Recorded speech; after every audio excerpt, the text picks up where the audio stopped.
Flight Sports TV, man. That's my dude. I rolls with him. You heard what the man said. It's Flight Sports TV.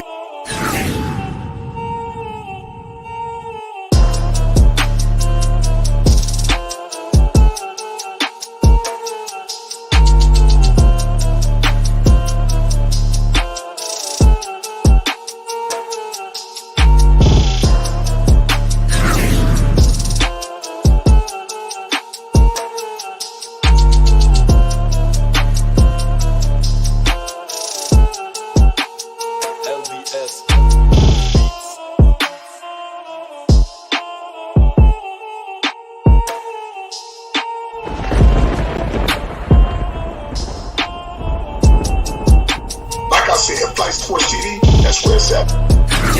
Flight Sports TV.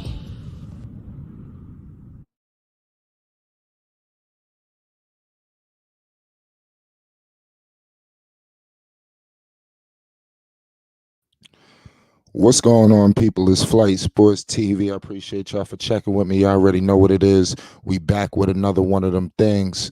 And tonight, we're going to have ourselves a hell of a discussion tonight involving these Charlotte Hornets.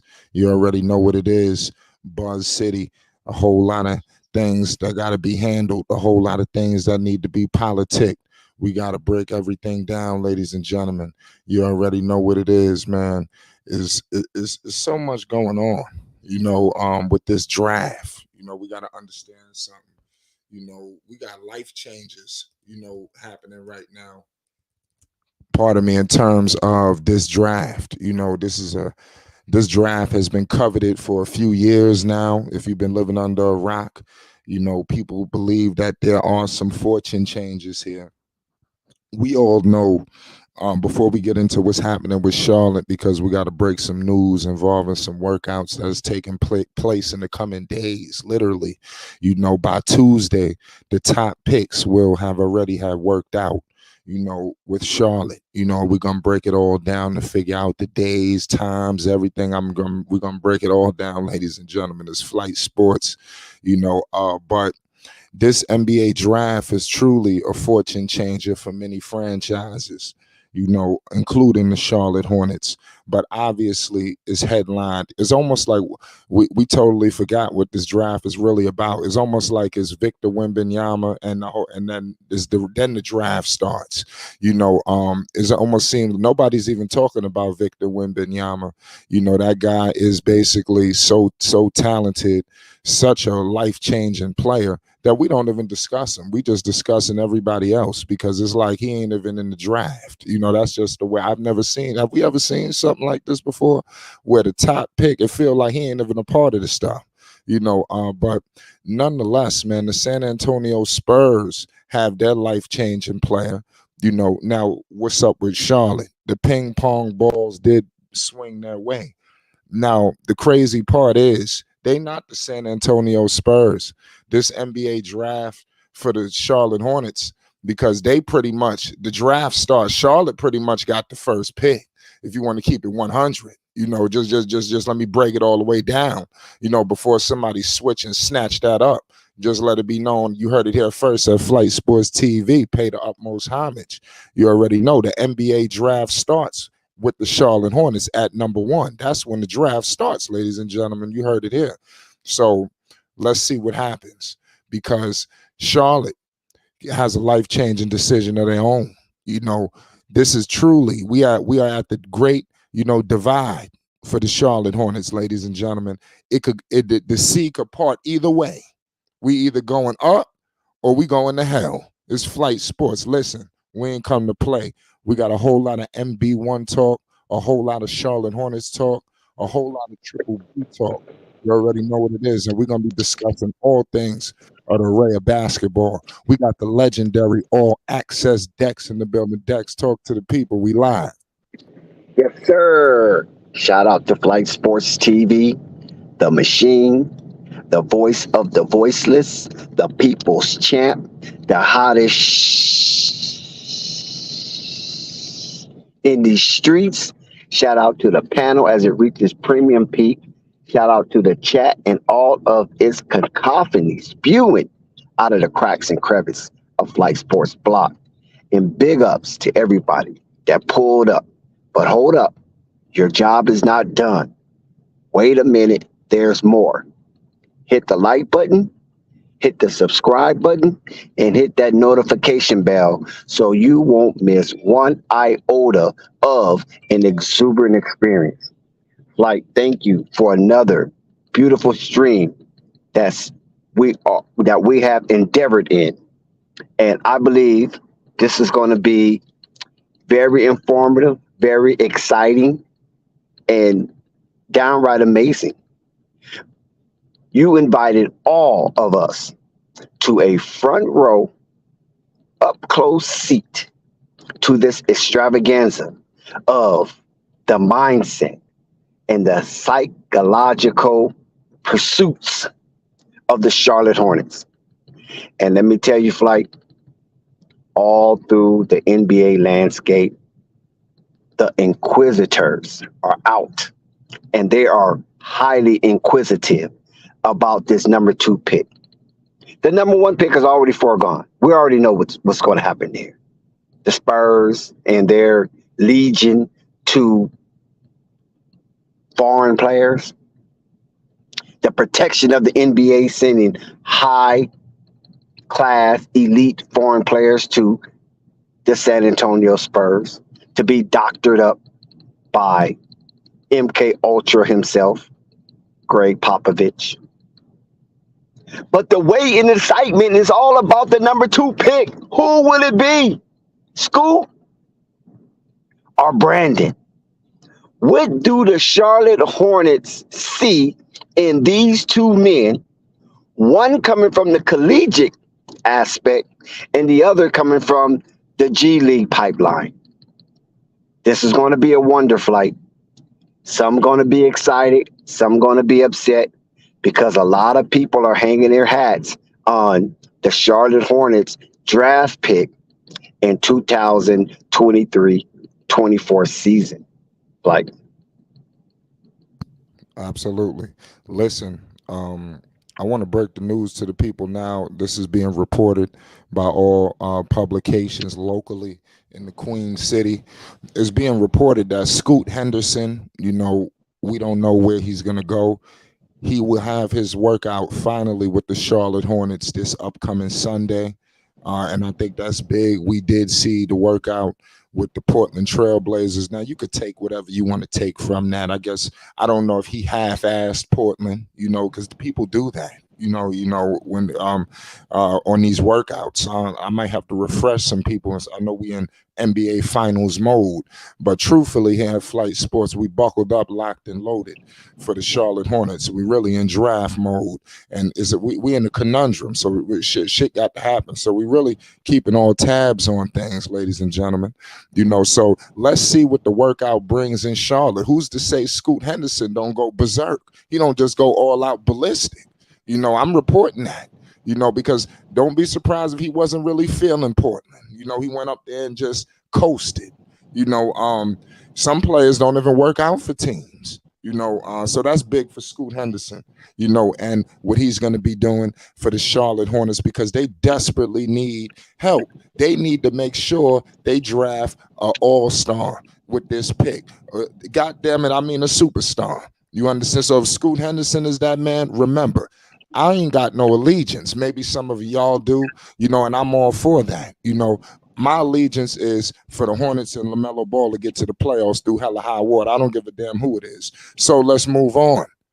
And also, I'm here to report Brandon Miller. We all know this man is just, surging up the charts. Mind you, he has some issues that, it's starting to subside itself. You see, it's quiet, because when people put the cameras and stuff in his face, he pleading the fifth. Him and his team got that kind of nipped in the bud, so it's not really giving no air right now. All you seeing is basketball, pure, where he can help a team. So he's flying up the charts. He will have his workout officially for the Charlotte Hornets this Tuesday, ladies and gentlemen. This is being reported locally, by all media publications in the Queen City, ladies and gentlemen. So all of these things are key for the Charlotte Hornets. You just seen earlier, we broke the news on the Thompson twins, and we don't know what's up with that because they could be, then I don't know what the hell's that about, but we'll get into that later. But the Hornets are working out guys right now. They're having pre-draft workouts. So they are very active, right now in terms of young talent. And why am I placing so much emphasis on the NBA draft for the Lamelo Ball MB1, the one of one, and the Charlotte Hornets? Is because they ain't got nobody coming in free agency. God damn it, you better draft your superstars right here. And you are in a crucial time. These number 2 picks don't just come around. And actually, it might be better for you because it was a consensus draft pick this go around. So you really got the clear pick of the litter. So if the Charlotte Hornets screw this up, this is going to go down with Kwame Brown. This is going to go down with Morrison. This is going to go down with some of the Bennetts. That's the kind of pressure I'm putting on Mr. Michael Jordan and Mitch Kupchak. And like I said, I'm just going to bring the heat where the heat need to be brought. All access. What's your thoughts on some of these things? Well, yes, like you was very poignant about the matter at hand, and we also have to look at off the court. What do the numbers say? And it was reported earlier that Michael Jordan was looking to fleece off a large percentage of the team and reduce himself from majority owner to minority owner, in which at one point Michael Jordan owned 97% of the team. That's what he controlled. And then I believe was it about 2019, the draft before LaMelo, he sold off a large portion, but still remained the majority owner to 2 investors. So he didn't see that LaMelo Ball coming, because I'm quite sure if he saw that LaMelo Ball coming, he wasn't selling nothing. Yeah. You know what I'm saying? So now he's in a similar situation where a portion of his stake in the team is allegedly to be auctioned off. And we have those 2 minority investors, plus I believe the guy from the Atlanta Hawks wants in. And a lot of that kerfuffle have subsided. And if you think about it, if that's really subsided to the point where maybe Michael might have a change of heart, with the Miles Bridges situation is coming back into form, that's going to make LaMelo Ball more appreciative of the Charlotte Hornets. And it all comes down to who LaMelo wants. When we bring it back to the court, who LaMelo wants. Now, we know the outside noise. A lot of people is already inking in Brandon Miller, because there are so many reports that are swarming around the hive that they will choose Brandon Miller as a second pick. We done went down this road before. Most likely, when you put that guy out there so early, it's kind of, feeling the temperature of the fan base. And, the fan base is excited about Brandon Miller. The fan base is excited about Scoot Henderson. It's about almost a 60-40 split. 60 Scoot, 40 Brandon. But when you look at, like I said, the Charlotte Hornets are currently valued at $177 billion. Michael only purchased the Charlotte Hornets for $175 million. So he's plus $1 billion. And could be plus 1.5 billion more, depending on who he picks here. So, Flight, I'm in congruent with you.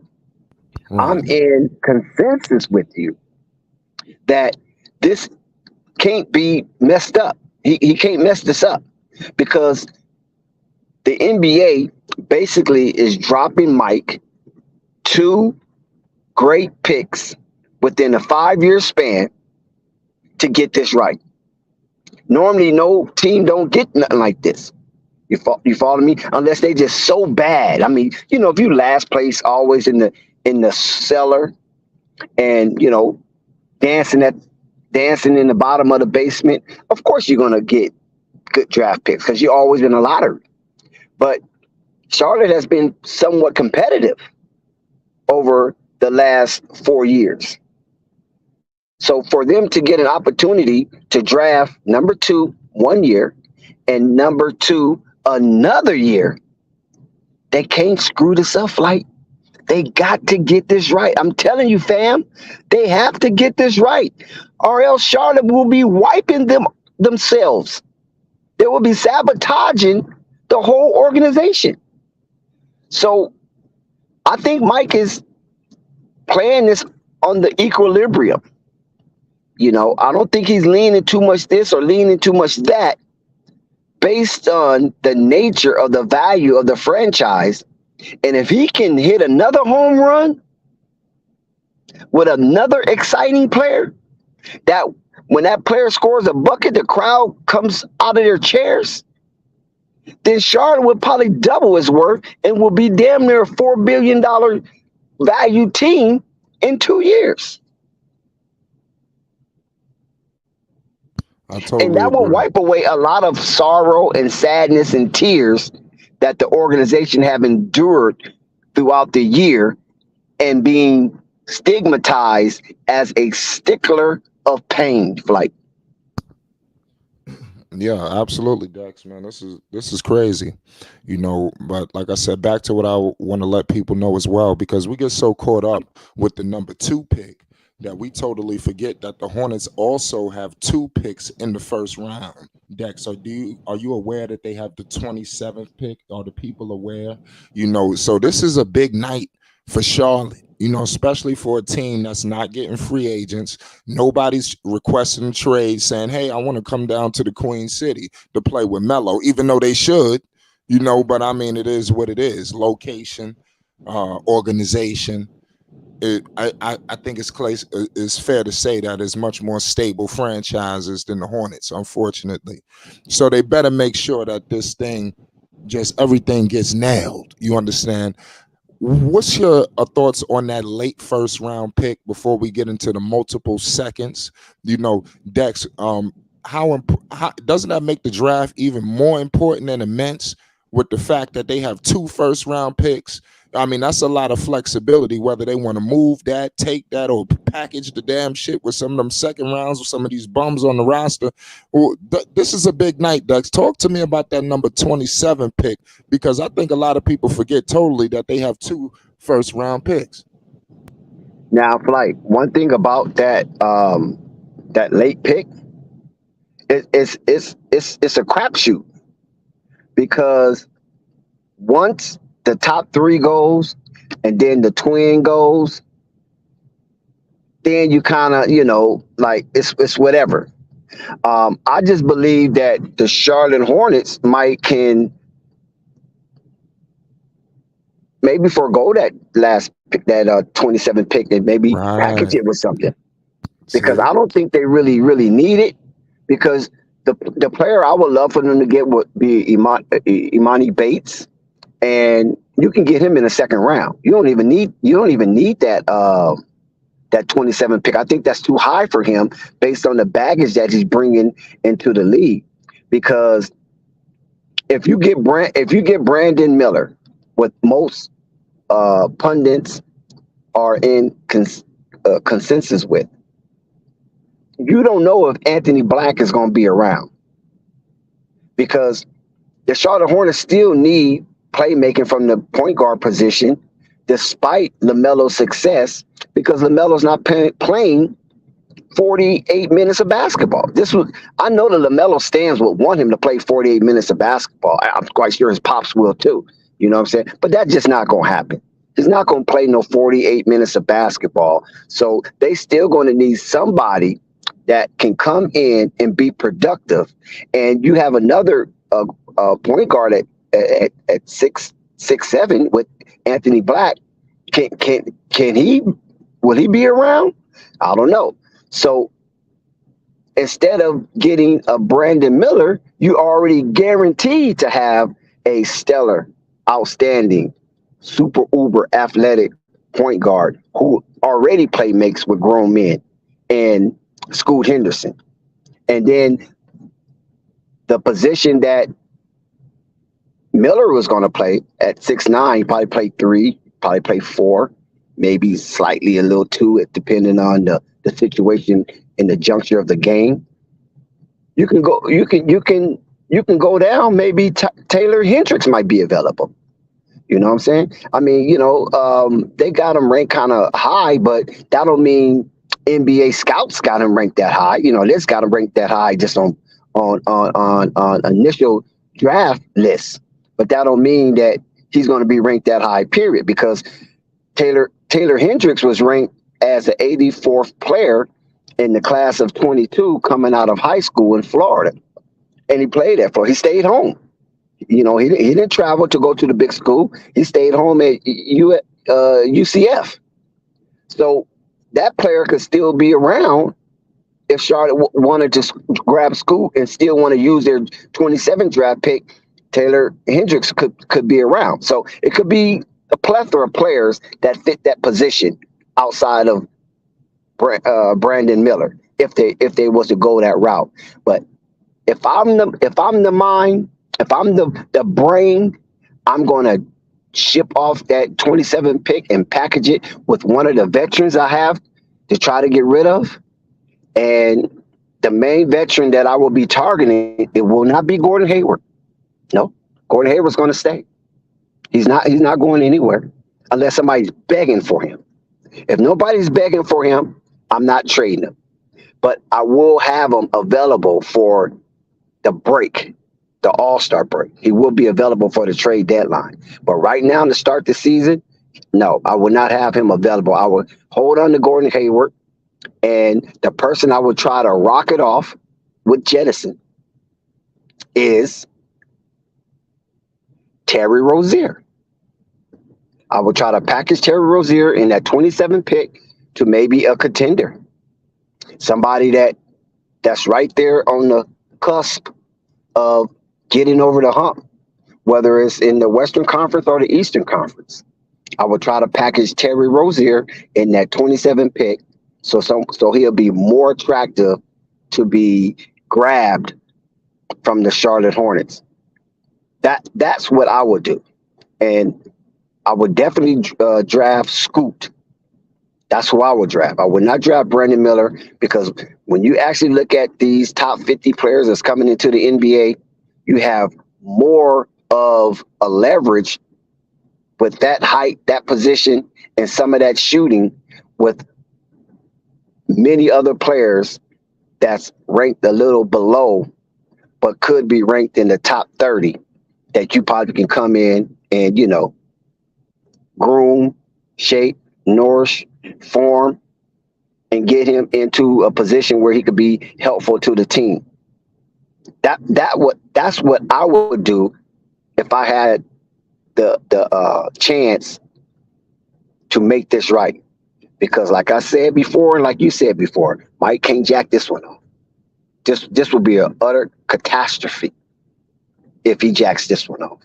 So I will go with the sure thing, with a player who already played with men. His mindset is ready. He's prepared. We don't have to babysit his emotions because he already been through the ringer. He's a tried and tested stone in Scoot Henderson. He wasn't playing with kids. No, good call, Dex. You can continue. My bad. I thought you was done. Yeah. Oh, yeah, I was saying, well, to cap it off, that he wasn't playing with kids. He wasn't out doing college things. And we know what college things are. For some of us who have ventured into college, whether you graduated or not, whether you only stayed 6 months first semester and then went on to other things, you know what happens on those campuses and on the surrounding of those campuses. And some of it can have a great toll on you.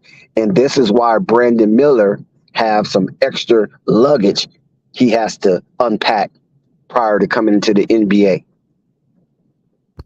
Right, absolutely, Dex. Like I said, I shout out to everybody in the chat. I see that Juju. I see he's discussing about Scoot Henderson. I see a lot of people. That whole Scoot Henderson thing is gonna happen. This whole conundrum won't end until draft night. So I think eventually when we get closer and closer, like right now, you're hearing leak. These leaks don't just happen out the mid blue. This shit don't just come out of thin air. You understand?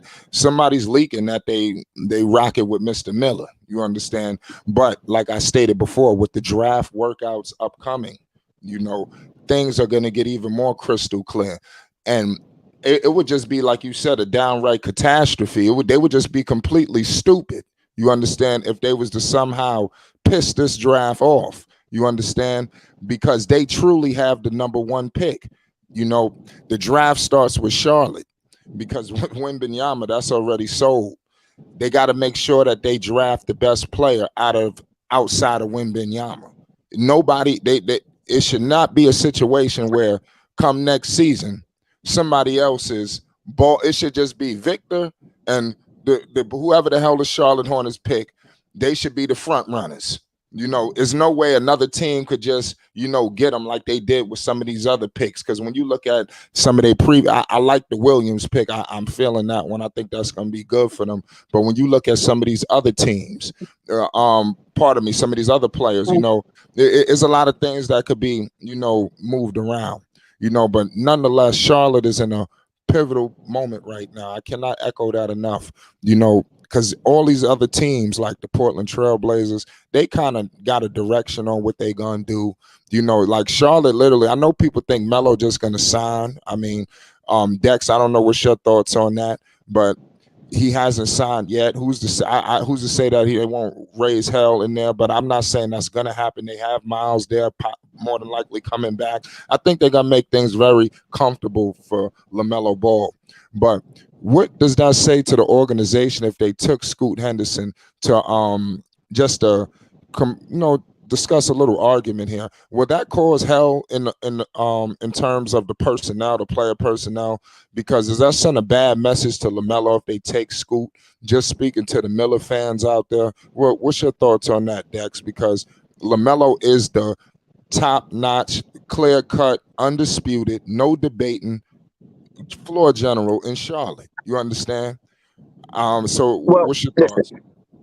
let's go back. I mean, LaMelo is a ball boy. He's a ball brother, raised by LeVar. And I believe LeVar did a hell of a job in nourishing their mindset. Now, you remember with the Los Angeles Lakers, right? And Magic is very good at this, Magic is very good at military deception. This is why he's a high value talent evaluator, whether you like him or not. And his record shows. So the Magic Johnson executive record has been examined by its merit and it was found to be very, very champion. Now, Lonzo Ball, his second year in the Los Angeles Lakers uniform, had some questions about his motor. Could he be that leader? Could he be that floor general? Can he coerce players to get into position? Can he be tactful with players and dealing with their delicate personalities as a young man? Right? So what Magic did, the military deception, he hired Rajon Rondo.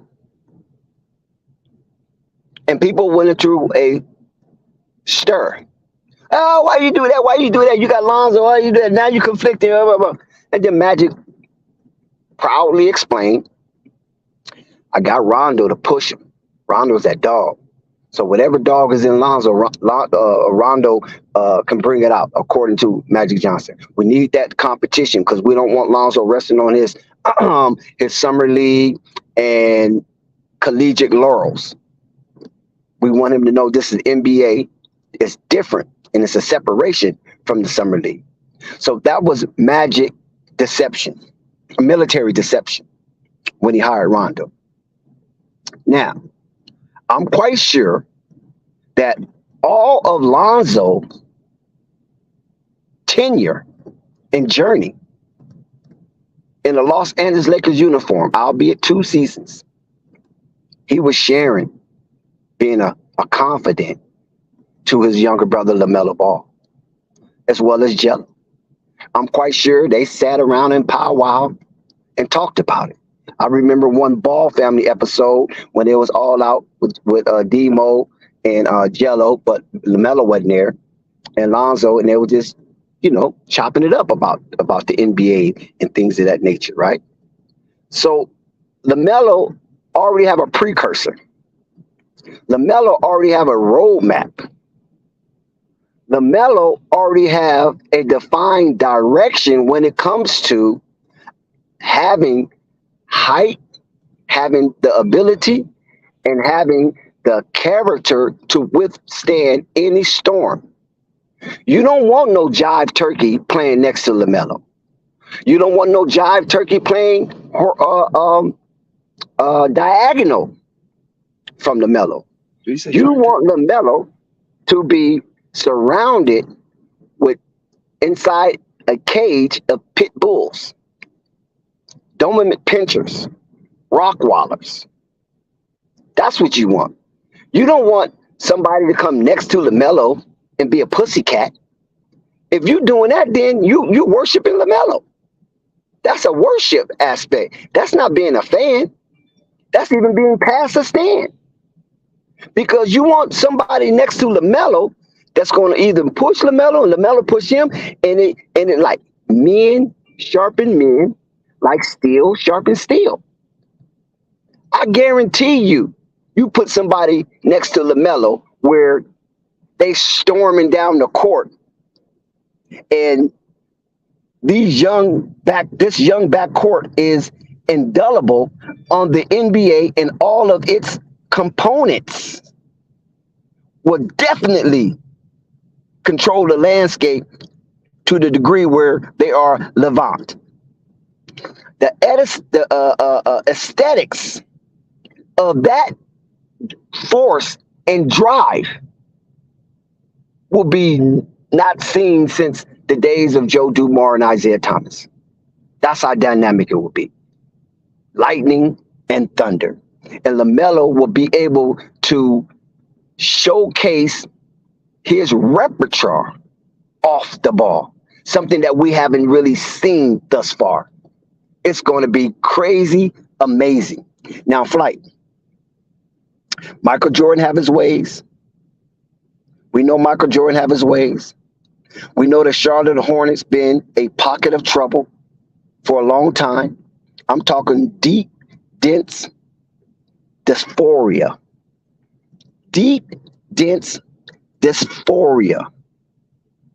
And when we talk about this military deception, Flight, it is basically the action execute to mislead opponents' decision-making into taking basically specific actions or lack of action that contributes to the success of the Charlotte Hornets. This thing is a timeless aspect of warfare, which varies degrees of receptions based in theory, and nuances. And of course, if you accept that doctrine. So what I'm basically saying, all of these reports about the twins, or one of the twins, 50% of the twins, Brandon Miller, all that stuff is to throw in like a whirlwind, because we already know the number 1 pick is not a mystery. So they have to create excitement, diversion, and misdirection. And we know, Flight, as journalists, we know information comes in 3 stages. Information comes in misinformation, disinformation, and lack of information. So when you have these 3 stages available in journalistic work, and we already know that's CIA ops, FBI ops, MIB, Mossad, all that type of stuff. You follow what I'm saying? We know that's where it derives from misinformation, disinformation, and lack of information. And we know lack of information doesn't mean a lie. We know that disinformation is not 100% lie, but misinformation is. Misinformation is 100% lie. So just because we're hearing a lot of things surrounding the Charlotte Hornets about the Miller thing, it doesn't mean that it is true, because we have yet to hear from those who signs a check and makes the final decision. So the Charlotte Hornets got to get this one right. Adam Silver threw him a bone. Remember, Flight, I told you they was going to throw him a bone. Now, you thought it was going to be the number one pick. I didn't really think it was going to be the number one pick, but I knew they was going to get number two. We're on record for saying that way before the draft. So we ain't Johnny-come-latelys. We just know how these things trend because we done seen so much basketball throughout our lifetime. And we've seen these things trend this way. And one of the biggest and non-factitious draft was the 2019 draft with Zion Williamson. If you don't see the hidden hand in that, then I don't know what to tell you. Because after all of the controversy surrounding Anthony Davis wearing a shirt, that's all, folks, and not signing and made it evident, if anybody take him outside the Lakers, he'll be a one-year rental. The New Orleans Pelicans got the number one pick. Soon after the trade was announced, Anthony Davis to the Lakers for all of the kids coming from the Lakers to the Pelicans, and Anthony Davis from the Pelicans to the Lakers. It was announced soon after the Pelicans get the number one pick. And we all know who they were going to choose and get the number one pick. And it was definitely Zion, baby behemoth. You know what I'm saying? So, I mean, you couldn't be no obvious than that, right? Because, well, the New Orleans Pelicans was kind of in shambles. They wanted to kind of sell the team. You know, they bought the team from the NBA. Now they, you know, Miss Benson was thinking about selling the team and just focusing on the Saints and things of that nature. All the stir that stemmed from that situation, and the coach at the time, Alvin Gentry, he called the situation a dumpster fire. You remember that, right? He called it a dumpster fire. The coach. That's how bad it was. So this is why it's a lot of military deception going on since then to try to stir people away to keep their eyes off the sleight of hand. Even though the sleight of hand was still somewhat seen with Victor Wembanyama going to the San Antonio Spurs, who has been a rest haven for foreign players, especially elite foreign players, a rest haven.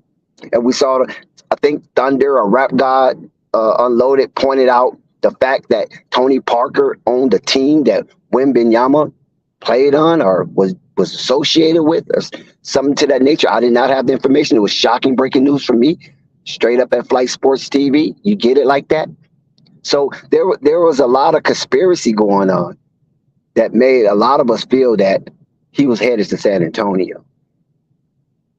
Despite Ime Udoka going to Houston and trying to build up that franchise, where the Houston Rockets is a pillared city in the United States, top 5 city in the United States.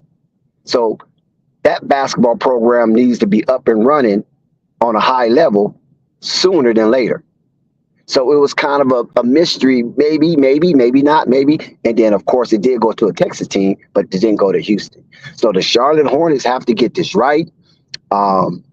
You got to take that the military deception and how it's been defined throughout the years based on the cases for deception and operational success in the United States and all over the world,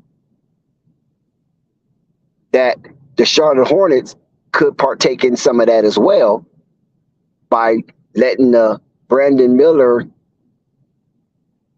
stuff come out, and everybody's looking through that, and then they backdoor it with who they was looking for in the first place. But I'm gonna tell you this: Lamelo Ball do not deserve no weenie playing next to him, because all these dumb motherfuckers want to do is complain about Lamelo Ball anyway. So long as he have somebody strong next to him, there's nothing to complain about. There's nothing to complain about. We need strength. We don't need these beta males surrounding Lamelo Ball or close to Lamelo Ball, because all they doing is inhibiting him from exploring his full potential, which is on and off ball. Why you think LaMelo got to dribble the ball all the goddamn time? LaMelo is point guard by default or necessity. That's it. LaMelo was at his best playing off ball or sharing the ball duty. Keep that in mind. He was at his best. He became a phenom. Like, do they forget how soon they forget with their recency biases, right? Listen, man. Yeah, with their selective amnesia. You know they got amnesia, Dex. You know how LaMelo at 15, how phenomenal he was playing off ball, not on ball, off they got ball. Amnesia. That's what got him to his apex of celebrity, playing off ball, not on ball. Remember, never lost. In the never lost era, LaMelo was off ball. So stop with all the dumb kerfuffle about Brandon Miller, because you think that Scoot Henderson would come in and usurp LaMelo's responsibilities. Like, Scoot Henderson gonna come in and then LaMelo gonna go to the bench. What kind of bullshit is that? What kind of beta male shit is that? Are you really believing that? This man is rare. He's one of one, very unique, outstanding, amazingly talented. And 3 years into the league, going into his fourth year, he would have been a two-time back-to-back All-Star if it wasn't for injury. And and when we saw LaMelo trending while he was healthy, he was averaging 25 plus in 14 straight games. Nobody did that for Charlotte. So he's making records inside the organization as well as outside the organization. And you think somebody coming out the G League is going to push him to the side because the guy is good? Because the guy can play? Because the guy can show some leadership? You think that? So you want Brandon Miller, pistol toting, pistol giving, attached as a person of interest to a murder of a sister. You want that kind of leadership? You want that in your locker room where you already had the Miles Bridges debacle? You had what's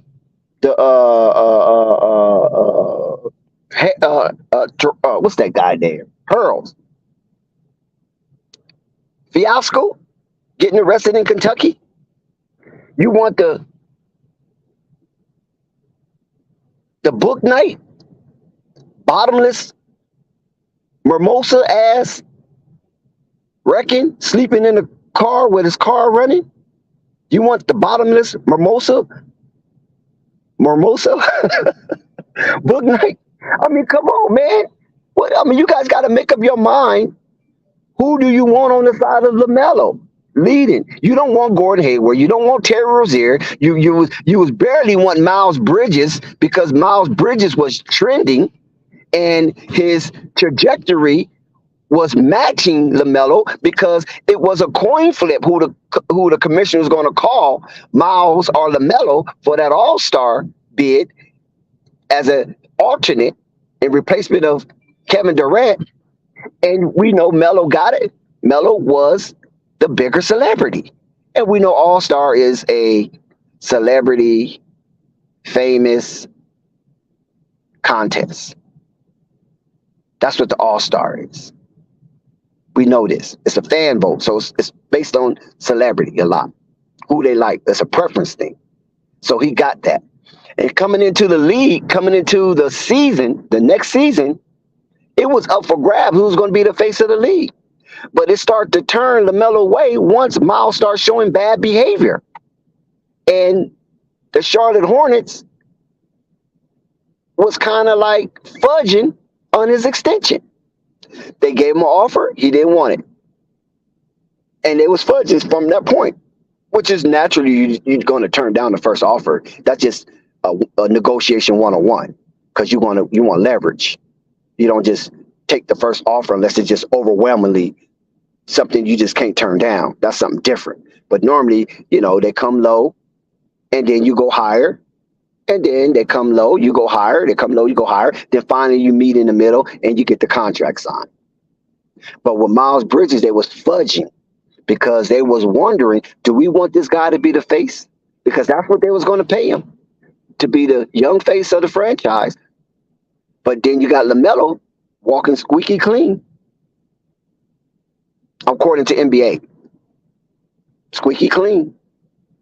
So we choose LaMelo after Miles Bridges devastated his character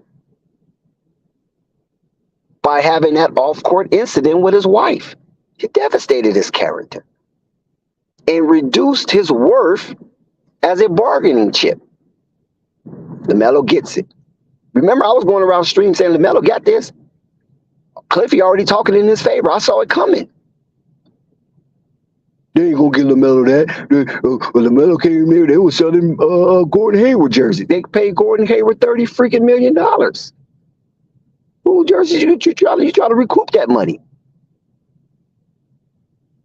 So apparently, there's a lot of recency bias, recollection, amnesia when it comes to our guy LaMelo Ball and his stance as the face of the Charlotte Hornets. A lot of people just don't come into that. You gotta groove into that, especially when you're dealing with the archaic mindset of Michael Jordan and Mitch Kupchak. Do you think? I'm gonna tell you guys this. Watch out for this, because I know you guys smoke a lot of weed and your memories get pulled back, and it's hard to resurface it. When LaMelo Ball got drafted, they had a press conference. And Mitch Kupchak went up there like an old sorry limp, trying to explain LaMelo is not going to be granted everything. He's going to have to earn it. It's not given. He has to prove his all the hogwash. You draft anybody second, you should never have that kind of speech. But for LaMelo Ball, the son of LeVar, he gave that ridiculous, horrendous presser about LaMelo Ball being drafted number 2. Now he has an opportunity to draft number 3, LaMelo Ball being drafted number 3. Now he has an opportunity to draft a number 2 pick. Do you think Mitch Kupchak gonna take his old ass up on that presser and say on that number 2 pick, whoever it may be, oh, they're gonna have to earn minutes, they're gonna have to do this, they're gonna have to show a form of leadership, they're gonna have to get behind a veteran and wait their turn and things like that? You think he's gonna say that bullshit?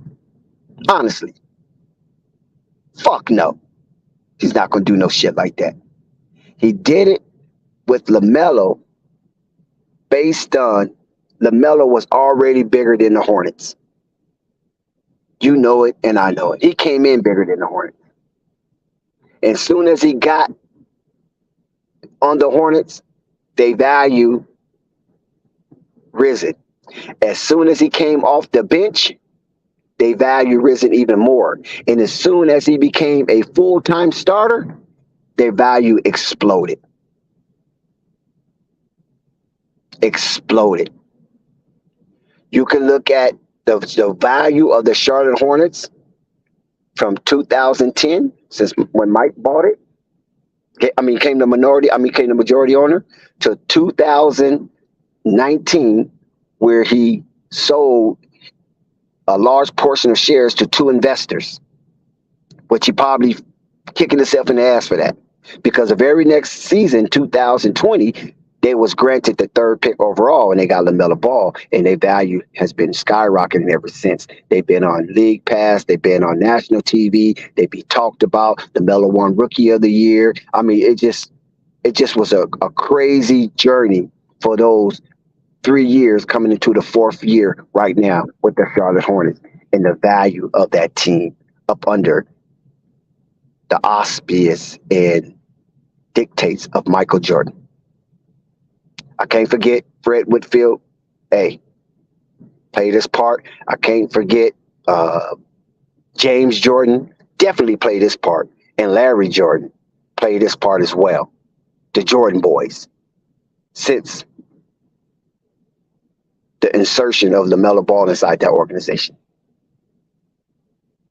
So we got to take that in consideration. LaMelo do not need no chump. He needs someone that has been through the same trope as he. When LaMelo was making his international rounds, playing with grown men who had to play to eat. Not no kids running around chasing skirts, throwing custard pies in people's face at parties, putting matches in between the toes of sleeping party people that passed out for being overly inebriated. Just the fun. I mean, it's fun. I understand it's fun. But LaMelo meant business. And his dad embarked LaMelo on a worldly course. Arduous, it may seem, but it builded him into the specimen that he is right now today. And this is why he could be a face of the franchise and leading the franchise with quality veterans. I'm not saying they're hell of a veteran. They're quality. Terry Rozier, quality. P.J. Washington, quality. Gordon Hayward, quality. We call him Mr. Glass, but when he's healthy, he's quality. He's averaging 20. So that's quality. And he's averaging from a different position than LaMelo's. So that's quality. We got Purple Baby rolled in too, Dex. Yes, sir. Let's go, Purple. Shout out Purple Baby. How you doing? Okay. Well, I mean, quality. Oh, damn. You ready to follow up with all access? My bad. Hello, everybody.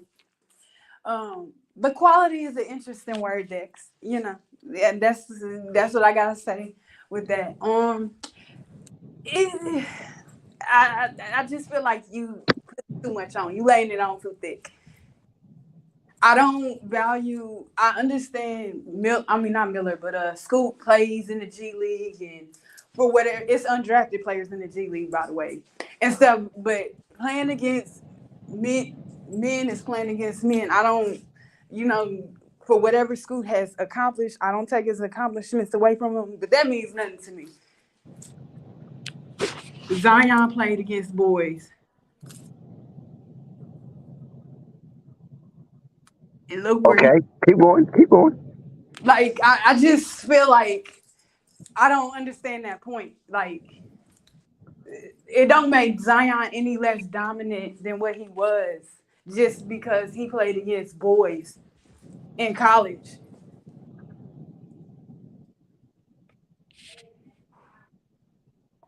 Well, the thing of it is this. We know that collegiate basketball is very competitive in its nature because every game counts. And especially when you get into your conference tournament, and especially when you get into the March Madness tournament, because it's win or go home. Your conference tournament depends on if you top heavy, you can still make the tournament. So the conference tournament is basically anxiousness for the lesser teams, right?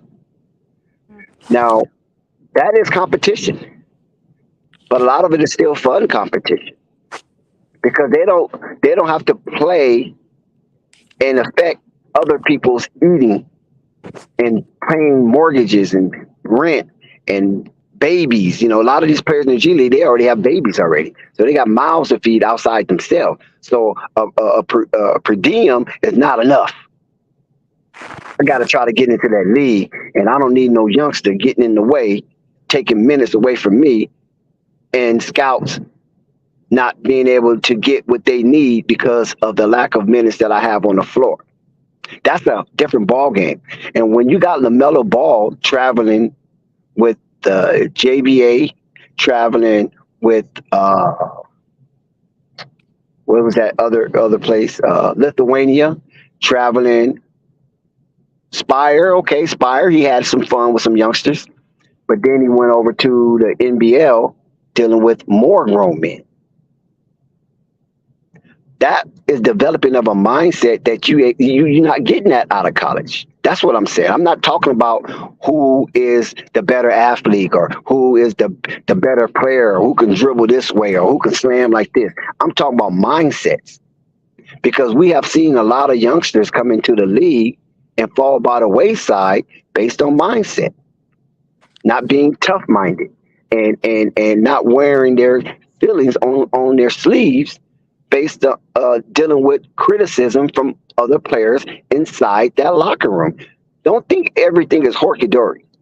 Don't think everybody's having a nice powwow inside that locker room, because there's contracts have to be met. You know what I'm saying?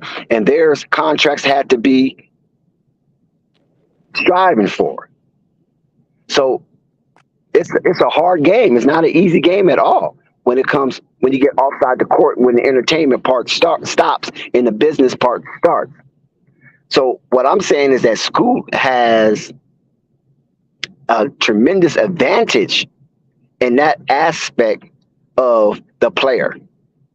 And you can have trust and you can have confidence in a player coming in. This is why teams accrue veterans. But with school, you can have a confidence in a player coming in and playing alongside LaMelo at a young age. Remember, we talking youth. We're not talking veteran here. We're talking youth. And to proceed with that core. And you can have faith in that player based on the situation that he's coming from. That's what I'm saying. And you can finish. no, I was saying, and when we look at LaMelo, that was one of the things he had over Wiseman and Anthony Edwards coming into the draft, according to the pundits. Maturity in terms of his mindset or his game? Mainly the mindset. The game can always improve. We know players can always improve. You know what I'm saying? So you're stating that most guys' mindset coming out of college is immature, and that yes. Most guys, yes. On the way and stuff like that. And I can quantify that. Most guys coming out of college mindset is immature. That's why only a small percentage make it to the NBA. But from what I gather, I literally, even though it's a different sport in football, have watched over the last couple of years these guys get drafted coming out of college now and got girls pregnant on campus. And they coming into the football league on their rookie contracts with babies. Same thing with basketball players. They didn't, like John Morant. I don't know how old his daughter is, but he came into the league with a baby, it looks like. Remember the optimal word. Hold on one second, Purple. Baby also. Purple, hold on. Purple, hold on. Let me tell you this. Remember the optimal word. See, that's why you have to listen. The optimal word is most, not all. But also like a lot of the guys that you're talking about that come into league early like that or are highly drafted, they don't have a lot of female companions like on their side every day. They're literally working on their game all the time. So even talking to a woman would be kind of difficult more than playing basketball or football or whatever your sport might be, right? So a lot of the times they go for the first girl that they see that's Instagram model worthy and that everybody likes, and they fall hard. I mean, I'm not in these guys' day-to-day personal life. I don't know what girls they messing with and stuff like that, and how many people they got on the way. I know. Purple is college. Purple? Keep in mind college. I'm See, keeping. I, What does I that know, mean? I know we are older, but if we can reminisce Oh my god. nostalgically Oh my about god. college, I Oh my mean, god. it's mad crazy. Can we get to another subject, please? No, I was Yeah, gonna. No, we'll be here for days. we could talk about it, but I mean, we ain't got to go. Bottom line is this: Zion Williamson. This is an embarrassment, like I stated before. You know, I mean, seriously, this man need to be on the floor. Nobody want to hear this bullshit. I mean, seriously, but I mean, it only happens in New Orleans, man. You know, come on, New Orleans, we got to do better than this. I think Zion was going to do this the whole time. Like he never wanted to go to New Orleans. I literally think he wanted to go to New York from the jump. He didn't get the New York gig, and he let himself just go. Like, you know what? I'm gonna just get out of here, man. I'm not going to risk my body for this, for New Orleans. I literally think that's how he feels. Yeah, man. Like I said, I wish that man nothing but the best. You know, it's truly unfortunate. You know, that's crazy. But to go back to the Scoop and Brandon Miller dynamic is that I prefer Scoop Henderson confluence All day. with the team than the Brandon Miller. Yep. Why? Just on that fact is that Brandon Miller have some nuggets to unpack. And he need to, and that needs to be addressed as well. And I'm quite sure when you go through a psychological evaluation, which all players do, they're going to hammer that. They're going to hammer that in. And What's the hammer in though? He can't talk about it. You didn't see it. His lawyer. He came in with a paper to all teams that want to interview him and work him out. He cannot talk about that case, Dex. What kind of case is it? he can't talk. Hold on one second. He can't talk about it directly. But you got professional psychologists that can, circumvent a lot of the directness. Okay, indirectly, what is the case? He can't Shout out to Quiz. because what I feel Shout out like, to Scott. Shout out Quiz. Shout out to Scott. Shout out Scott. Shout out Coffee. Shout out. Up down there in the Yeah, chat. Coffee out there wilding. So, salute the Coffee in the chat. I can't even see the chat. I'm sorry. Salute to everybody in the chat. I'm sorry I can't see you, so I can't highlight anything. Scott, Coffee cake down there going off in the chat. yeah, Scott down there setting up Zion with the script. Scott down there having a midlife crisis, man. Scott down there. Come on, Sky. We got to do better than this. Zion finna have a Lonzo baby. But y'all, hold on. Y'all just bypassed what like y'all really ain't gonna talk about it. What was the narrative of this case coming in? What's up with Brandon, man?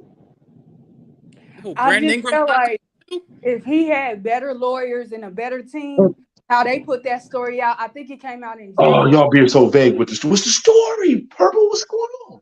Basically, they said his best friend needed a weapon because he was getting bullied, and he went and gave his best friend that weapon, and that best friend used that weapon to. You don't got to do too much. We to finish things. Allegedly. It's not alleged. It's a fact. Well, it came in January, and I felt like that was wrong. If he had a better team, if you cleared him, if the police department in Alabama. Oh Lord, hold on. By law, you're not guilty. Yeah, we got to slow things down.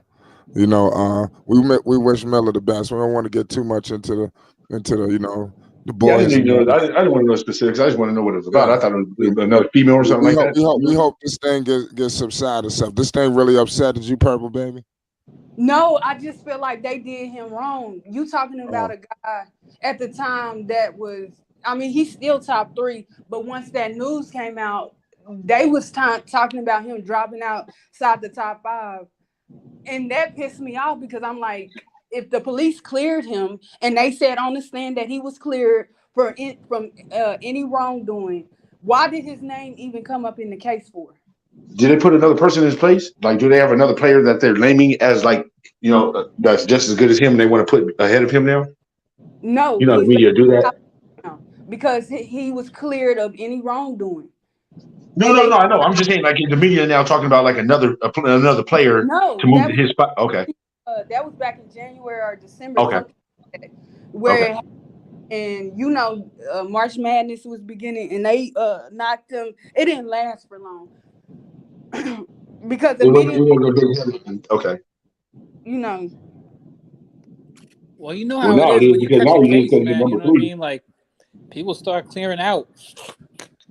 When you Yeah, catch but a I don't like how they case, do our players like like, that. hey, Every year they we're a do that whole to a player that comes in. relationship. Like if he's a high value player, they always want to try to find something to tear him down to take his contract. You know what I mean? To like lose money yeah, on his contract. So I ain't got to pay him all that money.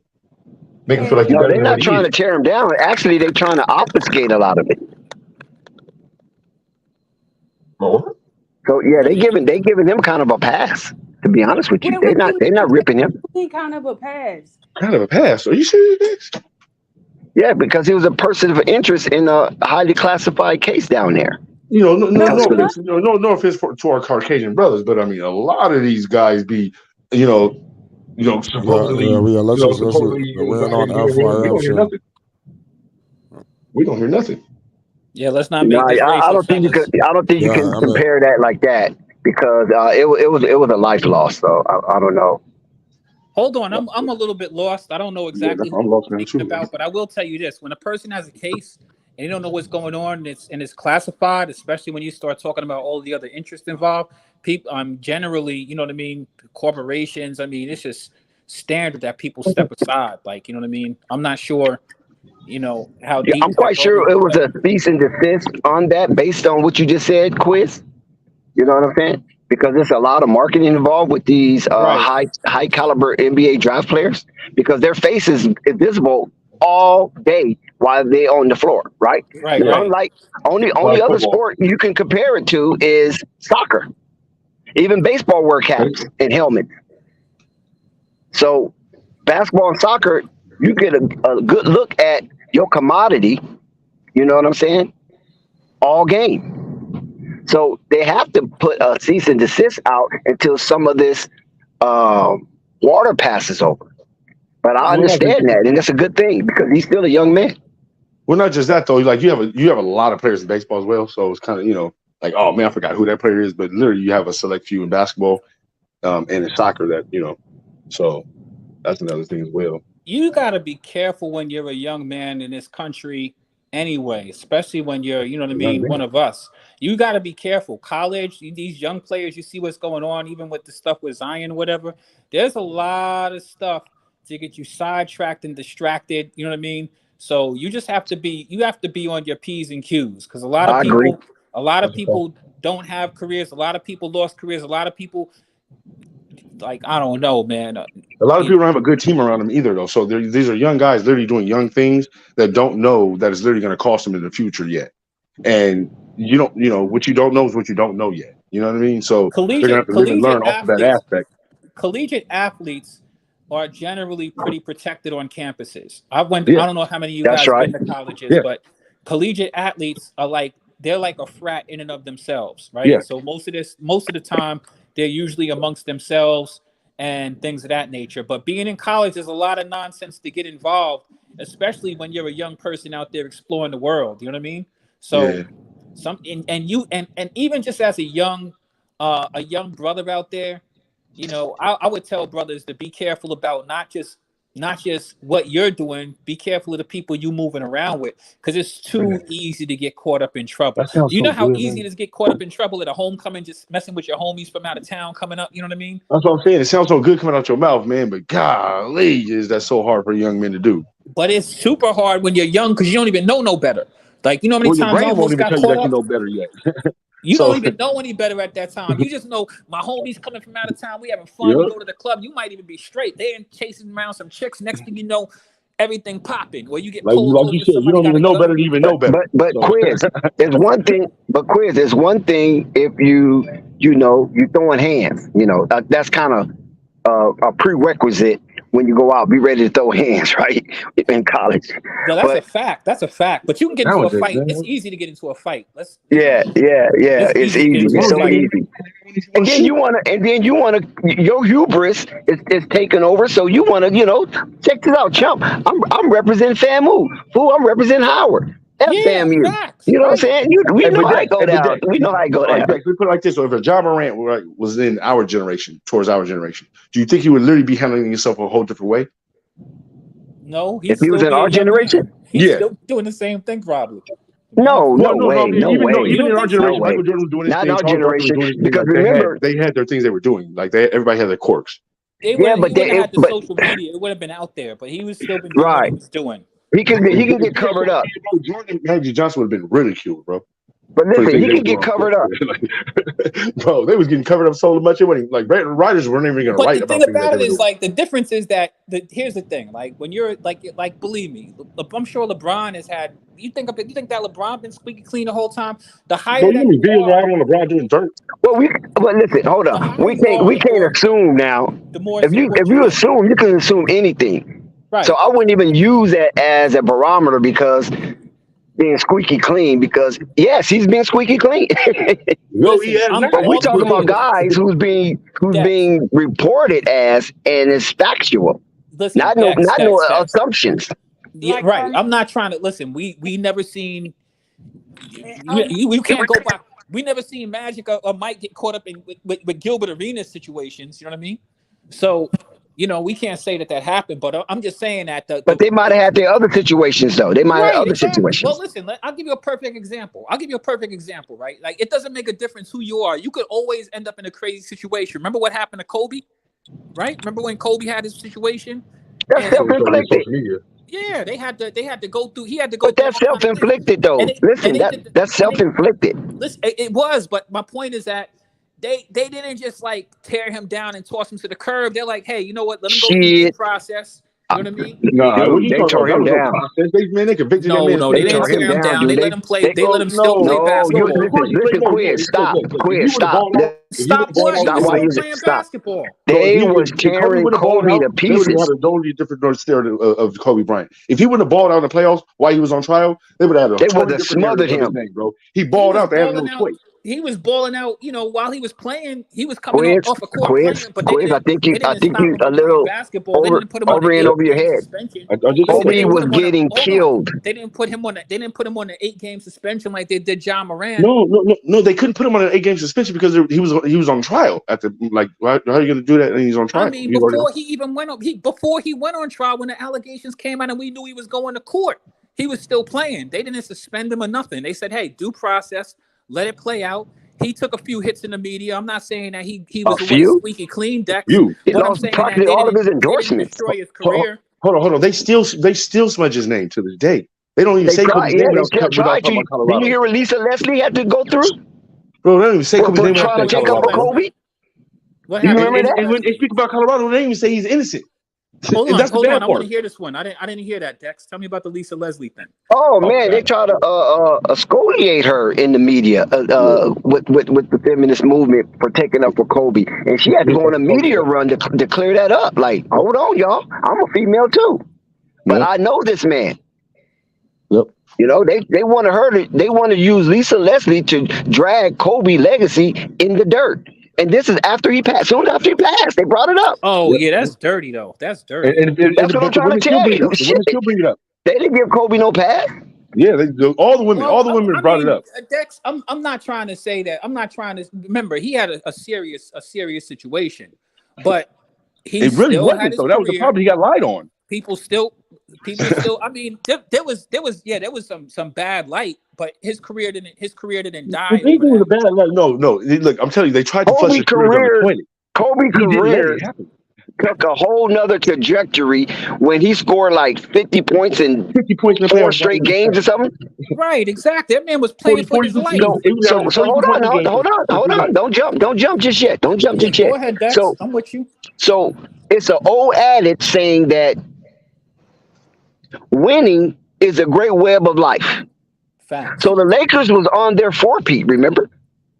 Mm-hmm. They were trying for it. Absolutely. They were trying for it. Listen, but that was the story, though. That was a backstory. And some of that covered Kobe's story. It was kind of a balance. You know what I mean? It was some smudge, and then there was some good stuff. Because Kobe was just running amok through the NBA because he said that was where his relief was. Right. Playing basketball. Where they really got Kobe was when they put his wife out there. and he had If to you buy that pink ring. remember, I'm When on he had to buy the that pink East diamond, Coast. it was a wrap. What y'all That- say? Also, remember that you're out there on the West Coast. So you got Yeah. all kinds of information I probably didn't even get. What y'all No, say? yeah, but that's what I was trying to tell you. Like we already know what the deal was. Like they were slamming him, bro. Like in every press from San Diego all the way to the Bay, they Radio were slamming too. his name, bro. Radio Like, was and you killing gotta him. think about it. Around this time, social media started to pick up now, right? So now we literally started having people going online and saying things. We don't have the blogs and nothing yet, but he started coming into that age where his name was going to be everywhere, plastered, and that's what happened to him. But I'm So gonna what tell you, y'all said? period of time during that same period of time, I remember when he first got it. It was bad when it first What came y'all out. said? Believe me, if Magic Johnson and Michael Jordan were Y'all in that Hold on, era with Scott. him, it But would have when been a wrap for them too. as the facts started coming out and Kobe was still playing and he was playing great, right? He was actually got some decent supportive information. And when he was exonerated in that trial, man, that did everything for him. Now I'm not Yeah, even everybody knew he Magic was said innocent. something that was Look, horrific, we right? knew he was innocent from the jump Magic when they told us it was 3 different sperms in the girl. Okay, we knew he was and innocent. Magic even Everybody knew said that. that was horrific. Well, we ain't gonna go that deep. We don't need to go that deep. I mean, But I'm listen, saying, even all I'm Magic saying is said something we that knew was what it was. horrific. Magic said that, see, if he would have purged earlier when we was trying to get him out to go clubbing and stuff like that, that stuff would have been out of his system. Magic would have never been able to get away with that right now in this new Joe day and wouldn't. age. It Not was, right now, he wouldn't. part of that. no. You know what the worst part of that is? And this is where I lost respect for Kobe, man. Rightfully so, man. When he threw Shaq under the bus talking Oh about my his God! Every time I bring that up, That's people not get on mad Are at me. you Sky. What's good, serious, Sky? Kobe? Sky, what up? Yeah, that was I'm a trying cold to one see. right there. I'm trying to see what they was talking about. Bro, Sky, what's good? I every told time I you, bring up It Kobe man. Bryant, morphed into this, but we was talking about Brandon but Miller, Charlotte every time I Hornets, bring up, I don't like Kobe Bryant for that reason. It goes left. Scoot Henderson in the #2 draft, but it morphed into bad Because that behavior on the court. What's But good they with you, Every time. brother I Sky? heard him say something about because Zion out here in New Orleans, that's why that happened to him. Oh, that was Chance. I said to Zion, I That don't could have think Zion happened like it out there. anywhere. The voodoo. Somebody put some voodoo on Zion. Oh, voodoo. Man, everybody knows Zion a walking lick, man. You Everybody put knows voodoo. he's a goofball, man. He is a Oh, now goofball. he's a Messing with goofball. them He Creole brothers. is. He is. Let's not act like We he's ain't not talking true. I about You know, can we see ain't it in his but face. Sky used to try to protect Zion. no Now he no want to I talk know. bad you about don't him. get what I'm saying. Hold on. We Let ain't, Sky cook. y'all mixing his plea with his real life. I'm talking about his real life. You can see he's a walking goofball. Like and I'm not gonna say the man made a bad decision. Maybe that's something he liked. You gotta understand they protected him all his life, so he don't really know we don't really know what he like. All men ain't So players. so y'all can't say that he made a bad decision. Maybe that's the type of bros he like, man.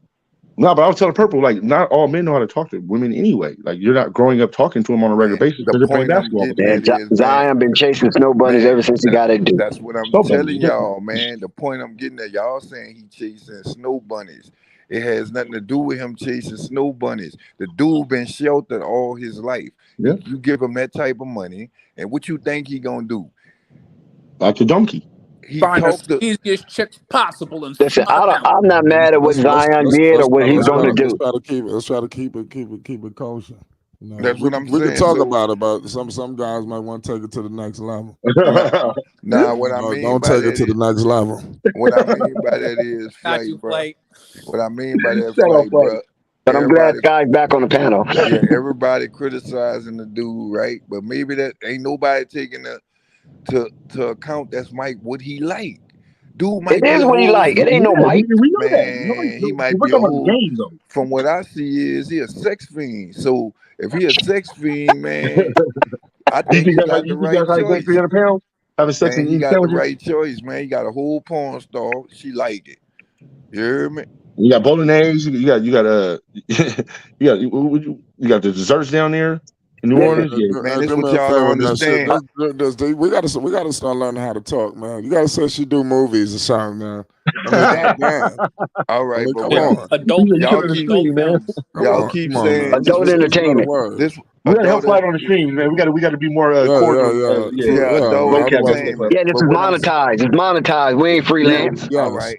But what I'm saying is, y'all keep saying New Orleans, where he did that dinner and all that. That's not New Orleans. That dude don't be down here. I told y'all that. That's California. The girl, she's not from down here. Neither I one know. of them girls from down here. She So from the valley. She from the valley. now you I see was just what I'm literally trying to saying? tell So everybody. I think he wanted to go to New York from the Yeah, jump. That's what I yeah. already She's said. from the valley. Like she's from around Simi Valley, Yeah, Canoga Park, all yeah. them areas like that. Don't worry. All of them over there are going to use him That's just like they adult all had. movie capital right there. You know that, right? Simi Don't worry. Valley Yeah, I know. and so Chatworth. so you gotta quit blaming on New Orleans. If it's anything, if he would Now, have stayed in New Orleans, he might be saved. he might have been saying. No, But no. if he Like, stay in New Orleans, he's gonna be some players. overweight. Hold on for a second, Sky. If he stay in New Orleans, he's gonna be overweight. So I mean, he can't win for losing, right? That no, that's Yeah, what you saying. Y'all keep saying the overweight. The dude don't be down here, so wherever he eating, that he eating in Cali. nah, bro. No, you are Cali not don't getting that give much you no weight in Man, Cali, budget bro. food, There's too many Sky. man, the vegans. dude There's don't too many be down lettuce. There's here. too much lettuce. Hold on. We got coffee to the world. Mindset billionaire, hashtag black billionaire with a $10 super chat. Yes. And Sky, he's a directing you. So you can go ahead and read it, Sky. You know damn well he ain't gonna read it. He says, "Ask Sky, your face, your face is unbelievably, and I mean unbelievably ridiculous. LOL. Let me find out your broke ass trying to get a bag by setting Zion up with them stinky, dirty boots. Your Hey coffee is a man, fool, man. now let me find That out. coffee they ain't from down here, man. I told them that. They ain't me, that's Dex. They from Cali, man. That's Dex setting them up with them, Dex man. ain't from Cali either. Man, he be out there. Dex is Midwest man. Man, I never been in Cali, so it can't be What you me. mean, So it Dex got said? Now, to why be. would you come on this stream? Why would you actually come on this stream and tell bold-faced lie like that? I'm from Cali before you from Cali. That's ridiculous. I know you See, can just come and look, Dex. Me and you know because literally how your vocab, right? So we know exactly where you're from. No, we need a break right now. Yes. Oh, but wait a minute. Before the break, we got Basil Carpenter Jr. with the super chat and a super sticker. Shout out to Basil Carpenter Jr. for his $20 super chat. Keep the coming. Please subscribe to Flight Pause. Sports TV, Shout out, hit the shout like out, shout button, out. and leave a comment. I like her. Yeah. Shout out Basil Carpenter Jr. with your $20 super sticker. Appreciate you. Yeah, man. Juju trying to come to your defense, Sky. He said, man, you letting people violate you out here, man. you He talking says, about, fight man, you talking back, about Sky. coffee, Can't man. let I'm him not handle worrying you like about, man, I'm not worrying about coffee, man. Man, get up here, Juju, and quit playing. Coffee living an imaginary life, man. I don't entertain people. No, that was Juju. He's talking about Juju Juju. ain't finna come up here because no panic is in the background. He's waiting on Juju. Nah, He's hold waiting on Sky, round two. Sky, man. Coffee not Round living two, no fight. imaginary life. Man, he living an imaginary life to me. Man, you got to do your homework. He gonna come up here. But nevertheless, Sky. So I mean, so as long as that doesn't affect his basketball, who cares, right? That's gonna help his basketball. Now he gotta work. That's what You y'all gotta don't feed the understand. mouths. You gotta Huh? feed the mouths. You gotta feed him, man. You know when the I bag heard you slow up, lost. I heard you lost like almost 30 pounds already. when the bag slow up, she gonna slow up. What you mean? You never know, man. He looked pretty I healthy. heard you getting in He shape. look- I heard you lost like 30 pounds already.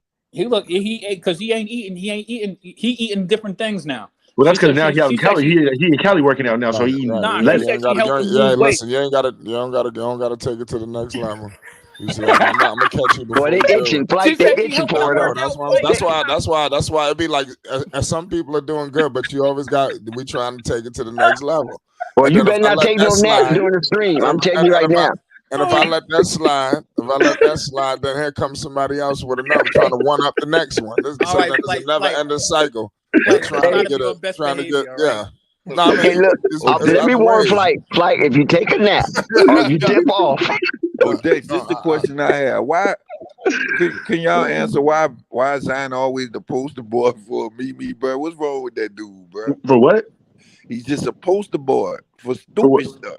Oh, I think they all are at this age. No, him. He's the head honcho of it. No, that's John Morant. Dick and yeah, that Dylan might be Brooks. John Morant for that. Nah, It was Dylan only, Brooks before John. No. Only why I don't get Ja. That's that South Carolina syndicate. Man, we got to get Ja. Only thing we can say about Ja is, man, the gun. This dude just That's worse. pop over, man, That's but not he worse. pop over with something different every time, though. That's what I mean. Where is Murgaon? We need He said it Murgaon was up fake. here. All right, we have to We need accept somebody it from was South fake. Carolina. You said it was fake. He said it was a Man, toy, man. We have to take man, him we on his word. know, He said it man, was a we little know green that wasn't goblin no thing. Yeah. toy, man. 3 weeks later, it's a How toy, do right? we know that? Man, ain't no grown man. Look, it shoots slime, Listen, okay? Like, listen. Scott, Let them do their due yeah, diligence. it shoots Scott, bubbles and You slime. know, That's what we do. they're doing an investigation. You know, let's Scott, hold on. Scott, John Moran doing the same thing as Zion. He got No, not no, one, he no, got no, no, two. no. He's doing that polygamy thing. He ain't running around out there. His chicks ain't out of control though. That's the only difference. But No. Quiz. Ja acting like a gangster. Zion just acting like, he But has listen, pants prepped. listen. He got When it pants when prepped it high. comes to having multiple partners in a relationship, that is rampant in the NBA and in Well, hip just go hop. talk to Michael. Just go Right. talk to Magic. Man, that's not the Magic point, Johnson for man. you. He'll And let you know how it Zion goes. doing the same Only, thing. He I might don't have two think chicks me pregnant right personally. now as we speak. Me Look, personally, I don't think. before you go into multiple partners like that in your bed, just go talk to Magic Johnson, right? Have a nice sit down, some coffee, let him so he can give you the play by play of how this is going to go, so you're more prepared. Man, only thing I don't like about him, man, he don't know his work, bro. In the messages, you can see that, man. Zion don't know his work, man. Look, man, when you're 300 pounds, but you can still dunk a basketball Man, between your legs. he asked Man, the come on. girl, he He's asked the young, girl how much he got to pay money. her. Man, Right. I'm not about to pay He's you. I'm with all Zion that. Williamson. You He's got. crazy. He's blowing. Wait He's a getting. minute, Zion's a trick. Man, read the Hell yeah. messages, Dex. Why are Read y'all the acting like message. nobody's a trick nowadays? Like we grew up in the era of tricks now. Nah, Trick. man, when I you thought old people were just tricks, not young people. Dex, you ain't read the messages. Yeah, You don't know Zion been tricking what do since you mean read the message? college. You don't hear the rap music? Like what? It ain't tricking Dex, if you got it. Like, you ain't see the inboxes. Even if you look at the inboxes when he was doing the snow buddy thing back in college, you already know what time it is with Zion. He out look at there. the IG. He Just look at thirsty, that bro. IG, man. He thirsty. So when the hell is he gonna get back on the basketball floor? oh, he gotta go now. I just said that. Fly, he gotta play now. There's no other way to get out of this hole, right? Man, he gotta play, man. Because He ain't commit no crime. But what if he Man, come back? What if he come back hurt?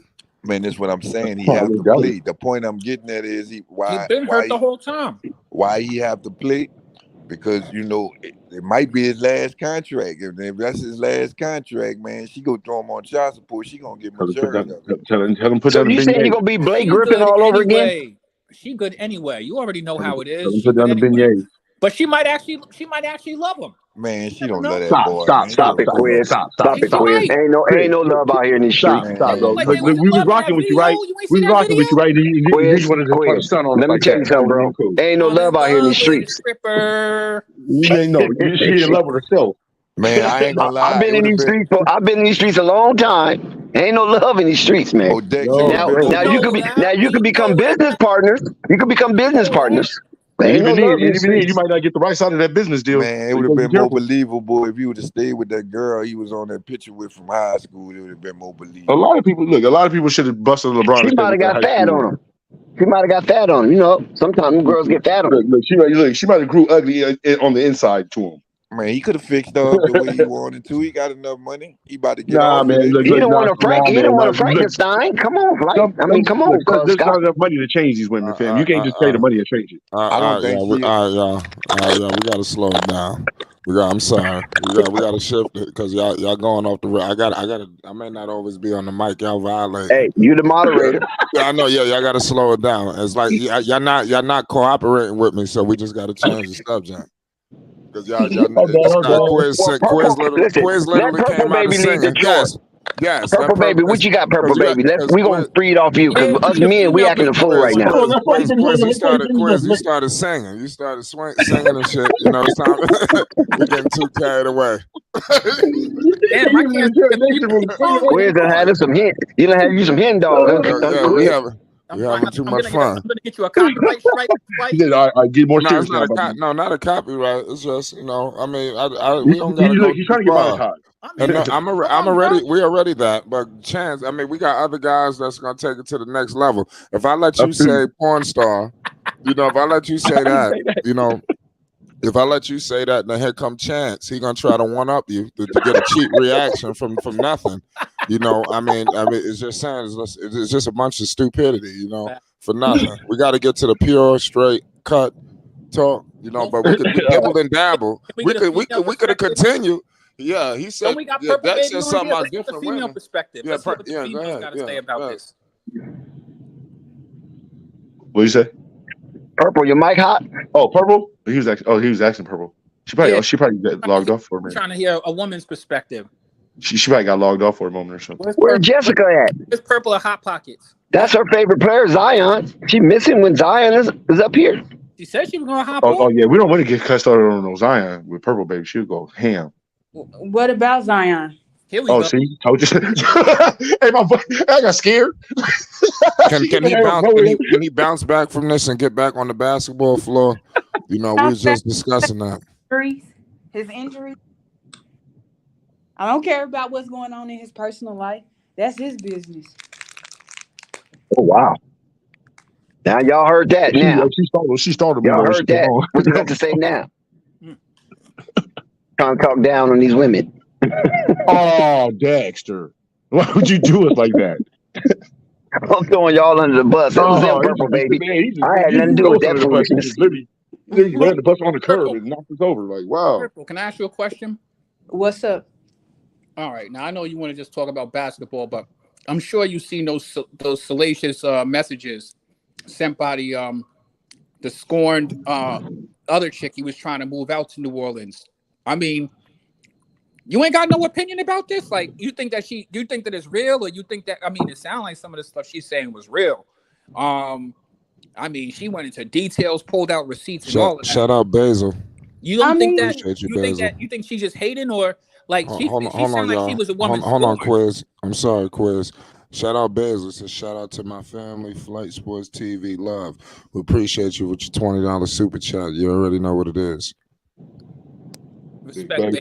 But yeah, Purple Baby, I just wanted to get your perspective on it. She sounded like she pretty scorned, and I mean, Zion do look like he in love with that. Scorned. What I like he in love. What I think in general, a lot of women, because a lot of these women are older than I am. Some of them are in my age group.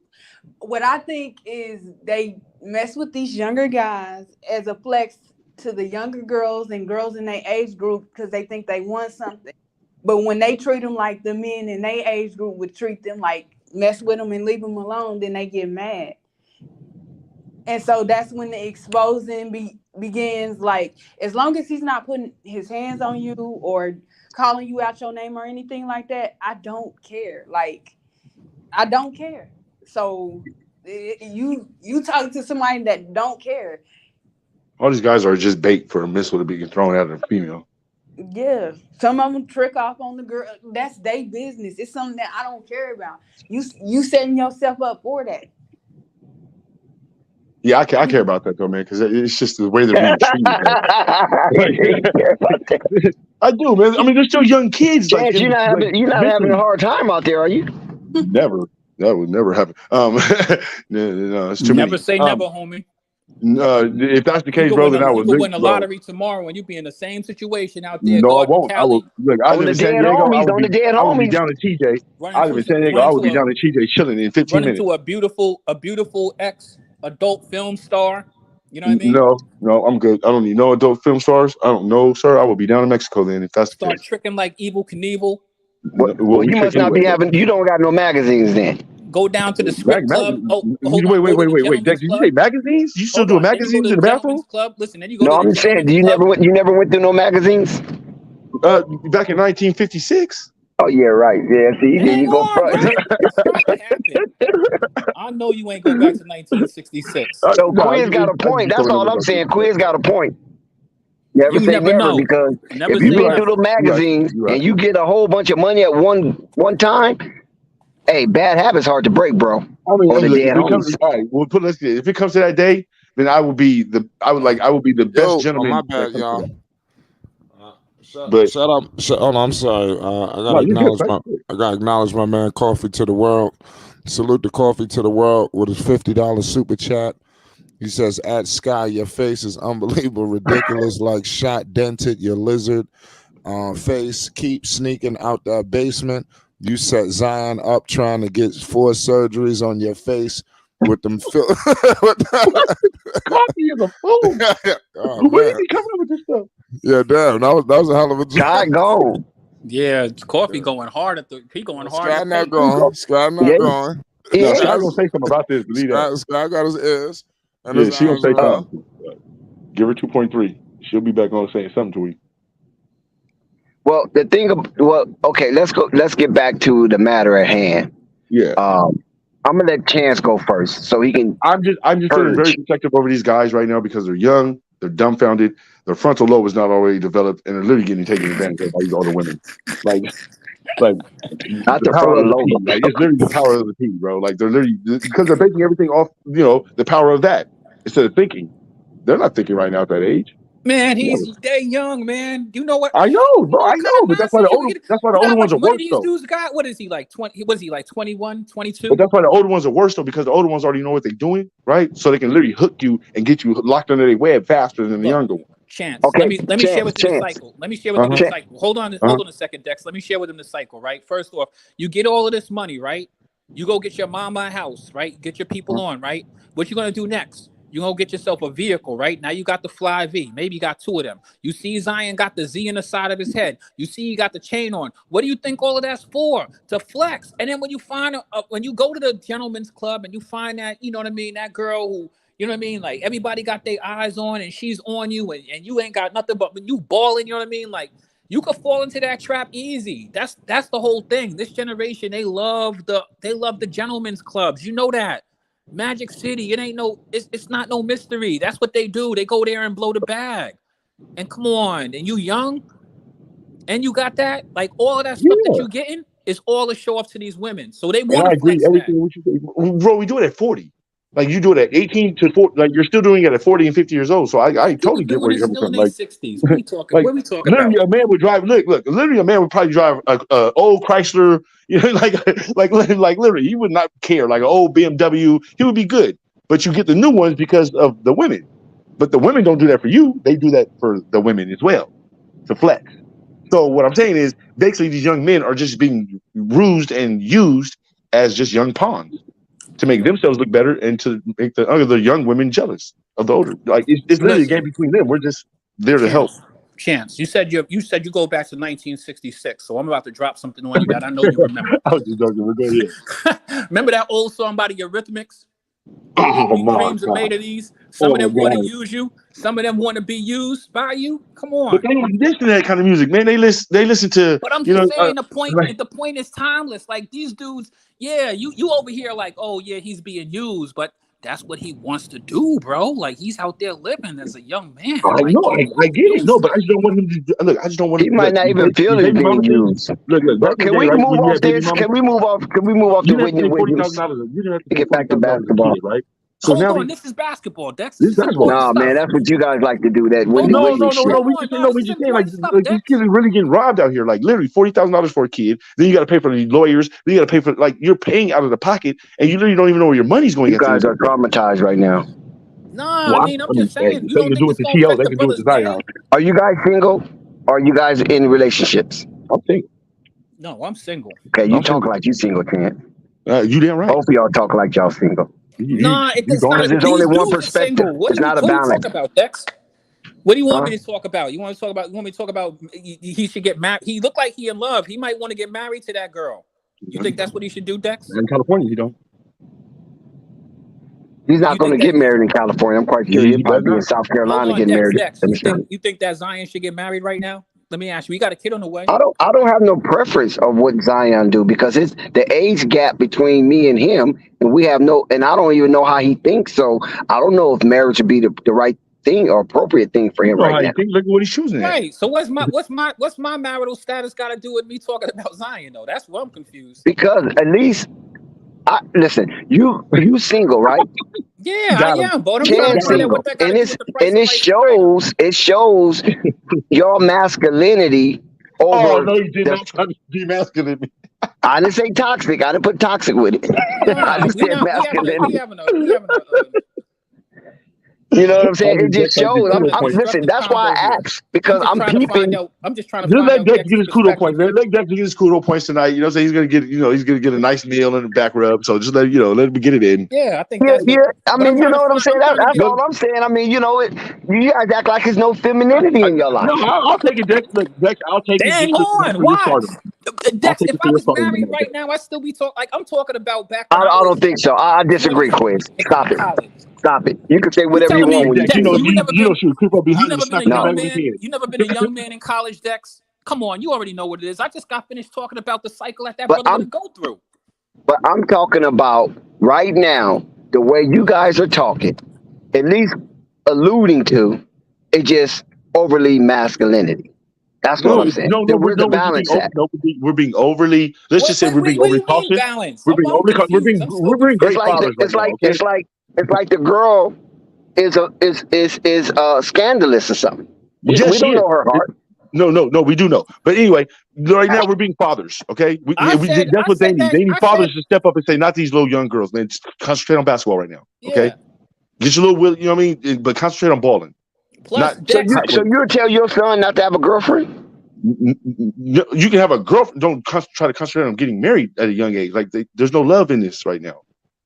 yeah. You're Hold not on, even gonna love Dex. her all the way yet. Dex, Wait until you know what love is first. No, I agree with you on that chance. There's no love out there. Hold on, No, but Dex, no, Dex. it could be, but not while you're balling, right? Because literally you're gonna get reasons. You're gonna get females in there for the wrong reasons. They're gonna look at you as a check, and they're gonna look at you as as a come up. Everybody get looked at as a check. This is the paradigm of America, right? If you're in the league for a while, right? Meet you a man with money and marry him. That's the paradigm of America relationship. No, I get that. But like, say if you're like a Jason Williams, right? Nobody really knows you. You play off the bench a lot of times, so nobody really know you got dough like that, right? You're in the league for about 10 years now, 11 years. There's no such thing. You finna tell him when you meet the girl that has a sparkle. You see a sparkle in her eye. You gonna tell her, say, babe, I play in the NBA. You know what I'm saying? I play on this team. You can Google me. That's the conversation at the bar. Don't use that. No, you should use that you're a contractor. You know what I mean? That you work down now on the you're docks. lying. Now you're building a relationship on false pretenses. But you can at least try to get her to appreciate you. Chance. I see why you single. Frustrated. But Dex, hold on, Dex. I still got a little bit of smoke for you. So when I said early in the conversation, I said, hey, maybe he's in love. He looked like he's in love in the video. Everybody laughed at me. No, it's not about him in love. But you said, but listen, hold on, Quiz. If you're going to be truthful, you saying he's in love with that is in a disparaging way. You're not saying they in love. You said he's in love. So that means it's one side is one way's love. And that's never good. You say you want me to acknowledge the female as maybe potentially being a loving partner. Maybe they're in love. I'm saying we could bring some balance to it. We don't have to disparage. Okay, no, put it like this, okay? If she's literally we don't have to disparage his partner 100%. No, I'm saying, but look, if you're literally looking at a picture, right, and you see him looking at her, but she's looking at the camera posing, you might want to take a look at you can get a picture of me and my girl like that. Hey, a picture sometimes, a captured picture can tell 1,000 words sometimes. Yeah, but that's deceptive. That can be deceptive as well. You know what I'm saying? Well, if he loves her so much, then how come he got a side chick anyway? No, I'm not saying all of that. I'm just saying that don't just make the woman side, the feminine side, the villain. That's all I'm saying. You can't just make that side the villain. I'm not saying she's a villain, but I'm saying if you had a son who was that age in that position and they came home and I'm not sure if you know, but come on. I'm going to show him the dessert menu. Come on. Have you checked this girl out? Look, there's entrees, there's appetizers. See, there you go. Right? You still making the female side, the victim. How we know Zion ain't the victim? Listen, maybe the girl who was an ex-adult star, maybe the adult star is a wholesome woman. I don't know. I never been with her, but she put out this is why we need to get off this subject. Stuff to me. Because not for real. Now, but Quiz is digging deep because I might. Yeah, Quiz and then Chance too. I mean, we're going to the next level, man. I can't chaperone y'all all night long. And then y'all just talking about all kind of shit. It's like, damn, we ain't got no grip on this. We didn't say nothing negative. Yeah, man. We said nothing negative on it. We just first no women or nothing. Go ahead, man. But I feel you don't want to do me a favor. Eventually, I want y'all to change the subject and talk about basketball. I want to get back to school anyway. We can't go to the next 3 hours talking about this. Fight you got right now, keep going, but eventually, right. It don't got to be the Hornets. It could be about anything. It don't got to be about basketball. No. We was on Scoop. We loving Scoop right now, so we can get back on it. Yeah, we can definitely get back on it because everybody knows Scoop. It's all right. I'm just trying to say he ain't find these women in church. Let's stop capping. Chris Paul got waived. There's so many things that went on. You know, in the I NBA. don't think nobody cares about Chris Paul no more. Right? Like No, literally, he dried up and washed out, and like it's like, He oh, got Chris Paul for real. he's on the race to LA. Are Okay, you where do you think he can surprised he go? got waived? Is anybody surprised Chris Paul got waived? Not at all. But where do you think he can land though? the Bulls, they love him. But He wants to go back to but you know Phoenix. Chris Paul's gonna want that ball in his hand. So I don't know if you want to put him on a veteran team like that. You kind of might want to put him on a young team. No, he going back to Phoenix. Oh yeah. Oh what? I thought Phoenix told him. No, Phoenix told him they wanted him. Like they told him I he's not going. know, but he came out and said that he wants to go back. Y'all Huh? forgot about that rule. They was in the luxury. They was gonna be hard cap basically coming into next season. I don't think they care. I think they literally just want to get him out of there so he can start fresh. No, I'm telling you, they waived him because they was going to be hard cap. They got to Oh, okay. I see what you're get saying. behind. I got you, Purple. I appreciate that. Yeah, I did not know that. he So wants good to go looking on that. to Phoenix. I mean, where I'll else are be you gonna honest go? with That's what I'm you. saying. I Where don't else are you even gonna go? care, to be honest with you, what he does. I think he should become a coach. No. People do not like Chris Paul. No, you didn't let me finish. I think he would be an amazing teacher. He could be on a coaching staff, sure. I don't know about head coach just yet, but I don't think I want No, Chris Paul. I don't think I want Chris Paul coaching me at all. like I'd probably knock him. with AAU and stuff like that, he'll be good. That he'll he got teach them kids how to be dirty. Teach them all of the dirty tricks of the trade. Have y'all ever met Chris Paul? The dude gets anal quick, man. Like he gets man. I don't know if he can. I don't know if he can hang with kids. He can barely hang with adults. What the hell He'll did you be just all say? God going off of perception. That I man, think he gets mad real quick. Like he gets beside himself real quick. And I don't think he can do it with young people because he can't really do it with older generation. So I don't know. I believe in him enough. He can. Did you hear what Kenyon Martin said about him? No, what did Kenyon Martin say? He said nobody likes to do it in the league because he's too wishy washy. They don't know they don't know where he lands and where he stands at on most things in the NBA or competitive. I can see that. Yeah, like so they say they don't even trust him. Like nobody trusts him. And I was like, dang, that's messed up. Like, man. Which he's not gonna retire. He's gonna be on You somebody. need Chris Paul unstoppable. Oh, he already said he's not retiring. So I was just trying to see where y'all think. I thought he was gonna go to Washington, maybe. No. No. All right. You don't think? Nah, I don't know. I mean, Chris Paul is already waived CWE, isn't he? I thought he was, but she said that they just waited on him to bring him back because of hard cap. Oh, okay. She actually had a great point. I didn't even know that. They been talking about it.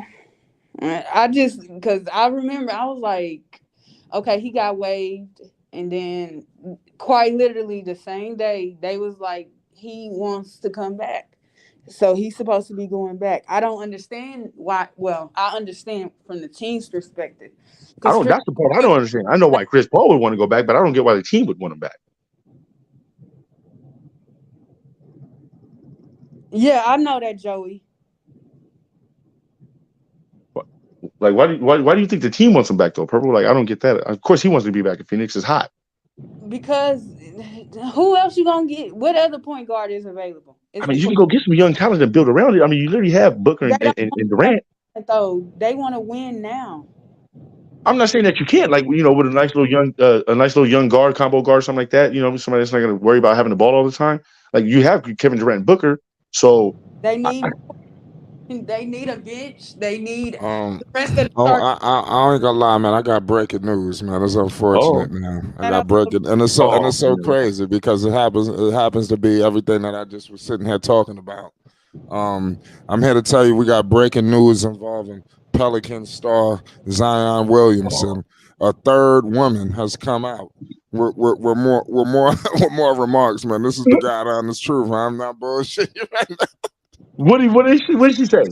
Yeah, I'm just letting you know a third woman has come out. I'm gonna leave it at that. Oh my God! Oh, don't man! Come they better on, not try to do I'm over here capping when I'm telling you about these young dudes out here searching. Bro, these dudes is thirsty. They better not try to walking do through the this, desert. like what you call it, man, on football, man. They better not try to. Thirsty dudes walking through the desert, and now I'm gonna tell you something. That chick that he looked like he's in love with, I wonder how she feels about the other female who is obviously very experienced. Can I say that? Can I say that, Flight?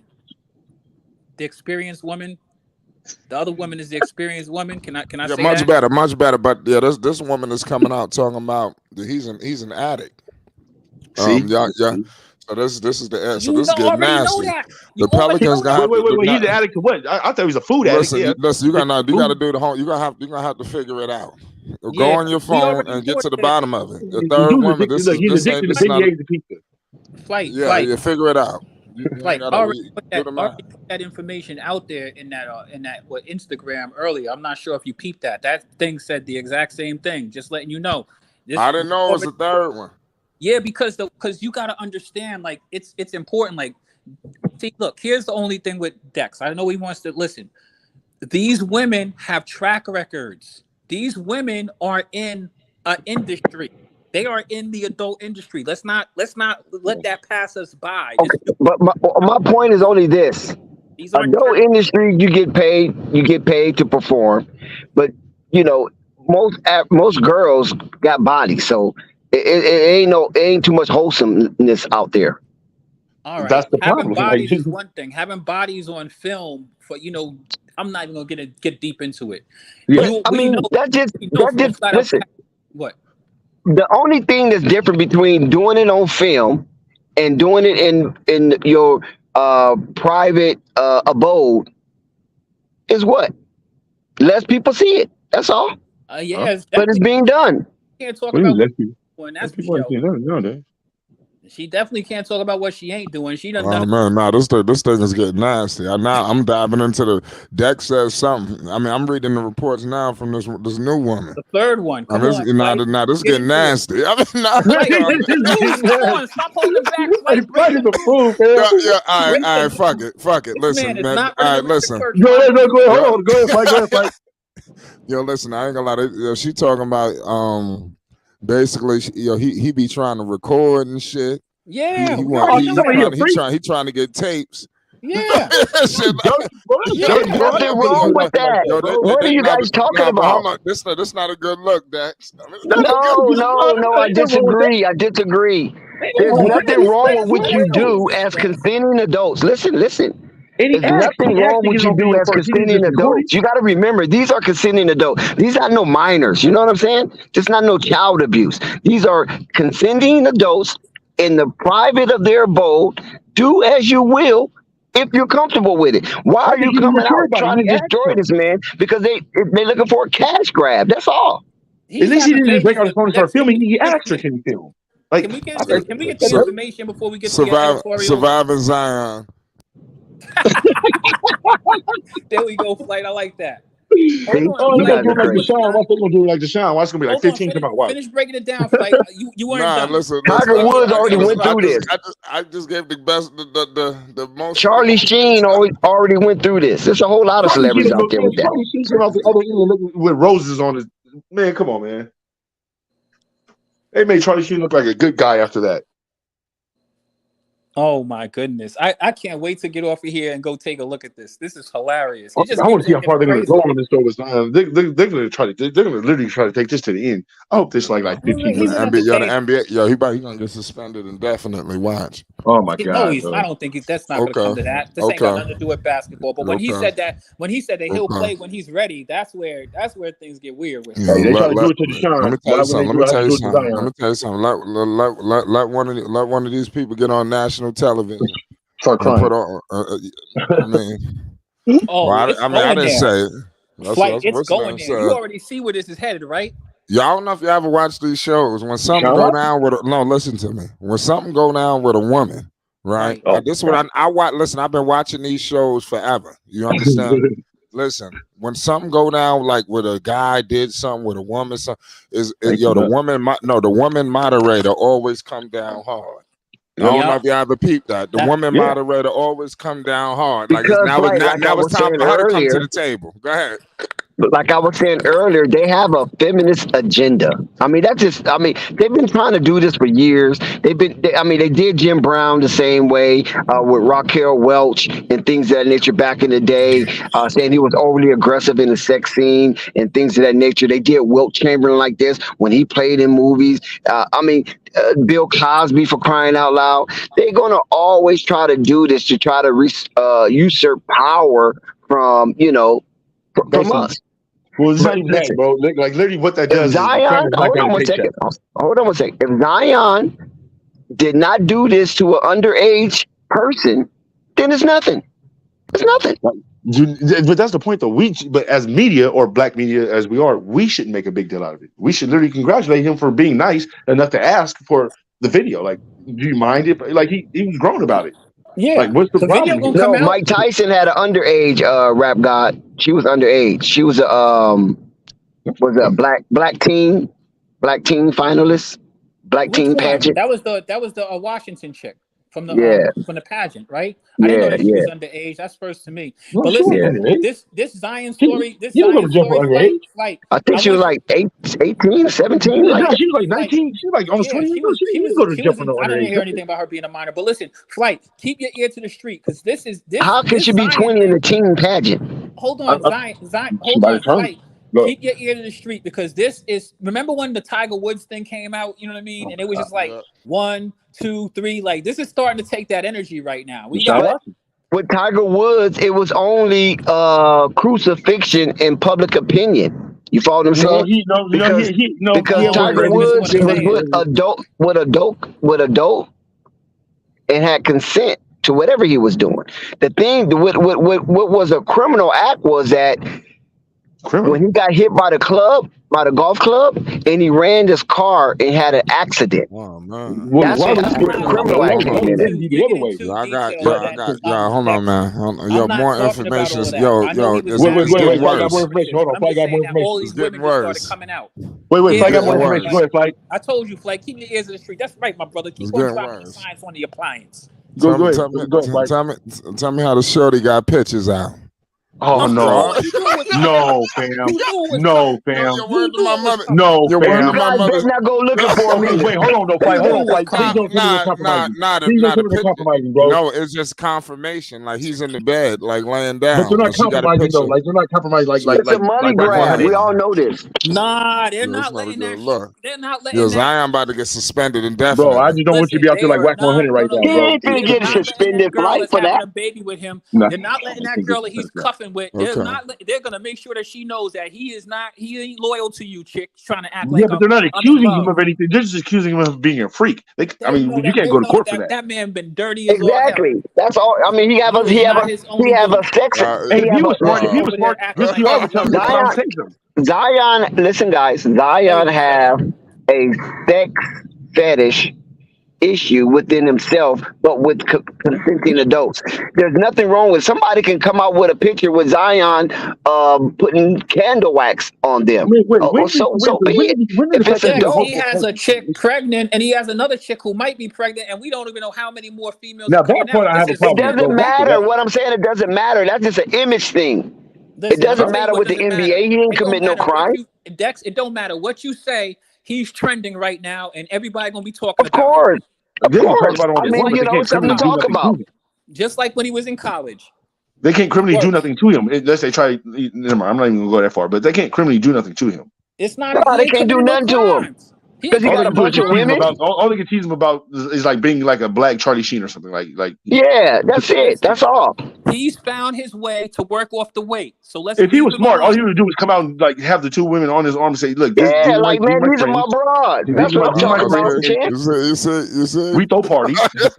See? Yeah, We like we parties all and agree Snapchat. with this. You know what I'm All I saying? know is I'm a that party man. I love the Yeah, party. exactly, bro. all If I he know was is if that he was smart, I'm he the would prince. literally, bro. I'm the prince of basketball. Bro, do you know he would be a party promoter for his own swinger parties, bro? After that, like you know how much love he would get. Come Yeah, on, Right. I'm a southern boy. You know how we do it bro. down Come out in the south. middle. All he Come needs Yeah, to on, exactly. do. chance to take it too far. Hold on. And Well, I'm just saying, like Flight. it's literally so much now that you can literally just come out and say, "Hey, this is me as a person," and people You will know how love you. many NBA players will go Listen. to his club? Hold on, Flight. This is all Really? Zion needs to do to clear this up. He needs to go on the Cam and Mace podcast, right? and promote that PHP product that they be promoting. He'd be the perfect person right now. You talking He about the get a pink crazy horsepower? endorsement. Yeah, he's a perfect endorsement right now. Get him on with those dudes. Somebody link them up. Yo, Hey, shout Yeah, out. but all I he's know not is in he trouble with needs the to promote NBA himself though. as a That's good. all I'm All saying. he needs to do is promote himself as a good young black man that has, Too late for that. Too like. late for that. Look, he likes an abundance and let's Yeah, I just say like an my assortment. bunnies. No, you You gotta just know, tell it straight up. I like my bunnies, man. You know what I'm saying? Y'all, He ain't y'all even didn't say rocking with nothing. bunnies no Y'all didn't more. say He nothing with grew bro, up. Sugar He just come Free. to grew up on the Y'all house didn't with say nothing with 32 Pimp flavors. C. He's the king of the BBL. Now the question that we need to find out is how many BBLs Zion's he new paid house for. at 32 flavors. Come down. It's on Fifth Avenue, and come hang out with us. That's all Flight, let's Zion have needs to some do. fun here. Flight, how many That's what he BBLs do you No, think let's that not. Zion paid for? Let's not. How many do you Zion think needs to do paid a for? promotion Like, video and just leave it alone, bro. On to the next person. Shit, Zion finna be a hero in a minute. They keep it up. how many y'all They think just he don't have paid nobody else to for? talk about. Like Dylan's How going. many surgical procedures y'all think he Zion pulling paid out no for? more guns. So Nah, now ain't nobody talking about. I tell you what. If Zion, they come back, Zion not healthy. To start training camp. It's gonna be a Now problem. that's a whole No, nother man, story, you Flight. can't do That's a that, whole Flight. nother You said story. stop it. You said leave it alone, Flight. You can't be doing that, man. You Yo, Hey, literally Lee, said put them the failure. hashtags. Put them back to Zion basketball. hashtags in there. He said this I whole brought failure. I brought it back to basketball. And he Really? ain't going to be the first Really? athlete. He ain't going to be the first athlete to have babies with multiple different women at the same time. So Yeah, but all he you got don't to do want to is go start look that at his early. brother Sean Kemp. Sean Kemp will put him on to everything. But the He child follows the support back same then it was course. different from the child support now. What's You're that? literally gonna go broke. Like, look, child support back then, you can still play in the NBA and have 10 kids, right? Try to have 10 kids right now in the NBA play. That's $40 million a kid. Hey man, but that's what happens when you don't think. He thinking, but he ain't thinking with the right. You know what I mean? With That's the what I'm right saying. That's brain. why I feel sorry for these young boys because you literally got John Moran's dad talking I about don't feel. how can I tell feel sorry We for got that. coffee. how can I tell John Moran Hold what on to now. do? Shut it down. Everybody Well, shut it down. We got coffee on the scene. I Check don't it care out. about no coffee. Look, man, Shout look, out, shout out, I shout like out, mine shout with out, creamer shout out, anyway. shout out. What's up, Chan? What's What's up, up with your Chan? coffee? Bully head Yeah. ass. What's up, Coffee? Shout Yo, out listen, Zion. to the chat. Shout out to Flight Look, Force. Let me tell y'all something, man. Check this shit out, man. Don't be tricked by them people, man. You know when it come out like they did Tiger, like they did everybody else in this Sean Watson. in this America, them people could do what the fuck they want to do. And by Zion being out there, Deshaun Watson. by the hell yeah, Deshaun Watson, by Zion being out there, like all of us, like most men, we all sex addicts for the real men. right. We all love Especially when sex. you that age, We right? that's Let's why they be give us honest. that No, like hold check it on, out. wait a minute. No, But wait a minute. Don't say all of it. No, Hold on. Oh, now Flight want to come with the innocent. respect, flight a married man, so we don't get you. Man, y'all done ran No, Purple hold Baby on. off the Hold on. off Hold the on, Hold fight a on. panel. married Coffee. man. Hold on, Coffee. fight a married man, so we don't get him trouble on the panel. We'll talk about it Coffee. when we He's off trying the to panel. moderate. He's But trying to check moderate. We're it not out. trying to get a strike on the Check it channel. out. I ain't gonna hold shit back. Check this shit out. It's incredible that they talked all this shit about LeVar Ball, all that bullshit, and nothing against John Morant or Zion Williamson and them people, but LeVar Ball ran a respectable camp when Zion, who was low, did none of that shit happen. He wasn't doing none of that. He was playing ball. He was averaging down there 30. Man was doing this shit off the chain. Now all this shit come out, and all it takes is just a little bit, and that white man get hold to that shit and start paying bitches to lie and say more shit, say you pregnant, say you did this, say the motherfucker gave you AIDS, say you gave him AIDS. They say Zion been losing weight. I hope he ain't got that package, dog. Hope he ain't got that package. But teach this though, coffee. Look, they literally take advantage of the Coffee. I fathers feel too, you right? said. I hope he ain't Because the got that reason package. they take Yeah, you know advantage of what the I'm saying? fathers They that are losing in tremendous their weight. lives, right? They talking about he Because down there in LA and one of them health diets, okay? That's that diet that you can't come back from. Start getting thin, big ass Facts. motherfucker. Come on. Shit, your motherfucker head be big as shit. What that motherfucker name? Al Sharpener, and your shoulders little than the motherfucker. See how big Al Sharpener head is? Little ass body. Yeah. Al Sharpener shoulders Plus, look like the a Coffee. wrist. league is smart though. Plus, Like the league is smart, right? Coffee. The This league young wants to man is keep. moving. This young man is moving reckless anyway. There ain't no telling. You Reckless need to be careful how he moving. He moving and I'm gonna wild right now. and I'm gonna say it's on his. I'm gonna say that's because his mama and his daddy spoiled him. She got away from his real father when he was in 5th grade. I don't know if y'all know about that. His real father got with the that's a fact. stepfather and all that bullshit. They let the real father be in his life, and this is what happens when you raise them mama babies. Shout out to women that be on solid shit. Shout out to the women that be on solid shit, like LeVar Ball wife. To let a man be a man, and she understand her place. She love him on this side. Let him get a tough love on this side. You got to do that. You can't do that spoil shit, man, because this type of shit happened right here. They say John Moran mama's the reason why he did doing the shit he did. No, John Moran daddy. No, it's John Moran daddy. John Moran daddy came out and said, how can I discipline this man and he makes more money than me? He has Chris Paul. Like, he had Chris Paul. No, his mama. You're right, Coffee. His mama got him out there, dragging him out there with that bullshit. Man, so when your mama demands your daddy. John Moran's father asked Chris Paul, father, what do you do when your son makes more money than you? What do you do? How can I do this? How can I do that? What do you mean? What do you do? You smack him in the back of his dome. You beat his motherfucking ass. You drag his little ass. Calling him to put him in the middle of a ratchet situation. No, but what I'm saying is, but you literally have the mom demeaning the father by basically shutting him down and saying, "Look, you listen to me, son." Like you literally just alleviated a whole big thing that he needs to go through, which is the father-son moment. I'm telling you, dog, that shit is important. People don't want to hear that shit because it's an uncomfortable conversation. And women want to get angry, especially when you had Kevin Samuels saying them, dropping them jewels, dropping them facts. Now they miss him. Now they miss him because he was dropping that shit. This ain't to demean a woman. Just that you gotta know your place. Like a man gotta know his place and don't supposed to wear no panties. What the fuck a man look like wearing panties? Come on, dog. You know what I'm saying? But these men nowadays are volunteering to wear panties. When you see this shit happening, you should more respect LeVar Ball even more, him and his wife, because look what happened with their 3 sons. She could have easily left him. You know, everybody was in the air. Oh, LeVar too tough, LeVar too rough, and she stayed there. No, this is my husband. Fuck y'all, get out of my face. If y'all don't want to be my friend, so what? That's my husband. I'm down with him. He down with me. And we got 3 incredible and amazing sons. And look at them. They very successful. You don't hear about shit about them boys. Not nothing. Right. But the thing was her accident that happened, right? Her accident, people started feeling sorry for her, right? How you start a family, not this ratchet nonsense that Zion over here doing. He doesn't have that role model, obviously. And it's fucked up because Zion ain't listening to nobody. When you motherfucker make $95 to $100-some million, what you gonna tell him? But you scared to be a parent.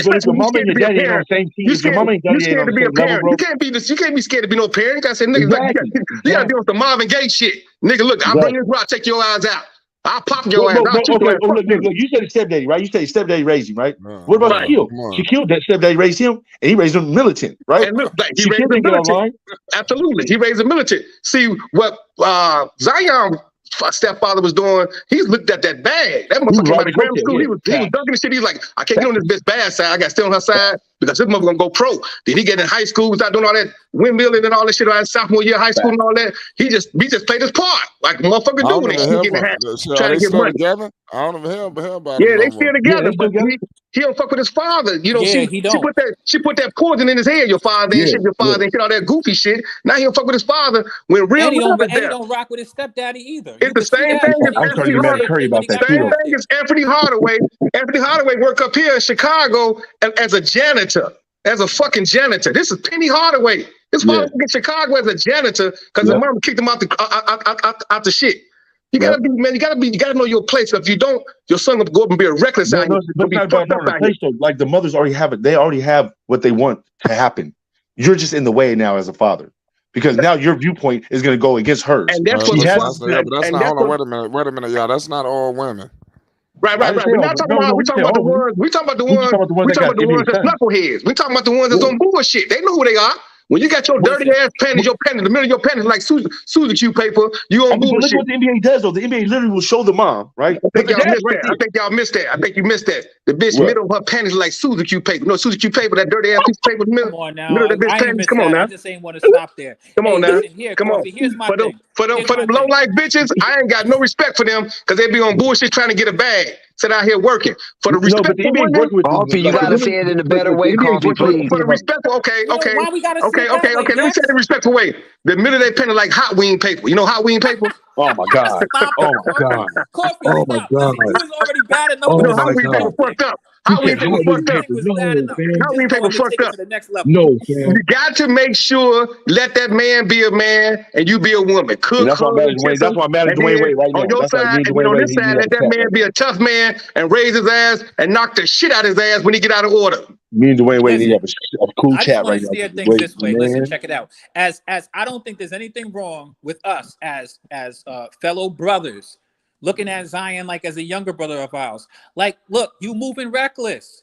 You moving around with crazy women. You're not even protecting yourself. You know what I mean? You're running around calling this, looking like I'm in love, doing love. What you think the videos and stuff Playboy like that. Mansion was? All those young black stars going up in the You know Playboy what it Mansion. is? Same shit. You know what it Let's not go is? there because I that was like blame, weird. look, you know who else I blame? I blame the NBA too, because if you watch Kevin Garnett and Tony Allen, they said they missing them old mentor programs when you had a older motherfucker that tell them off the rip some real ass shit. Right. But look how we condemn Draymond though, right? And we the condemn NBA Draymond for Draymond going hard on young Poole, but as you see, young Poole needs it, right? The dudes in the league now is just as young as them, and even the old Right, dudes. so that's why you got to get that motherfucker. But they're coming in with a chip on their shoulder, like they're already good. Think about it. Why would you listen to a Tony Allen that's certified not only on the defensive end, but in these streets of Chicago, certified game banger, certified motherfucker about to get shot. Allegedly. I remember when I don't know if y'all remember when we was in Boston and they came to Chicago and all them breeds about to get at Tony Allen. And Kevin Garnett said, "Man, once y'all chill, leave him alone." And they was like, "Kevin, mind your motherfucking business." You're right. Kevin literally like, we don't give a fuck about no $1 million. We got money over here. Mind your motherfucking business. So Tony done been through it. So Tony done been through it all. So let him guide the young boy, the young bull, and let him know, look, man, this ain't the way to go, Ryan. This ain't shit right here. If his dad is scared to tell him, if his mom on some bullshit, let Tony Allen get him. But that's when the NBA got to step in and get the right motherfuckers to mentor these young motherfuckers. Well, they gonna go crazy in this bitch. You need the Cars, you need the Anthony Masons, you know what I'm saying? You need the Oakleys, you need the men like that been through it. Look, check this out. Or get some outside interest. Get the chances of the world. Get the access decks. Get the quiz. Get the flight sports. Get the coffee. Talk to these motherfuckers. You ain't got to be no ball player. Because these motherfuckers with some level-headed knowledge, that's really but you know these young guys, right? These young guys nowadays, right? They got $80 million. They're not gonna respect you, and you don't have that much. They're gonna respect. Look, one thing you gonna respect. They're gonna respect me regardless. But what I'm saying is, one thing you gonna respect. Hey, remember they had a chance. Remember they had that scared straight shit talking about prison. Yeah. Them people didn't give a fuck how much money you had. You walked in that jail cell, you belong to the game. You see what I'm saying? They don't do that no more, do they? No, they don't do that. That's what we need. You can't do that nowadays. Like, that's literally abuse. You got them on purpose. Right, you got them on purpose. They don't want to hear this shit, but I'm gonna say it anyway. You got them on purpose. The system broke the whole nuclear family up. Put the black man over here, the mama in jail, let the women raise them. So when you go to the football shit, say the mama did this because of the NFL. Oh, the mama did this because of basketball. That's what they want to do, so the motherfucker be soft, be all fucked up. Fuck that.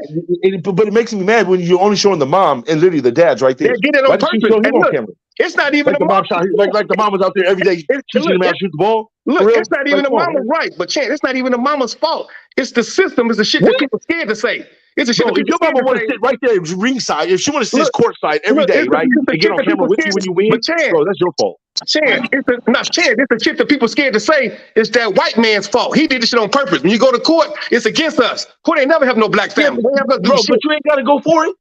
But that's what I'm saying. When you put enough, but Chance, look, when you put enough venom in, look, Chance, take your best friend in the world, whoever that is, put some venom in that motherfucker head, and that shit go right. He might sell you out for a bag. Might sell your ass out for 10 stacks, 20 stacks, 100 stacks.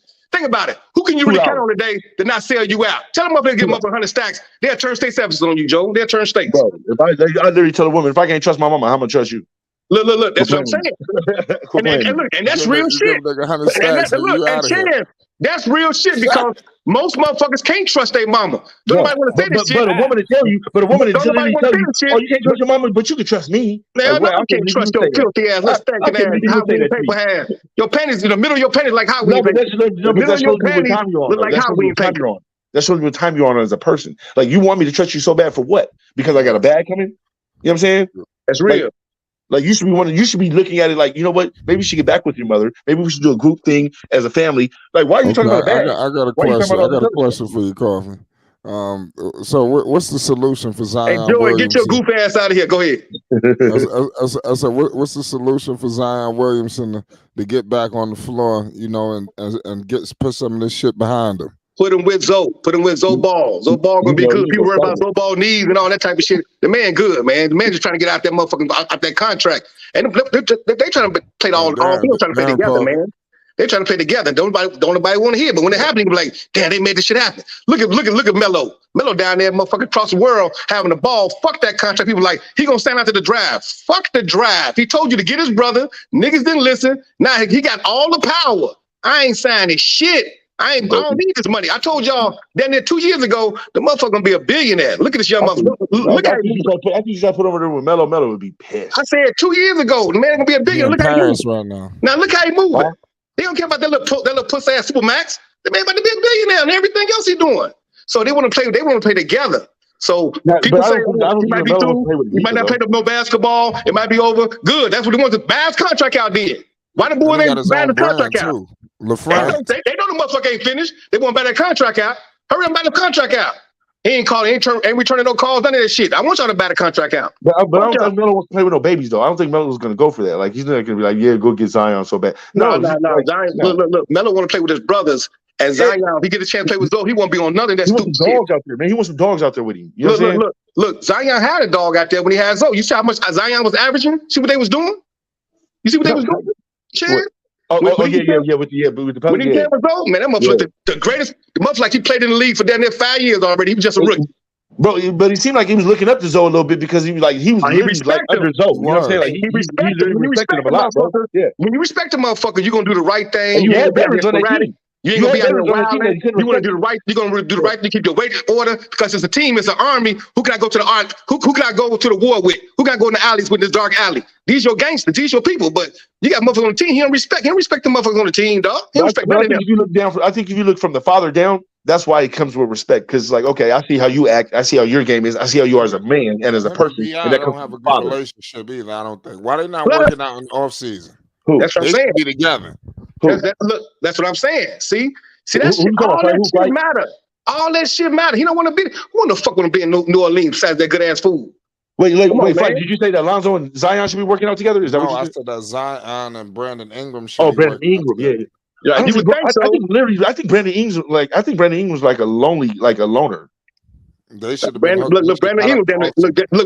Ingram don't want to be there. He just got that off your big ass contract, that big ass bag. You got to sign that, but he down there don't want to be there. He's a loner, bro. Like I don't think it's not even that nobody gets along with him. You just don't care if you get him. Like you don't want to be in your little group thing. No, but when you think about it, he just when you think about it, he's just introverted, just like Zoe. Zoe introverted. Yeah, he's a loner.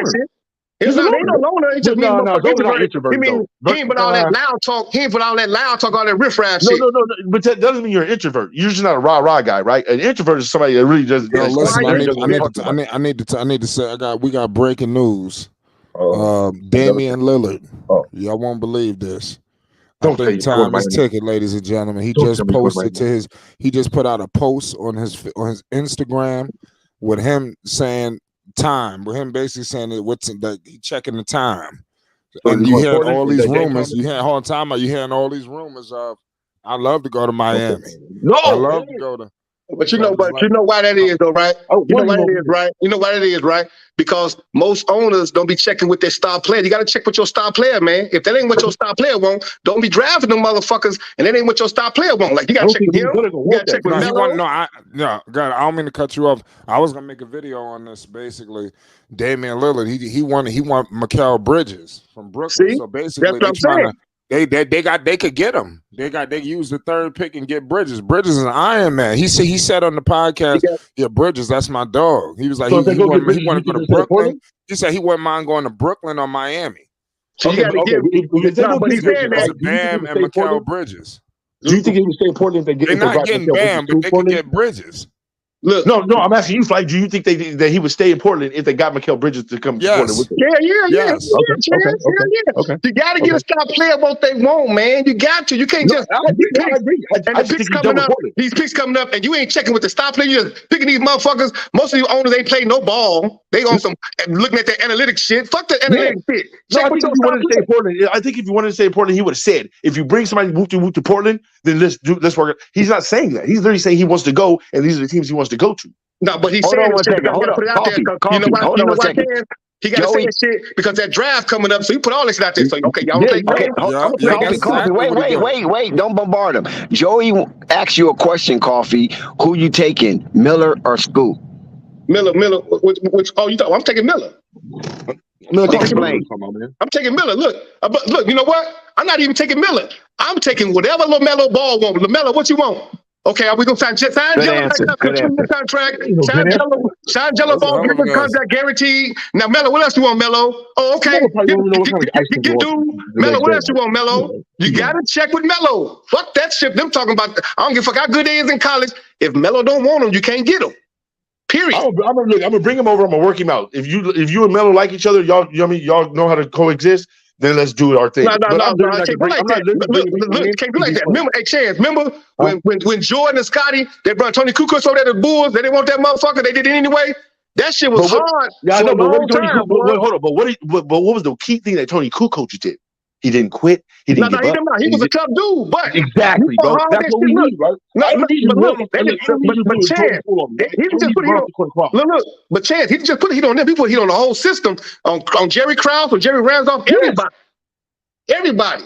So it didn't fare well. The shit didn't fare well. So I mean, man, look. But we're not doing that with these young talent now. We're not telling them what they with Melo, right? I'm checking with all-star players. Everything. Bro, I don't care, bro. I don't care how all-star Lamelo is. You don't run this, right? I literally need to show you how to do this too.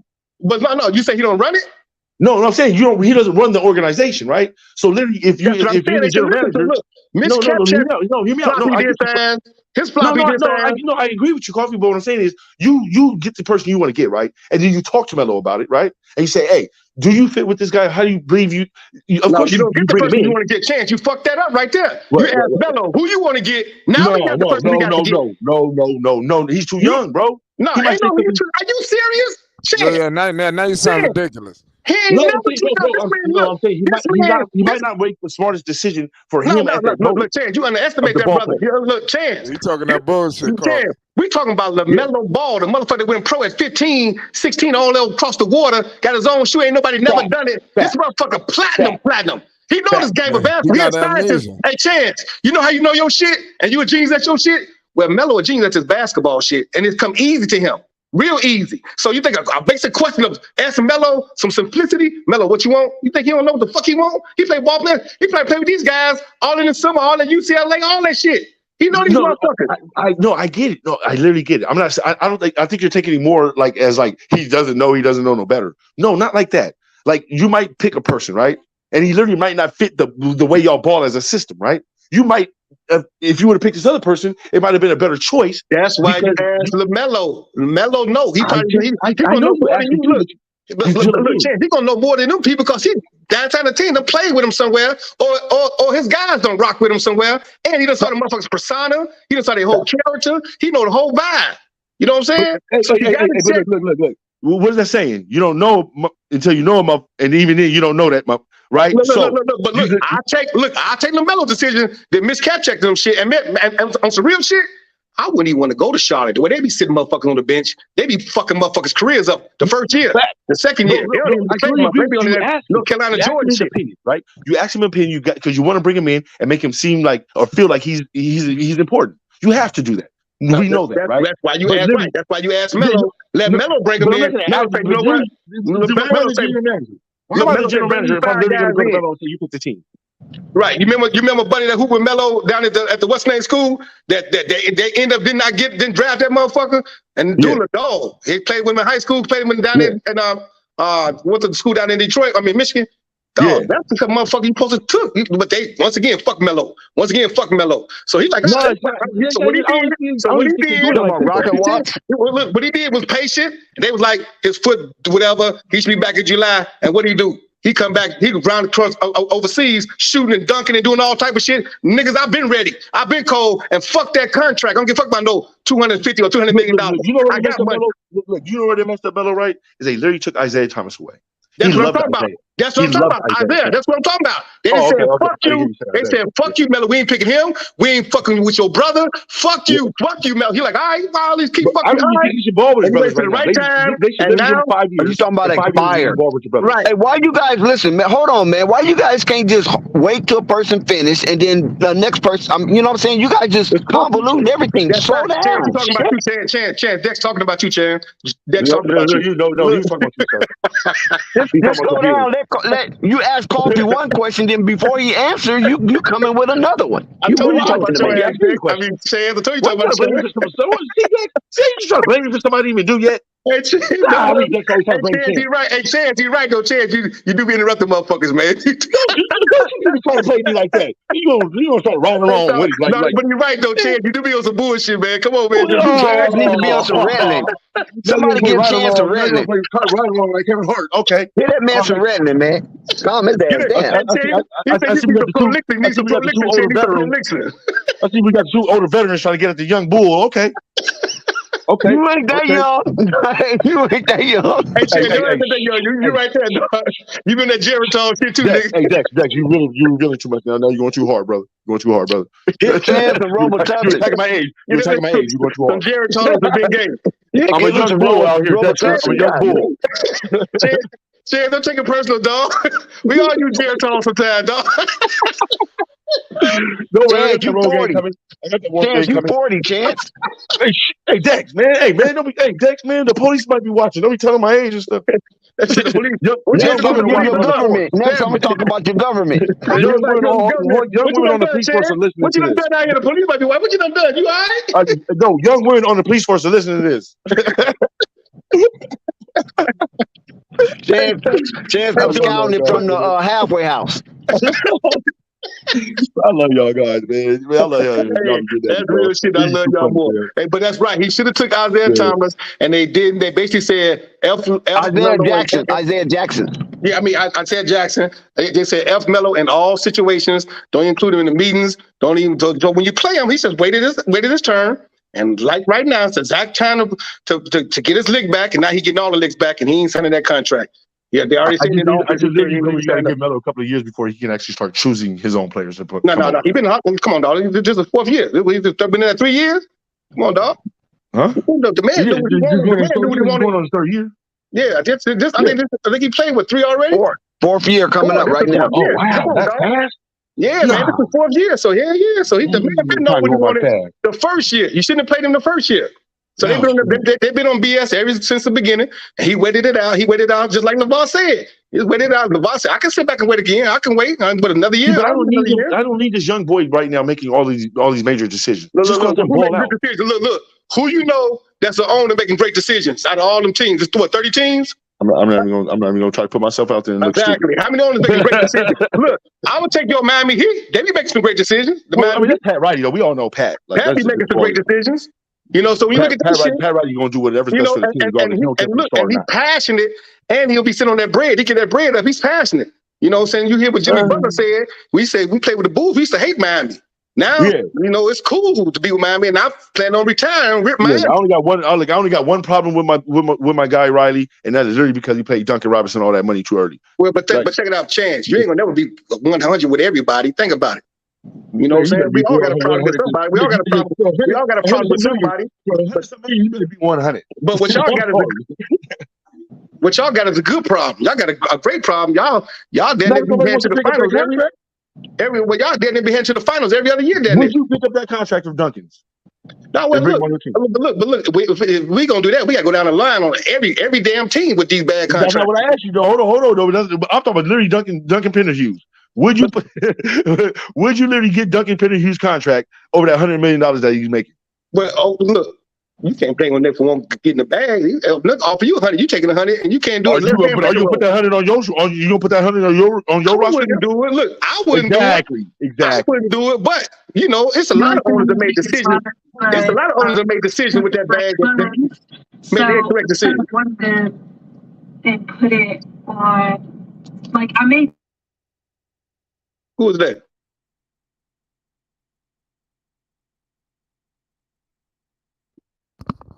I don't know what the hell that was, man. That chance got the people coming in. Yeah, man, that shit is crazy. Coffee. I mean, it's like, that's why that you said that. You kind of pretty much echoed the statements I said when you was like, you don't really care who they pick. You just want whatever Melo want. I basically said, you know, I want whoever the hell could get them to the playoffs. I ain't got no allegiance. It's real. You don't want to have no allegiance. What you got going on, man? You been keeping up with what sports you been keeping up with? Well, I've been out of town. I've been to Florida. I've been everywhere in Florida. I've been in Las Vegas with my man down there. We got some things happening down in LA right there with Dexter in LA. You know, there's a lot of things popping. We gonna reveal some shit. You know what I'm saying? I saw you in Las Vegas with Jeff. Yes, my man. We was down there with Senior, right? We went over Senior's house. And when I tell you, dog, you don't been on some houses, right? These dudes got house. They playing with the houses. I'm talking about you can walk into the 6-bedroom houses where they control the air outside. Now, who you know got a machine that control the outside air? You know, they make it 70, make it 80 degrees outside by the pool. So it's crazy what they got down there. You know, first of all, both of them got about 3 or 4 Bentleys in the parking lot apiece. So when they say Lil Junior being stingy with the money, he ain't being that stingy. He done bought both of them 3 Bentleys apiece and then something. And Junior got about 100 Bentleys, about some more shit. It's crazy. So down there in Vegas, man, it's crazy down there. But I saw what you had put. I got to laughing. What's that hotel you put up there that says the Sykes Hotel, Dex? Oh, the Rio? Yeah, man. I didn't know it was that dirty like that. We went past Rio. I didn't know it was like that. Man, I used to play at the Rio, man. I was shocked to hear that, man. That's what I say when I saw it. But I don't be on the bottom floor. I'll be way up in the suites though. So I don't know what they do down at the bottom. Maybe you know. Right, you'll mess with them. You know, I got double doors. You know, when I walk through, you got a secret elevator, double doors. You know what I'm saying? Right, you looking over Las Vegas, looking the whole over Las Vegas, all that business right there. Yeah. I saw that. We had just rolled past the Rio too, man, last week, and I was like, damn. When you put that up there, I was like, damn, I ain't never been up there. They fucked up like that. But like I said, that's much at the bottom. The pool area is not like that, and where I reside, it don't be like that. So I don't know. So you know, I put it up there because I used to play at the Rio a lot back in the day. Right now, the top it looks sweet. Man, that motherfucker cold on the outside. I just ain't never been inside. Yeah, Rio had been voted the best, even though I don't eat seafood, but the best seafood buffet in all of the Strip. I heard. They be on some serious business down there. I didn't get a chance to check it out. That's where they have the World Series of Poker at the Rio. Yeah, so I know it can't be that bad, like the people said. That's what I'm saying. I couldn't get no take on it because I ain't never been up in there. But when I saw you post it and put it up there, I just started laughing. I said, damn. Yeah, I was like, man, I was hurt about the Rio. You know? But yeah, I done been into Rio. I've been to MGM Grand. I've been at the Signature. I've been at the Trump. Before Trump went crazy, of course, you know what I mean? I'm gonna give you, that's why you all access Dex. I'm gonna give you more than that. Because literally every state, from Chicago to LA to New York to Atlanta, you pretty much know, to Arizona, you know all the side streets, all this shit, all the Maplewoods and the Bellwoods. I'm like, hold up. You really done travel if you know all those. I know them girls that I can help Zion a lot. You know, but only you had a head on your shoulders and you was out there, you know, when you tricking, you was out there making sure everything was right. Zion ain't got nobody to follow, and his mom took his father's pops out of his life, and now it's getting harder for Zion. And unfortunately, when you got this money, you be thinking you make the right decision because you got money. It don't make you real smart. It just make you do with some money. You got to be smart, got to be level-headed, and you got to think this thing out and sit down with the people you need to sit down to and really talk, man, and really get your shit right, because it can go bad real quick. Not just with that situation, but all it takes, I think, who said that? I think it was Quiz. All it takes for one motherfucker to say, oh, Zion hit me, and start crying on TV, and it's over with. And that's what they'll do. They'll pay him to say, he just cry. I give you $15,000. You cry on TV and say Zion did this. And they start doing that shit. You know, public opinion, they got their own court. They judge you, and it's a wrap. Your character is shot. Defamation, all that shit, you got to get through lawsuits later. But in the meantime, your shit's shot. Start losing doors. Yeah, because in the public appearance, you have no restrictions. You have no boundaries, no guidelines to go by. Whereas in the real court, there's guidelines, restrictions, rules, you know what I'm saying, that you have to stay within a frame. Public, you can say whatever because there's nothing, you know, there's nothing holding you back. Absolutely. And they know that. And that's why they be paying them people off. And look, say some more sort about, say some more dirt about it. Let's really kill this character. Let's assassinate this character. And who knows? The GM from the owner from the Pelicans, he played games with us. Let's play games with him. He want to come back on time. Let's do some more shit. So let's put some more dirt out there. Well, we're gonna get rid of i.e. Deshaun Watson. Yeah, for real. Yeah, exactly. You see, you know, so it's a jolted situation, man. Even with John Morant, it's a jolted situation because people like, that was a toy gun. They don't give a fuck about that shit. When you with them people's entity and they say these are the rules and regulations and this is the policy. They give you a little policy book. We don't want you flashing no guns. Well, y'all let what's name do it. They don't care. They like, hold up, he with us, and although you with us, you ain't with us. You understand? So it's like, He got the color for the complexion and y'all don't. So you got to abide by the rules, and you shouldn't want to be out there no way like that. Unfortunately, like, people like, the guns don't do this. Yeah, but when you plan for them people, that's their entity, that's their private situation, you got to abide by them rules and not take that bag. Don't play. Go across season play. Go somewhere else. But anywhere else, everybody got rules, dog. And you want they pay you to be good, right? Yeah, dog. They pay you to be good. They pay you to be great down there. You know. So it should be no complaints. Like they was going on Allen Iverson back in the day. Your posse coming in with these baggy pants. You can't be wearing this. You can't be wearing that. Y'all looking like a whole gang. Whatever. You got to straighten up and get rid of some of them guys anyway. You know. So it'd be hard for people to do. You know, but your surroundings, man. If you got one or two friends, you lucky. If you got one or two friends, I'm talking about loyal. I'm talking about rate, but 100% down with you. You know, people say this and say that, but then when that shit hit the fan and get on fire, nobody want to be in that fire. You know. So Zion going through it, he lost his big brother in Zoe. Zoe was his big brother. Zoe was keeping him in order. He kept him in shape. People don't want to hear this, that, and other. You know, they kept him in order, kept him in shape. All the skies of the world talked all this and talked all that, but they ain't on here talking all that business now about Zion. The Pelicanette, but y'all star player is getting booty out there with them people out there that he shouldn't be playing around with. And another thing about Zoe and his influence is that he chaperoned Zion on various escapades dealing with Miss Benson, Gail Benson, and her ventures. You know, integrating Zion with how we play the game. When I mean play the game, not the basketball game, but the game outside of basketball, dealing with these owners and ensconcing yourself with the money. You follow what I'm saying? Getting good favor. I'm not saying being no sellout or being buck broke. I'm not even talking like that. You know what I'm saying? I'm talking about just doing your job. Play the game. And then if they ask you, you know what I'm saying, could you attend this charity event and blah, blah, this and blah, blah, blah, help the kids in the hospital and stuff like that, you would want to do that. You know what I'm saying? Ingratiate yourself. That's fact. Yeah, ingratiate yourself with the money. You follow what I'm saying? Ingratiate, and don't turn yourself inside out for the money. But just ingratiate yourself with the money, and and allow your ride in the NBA to be comfortable. But he told him, don't trade Lonzo. He told David Griffin, don't trade Lonzo. You know what I'm saying? He said it several times, many times. And you said something, you hit on the head. You said you drove home something that was real. You said playing the game within the game. Knowing how to play it, knowing what to do with the community service and everything else. And making your situation as smooth as possible, because it's a journey in the NBA. So it's not just the basketball court; it's off the court where the antics and things just happen real quick, and things escalate real quick. So when you make your situation smooth, we right before you, we right there with you. Look at LeBron; they with LeBron 1,000,000%. LeBron he made a tough. A lot of people. He 20 years with the same chick and ain't got in no trouble. He probably got some trouble, but you didn't know about it. You know what I'm saying? They hid it really well. And so that's what they want you to do. Look at Jordan. Jordan, you hear about the gambler, but you don't know Jordan doing so much other shit. You know what I'm saying? But the gambler was the main shit that was the focus, that they put that under the rug, which is why Charlotte going through a lot of shit now. But that's a whole other digression. But you got to have mentors for these guys, and they don't have to be no ex-basketball player. Just a person with some real-life situations that induce motivation. You got the Les Browns and this, but it ain't got to be Les Brown. It got to be somebody that they listen to. You know what I'm saying? It's people that they listen to. Even Lil Durk and them listen to people that you hear the new song he got. He's trying to change his life just another, because they listening to people that making a difference, because they want to stick around. They don't want to die.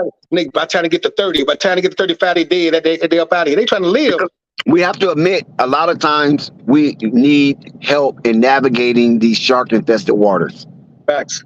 And when you come to the conclusion that you need help, then you're going to seek that assistance. You follow what I'm saying? Because you don't know everything. How are you going to know everything at 22, 25, 30? Hell, how you going to know everything at 50? You don't. 70, at 80. You just ain't gonna never. Ain't nobody never gonna know everything, because we only work better to make improvement. Ain't no practice make perfect. Practice make better for improvement. You only can improve on yesterday and improve on the situation and get better at it. But you ain't never be perfect, because ain't no such thing as perfect. Unless you're talking about the higher power greater than ourselves, But ain't no perfect. So we gotta understand that the NBA got to invest, the NFL got to invest, and people that look like us that we listen to, because if you ain't been through shit, I ain't gonna listen to you. But if you done been through something and I say, oh, damn, he done did some time, he did this, and he still became successful, let me listen to this guy, listen to this guy, because he done been through it. So I'm gonna listen. I ain't just gonna listen to you because you graduated with a degree. I ain't listening to that. I listen to people that come up where I come up, where it was hard on my block, where it was tough. and you tell me the right way to go, the right thing, because ain't nobody really never had no super money before. They weren't born into $1 million, you know. So what do you do when you get, you know, a bag put in your front of your face? You're making $20 million a year, $30 million a year. How you supposed to act? Who know how to act making that type of money? You don't even know how to act. Don't nobody know how to act. Well, it's like parents. That shit don't come with no blueprint. So we need these mentors, people that have been there, and it ain't about just money. Money is just is a source. It's other shit that's called it's an time. enhancer. Money is an enhancer. It's an enhancer, no doubt. Time is the real currency. Time you can't get back. So what happened in time, you can't get that shit back.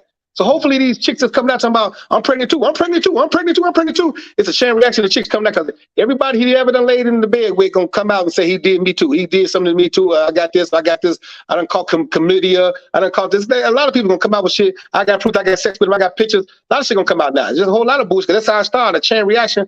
Just like you said when they did Tiger Woods and this, that, and other. But unfortunately, you know, we ain't got nobody. We witnessed this when Michael Jackson made the song Billie Jean. Man, how many Billie Jeans came out? I'm talking about, what was it, 83? Man, you hit that. How right many there. Billie Jeans came out? I'm Billie Jean. He got me pregnant. You hit a home run with that one. So you hit a home run with that one. You hit a home run with that one. You Sammy Sosa that one. Billie Jean. That's it was 1,000 Billie Jeans came out on Michael Jackson. A million Billie Jeans. God, you hit a home run with that. That's the best. That's a perfect example right there. And what we don't want is our brother to be a perfect example of a bad example. It's fucked up when you perfect at being something bad. You know what I'm saying? That's what you don't want. You know, that's why I love LeVar Ball. I got to go back to him. I got to keep on saying this because he not only raises boys on the basketball court, but he raises them outside the basketball court to be stand-up young kings. Look how them kings be moving. And the worst thing you could tell me, Jello stole some glasses out of China. That's the worst thing you could tell me. We all know did worse shit than that. People just don't know about the shit I done. You know, just don't know about it. You know what I'm saying? He just stole some glasses and y'all want to cremate the dude on some glasses? Come on, man. LeVar did an excellent job. His wife did an excellent job. She played her position. They still married. The boys still growing. And they're going to play one day on the same team together and they're going to be shining. But LeVar Ball did some incredible stuff. And all because he was talking loud and aggressive, you want to get on the man because he was talking aggressive and loud, but he was telling the truth? Come on, man. It's a lot of people that's insecure that don't like themselves. When you don't like yourself, you start talking about another person because you don't like yourself. You know, when you love yourself, you don't care about nothing else around you. But when you don't love yourself, you find something to, LeVar, and since he rich and he do it better than he wasn't, man, come on, man. The man worked hard for that. He had a plan and he stuck to it. I don't give a fuck what they're talking about. The man said 20 years. Plan. Yeah, he said 20 years. And that's what it takes, a plan. Yeah. How many of y'all stay around for 20 years? These niggas can't stick around for 20 minutes, let alone 20 days. You know, he stayed around for 20 days to make sure he was on point, and they all on point. I love the way they're moving. I love the way Melo moving. I love what they're doing. Jello gonna be in that league. You can believe that. He got the power now. Jello playing, and whatever team they going to and whatever they doing, they gonna play in that league because they don't care about no $300 million. I got that. I had that my first year. Y'all just didn't see it. They ignored it, and now they got that respected. Now it's like the draft coming January 26, 27, whenever it is. Now they scrambling doing this and doing that. Well, each team got a star, 1 or 2 stars, and you better listen to them, you better talk to them. Because if you don't, it's going to be fucked up. Owners like to make money. That's all they care about, the bottom line. Only one team can win a championship, but every team can win a championship when all teams making money. And that's what they want to do. They want to make money. So you get the shit, you fumble the bag on this one, especially with Melo. You can't fumble the bag. This dude got a whole international world nation following him. That's he's global. LaMelo's definitely global. Think about it. If LaMelo not there and you pick a Scoot or whoever, ain't nothing against that brother, nice and talented. How many people you think gonna be in the damn in the stadium gonna be watching him? Gonna be watching him. Come on, man. This motherfucker, Jello global, so global, all the whole Ball family global. Man, that man did something so incredible with JBA. People want to miss that. He did something so incredible with JBA. They don't understand. They don't get it. This man did a movement. He was ahead of his time. Them people again. You know what I'm saying? The man did something. He was ahead of his time. You can't hate on greatness. You can't hate on greatness. Give it up to LeVar Ball because when Zion was playing with Zoe, he was in order. Man, the man looked unstoppable. The man looked like Kemp was not better. Man, shooting threes and doing all type of shit. Like, God damn, this motherfucker just a rookie. Zoe set him up. The pass was perfect.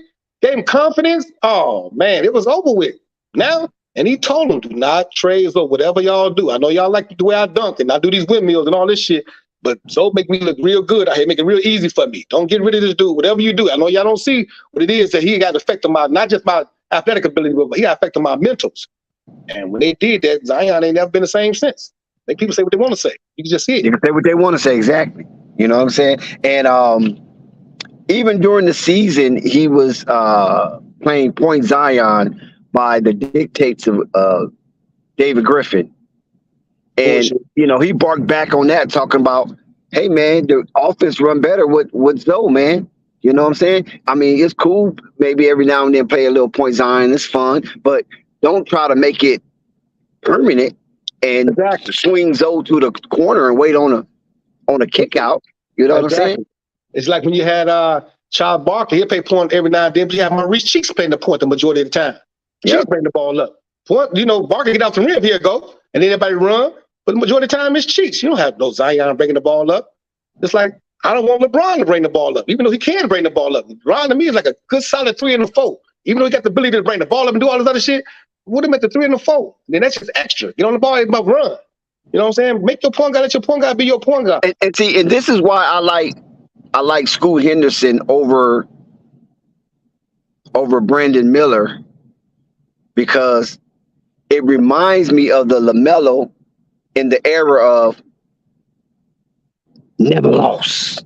Because Lamelo played off ball. He played point, incessantly during that year. You follow what I'm saying? Like if Lonzo go to the bench or whatever, then Lamelo will play point out of necessity or by default. But in actuality, what Lamelo was so strong was when he was playing off ball and Zoe was running the point, and then of course you had Jello leading all of California in scoring. So that was a fantastic, amazing run for that team. And LaMelo played off ball and he played some on ball, but majority off ball because Lonzo had the on ball thing. So and LaMelo was able to run around the court and be like a Steph Curry. You remember? He was 15 years old. He ran around the court, going through screens, going through pin downs, and then pop up for a 3, pump fake you, take it to the rack, throw the little floater up. You know what I'm saying? And I'm trying to convince people, not thoroughly convince them, but just put it on their mind that LaMelo is 6'8" now, but he still have the same skills he had at 15, but enhanced 1,000 times more. So just imagine what he was at 15 playing off ball and doing a lot of stuff and playing on ball, as a combo. Imagine what he do now at 6'8". I agree with you. He's going to get behind the defense. I mean, it's nowhere on the court that he won't be able to score because they can't hone in on LaMelo. But when he got the ball all the time, they can hone in on him, create a wall, crash him, and then he have to give off the ball and hope he get the ball back. And on that Charlotte team, a lot of times he didn't get the ball back. Once he get off that ball, he don't get it back. I agree with you 99.5%. I'm going to say this because I got a question for you. And the reason I say 99 out of 100 is because no matter how talented that young brother Scoot is, because he's a talented brother, if we don't check with Melo and ask Melo what you think about Scoot, what you think we should do with Scoot, if we don't check with him, because everything you said about Melo, 100%, he could do all that. You doing all that at 15 is even crazier now at 20 or 21. It's crazy what Melo is. It's crazy. He had his brother, he had his own. The chemistry was solid. So it got to be solid chemistry. That's why I can never ever understand what the organization not bringing Jello. It's the best chemistry you got with anybody on the planet with Jello. But with Scoot, and like I say, he's a talented brother. But would you take Scoot without checking with Melo first? No, me and you have already come to agreement on that. I wouldn't. I agree with you 100%. You talking over with LaMelo. Okay. I know. Last year, Mitch on his draft pick with was it Mark Williams in that crew and Bryce McGowan? Right. He was like, I ain't talking to nobody. I don't. You remember that shit that he did? You know what I mean? Well, I'm gonna talk to them for. Yeah. But I think this year might be a different thing. I think he's gonna ring LaMelo's phone and ask him about how he feel about each player. You know what I'm saying? But I'm just going only based on history. History is best qualified to reward our research. So if we go back on history, then we see where LaMelo was thriving at. Even when he played, when he played with the LA Ballers, remember that? He kind of struggled a little bit until Jello got there. Once Jello got there, it made it so easy. And remember, LaMelo played shooting guard for the Ballers. Yes. They already had that little point guard from Oakland. Yes. That's what I'm saying. And they end up winning the championship. And that's why I said people don't understand, man. When you got something that you know that you got great chemistry with, not just who he love, which is his brother, got great chemistry, and them people flat out in your face don't take your brother. They ain't forgot about that shit. That ain't easy. That wasn't easy. That was easy for them to do. That wasn't easy for Melo to take. Well, they took his brother, but they didn't play his brother. But that was wrong. That was a wrong. Yeah. That was a wrong take. You got to put them on that team. Because they should have played together in preseason. Most definitely. Like, not only play together, sign him. You got to sign him. If you're talking about, I'm about to invest $270 million to $300 million to my star player, and I know I agree. Player, but I'm a lot of myself. It's not my star. This is my star player. This age. This is his age. This is what it is. Let me make this motherfucker as happy as possible, because I already know he didn't grow up in Charlotte. He grew up in L.A. So let me get him as possible, as right as, let's get whatever he wants. Come on, Jello. What else you want? Come on, whoever. Come on. Let's try to get whoever. You know? Yeah, because they're not winning no championship. You ain't got nothing. You ain't got nothing. All this you know what I mean? That's crazy. You ain't got nothing. You had to, and Big Baller said this, man. You had the man right in your backyard. So I gave him 2 superstars. So the only reason people talking about Jello because they ain't saw what he can do. You see what he can do, but they don't want to believe he can do the shit on the NBA level. The man can do it on any level. Exactly. On any level. He's a ball player. That's what he is. It's in his blood. It's easy. And then you talk about put him with his brother? Another certified ball player? Come on, their last name is Ball. We ain't in the history had nobody with the last name Ball, and everybody can rock out like they rock out. But and then Coffee, just think about this. Look at all of the hysteria that was being generated when D'Angelo was invited to summer camp. Look at that.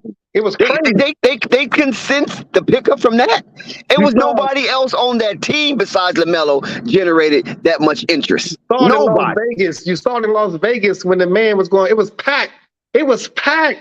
I'm talking about packed. See, people want to let this go. I don't let it go because it was like a movie. You just enjoy and sit back. I was there live. Right. Never wanted it to end. I was right there. And you saw it, I believe you sitting by the dude that played for Sacramento or something like that, right? Tyrese Halliburton. Right, Charlie. Yeah, and so you was right there live. What is that atmosphere and everything? And that's Jello. That's right. And he was speaking on D'Angelo, and he was shocked. Listen, I tell this story 1,000 times. I know people get tired of it. He was shocked, and Gentry was there, and at the time, former coach Walton was there. And all they kept was talking about stop Jello. You had Book Knight, you had Kai Jones, you had Scotty Lewis, you had Cameron McGriff, you had all those players that's still there, basically. And them guys were saying stop Jello while Coach Walton was laughing at the players running around trying to make sure Jello don't score. You mean to tell me you had NBA coaches witnessing this, listening to this, and y'all still drop the damn ball. Still drop the ball. Nowhere in the hell. And now it come 2023, it's draft time. Y'all think Melo give a F about? He don't give a fuck about that draft. He don't care about that man in a whole other country having a ball. Making more money than ever. He making more money than people made on their contracts this year. And I'm talking about your top tier players. Making more money over there in one fucking week than players making this whole year. The man is doing some things that's revolutionary. That's why I love LeVar Ball. I'm going to keep saying, I don't care how tired people listen to it. They can call it Uncle Tom. See, you ain't no Uncle Tom if you don't know what that shit means. You got to bow down. I never know nobody called him that. Dog. They called him that? No, they be on bullshit. They say anything out their mouth. Hell, they call me I never Uncle heard Tom. that part. They call me Uncle Tom. Well, if people that in Christianity, look what they did to y'all Jesus. So it's like they gonna say anything about anybody, but with LeVar Ball, should be a very highly respected man. He told y'all what it was. He said I can wait one more year, and now you see what's happening, and shit just gonna get worse for them for not listening. It's gonna get worse for them. It's gonna get better for the Ball family, better and better and better. That whole family, that's a movie. I can't wait till the movie come out on the Ball family with their wife, with his wife, what Tina went through, and how she able to come through that, and how they still together. That's a movie. Right. Let's go back to the Uncle Tom reference. Now, how can anybody with a half a brain consider him Uncle Tomish when he took on a sitting president say that by shit. himself? Talk your shit, Dex. Talk your shit. Where the Uncle Tom at? He took on a sitting president by himself. He was a machine unto himself, taking on a sitting president who was trying to usurp the hard work and the boots on the ground they had in getting his son released from a horrible situation. An international fiasco. How can you even insert or integrate LeVar Ball with Uncle Tom? Never. Unless they talk about when he walks and he do his shimmery and he do his Uncle Tom. And that's not even on Uncle Tom.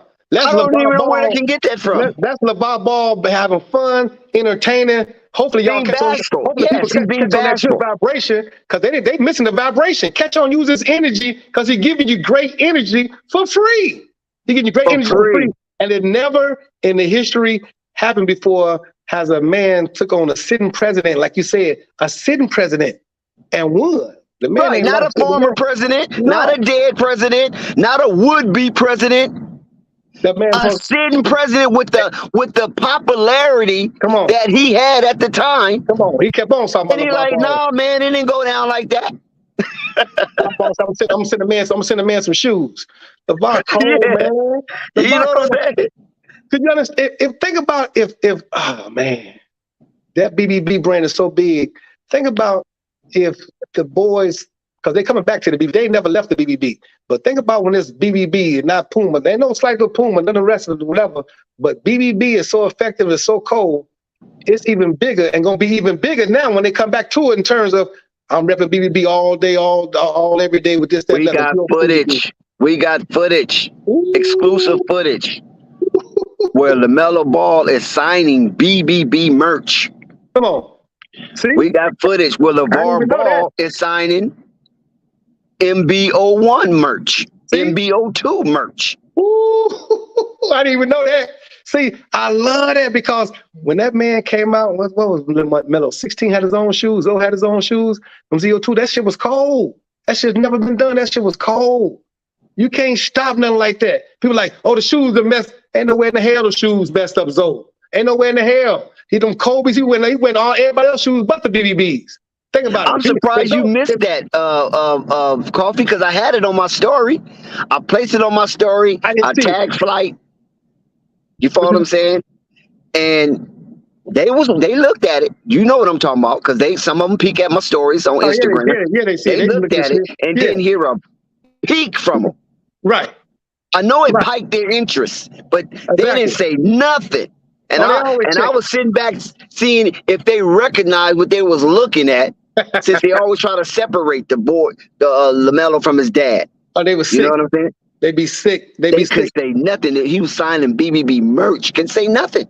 And they ain't never went nowhere. People understand. They ain't gonna never go nowhere. They gonna always be down with their family. Period. And once some other contract's over, that's all you're gonna see is BBB everything. Everything. You don't be surprised to see a BBB plane.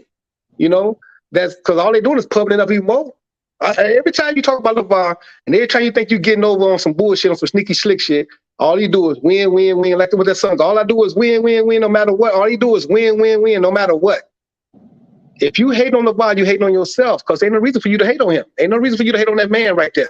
You ain't got to try to find out. You ain't try to go through your analytics. You ain't got to be precise with it. All you got to do is sit back and enjoy the show and watch the man work. And he doing great work. He had 3 boys, great situation. Coffee, I hate to break the news to you, Coffee. I'm going to say it right here on chat, on the stream. I hate to break the news to you. Most of these people that are anti-LeVar probably didn't have fathers in their lives, and they probably was homeless at 12 years old. That's a fact. So they don't have family-oriented ideas. They don't have that as a cover that shielded them for some of the worst things in the streets. And we don't know what kind of trauma they might have been through not having that. So when they see this masculine man, because LeVar is a man of men. Yes, sir. Yes, sir. No doubt. Yes, sir. He runs his castle. He runs his estate. Yes, sir. And they not really familiar with this. So it's a peculiar circumstance That's how they accept it. And they don't know how to lean towards or grab or have gravity towards the masculine, which they should be. They lean towards the feminine, and that looks toxic to them. What LeVar is doing out here with his family looks toxic to him because he is a black man running his household. That's a fact. And I grew up maybe in a shelter or orphan or boarding school or, you know, adopted. You know, it's a lot of things that's going on with a lot of these content creators that we might not know about. But in reality, these dudes probably grew up in the system, man. They're system babies. Absolutely. They fucked up bad. I'm talking about real bad. Hell, they would take heed to listen to you or myself, two successful men. I know for a fact that you're successful. You know for a fact that I'm successful. No, for a fact we're making big money. But if two men like us, ourselves, and others can jump on that ship that LeVar is the captain of and listening to LeVar, everybody need to jump on that ship. You ain't got to hate, man. You ain't got to hate to be a part of something great. They think you got to hate. Every time they talk all that bullshit, but you study talking about that man, say talking about his boy, something. Why y'all can't do some content on something else? Why you gotta do content on the ball boys, good or bad? Why you gotta do content on them? Because that's giving you clicks. You know you need that shit. Because if you didn't, your shit would be folded up. So be great and be appreciative of what the Ball family have done. From his wife, to amazing Tina, to LeVar Ball, to the his three young kings, to his grandmother, to both parents. They got both sides. The mother and father still living on both sides. So yeah, you hit it right on the head. A lot of them grew up in shelters, foster care systems, and hoop jargon. Broken. Hoop jargon will attest to this. They are great people, man. See, this is why I can defend them, because I met them. I met the grandparents on both sides. I met some of the children that some of these guys haven't met, and then I met the parents, the actual parents. Yeah, I put Tina the pictures and LeVar, and his uncles, and his uncles. I put the pictures up in 2017 when they came to Chicago. The mother and the father. I got pictures with both of them, and Tina parents pictures with both of them, and both of the brothers. You know, I put the pictures up on my site. Yeah, I seen it. 2017, with his wife, we sit in the middle with LeVar's wife, Tina, and his mother. I'm in the middle, and we all laughing, having a great time. LeVar threw an incredible show. I mean, Chicago came by, it was packed, jam-packed. Melo going crazy, doing his thing up in there. You know, so it's like you say, they're great people, and shout out to Hoop Jargon, because he was right there with the family and said nothing but positive things. See, LeVar know who's the real, the Ball Facts, the AB the Heroes, Flight Sports TV, Hoop Jargon, people that's really right there, that got really genuine love for that man. Don't ask for nothing, just genuine love. Because how can you not have love for somebody so great? How can you not have love for somebody that's doing something and making a movement in this culture and pushing the culture forward? How you don't have love for a man like that you can learn from and get better? Especially if you're talking about they just think that we hugging his nuts. You know, these are the type of terms they want to give us. Celebrity bootlickers and things of that nature. Listen, I've been around celebrities for a long time. They do not move me like that. All life. You know what I'm saying? I see them eating at restaurants. I don't go bother them. I let them be. They be with their family. They want to be, you know, they want to be out amongst the public, but they don't want to be bothered or harassed in any sense of the word. So I don't even know where they get this from. It seems like they have some type of huddle group. Now you said they have a huddle group. They have some type of group they huddle in and espouse negative connotation to everything concerning the Ball family except LaMelo. But listen, Coffee, how can you love the fruit but hate the tree that bears the fruit? Come on, talk to the truth. How is that? Say that again. Say that again, Dex. Say that again. Say that for the people in the back that listen. Goofy, retarded niggas in the back that didn't listen. Say that again. How can you love the fruit but hate the tree that bears the fruit? Come on now. When the fruit gets all its sustenance from the tree. Come on.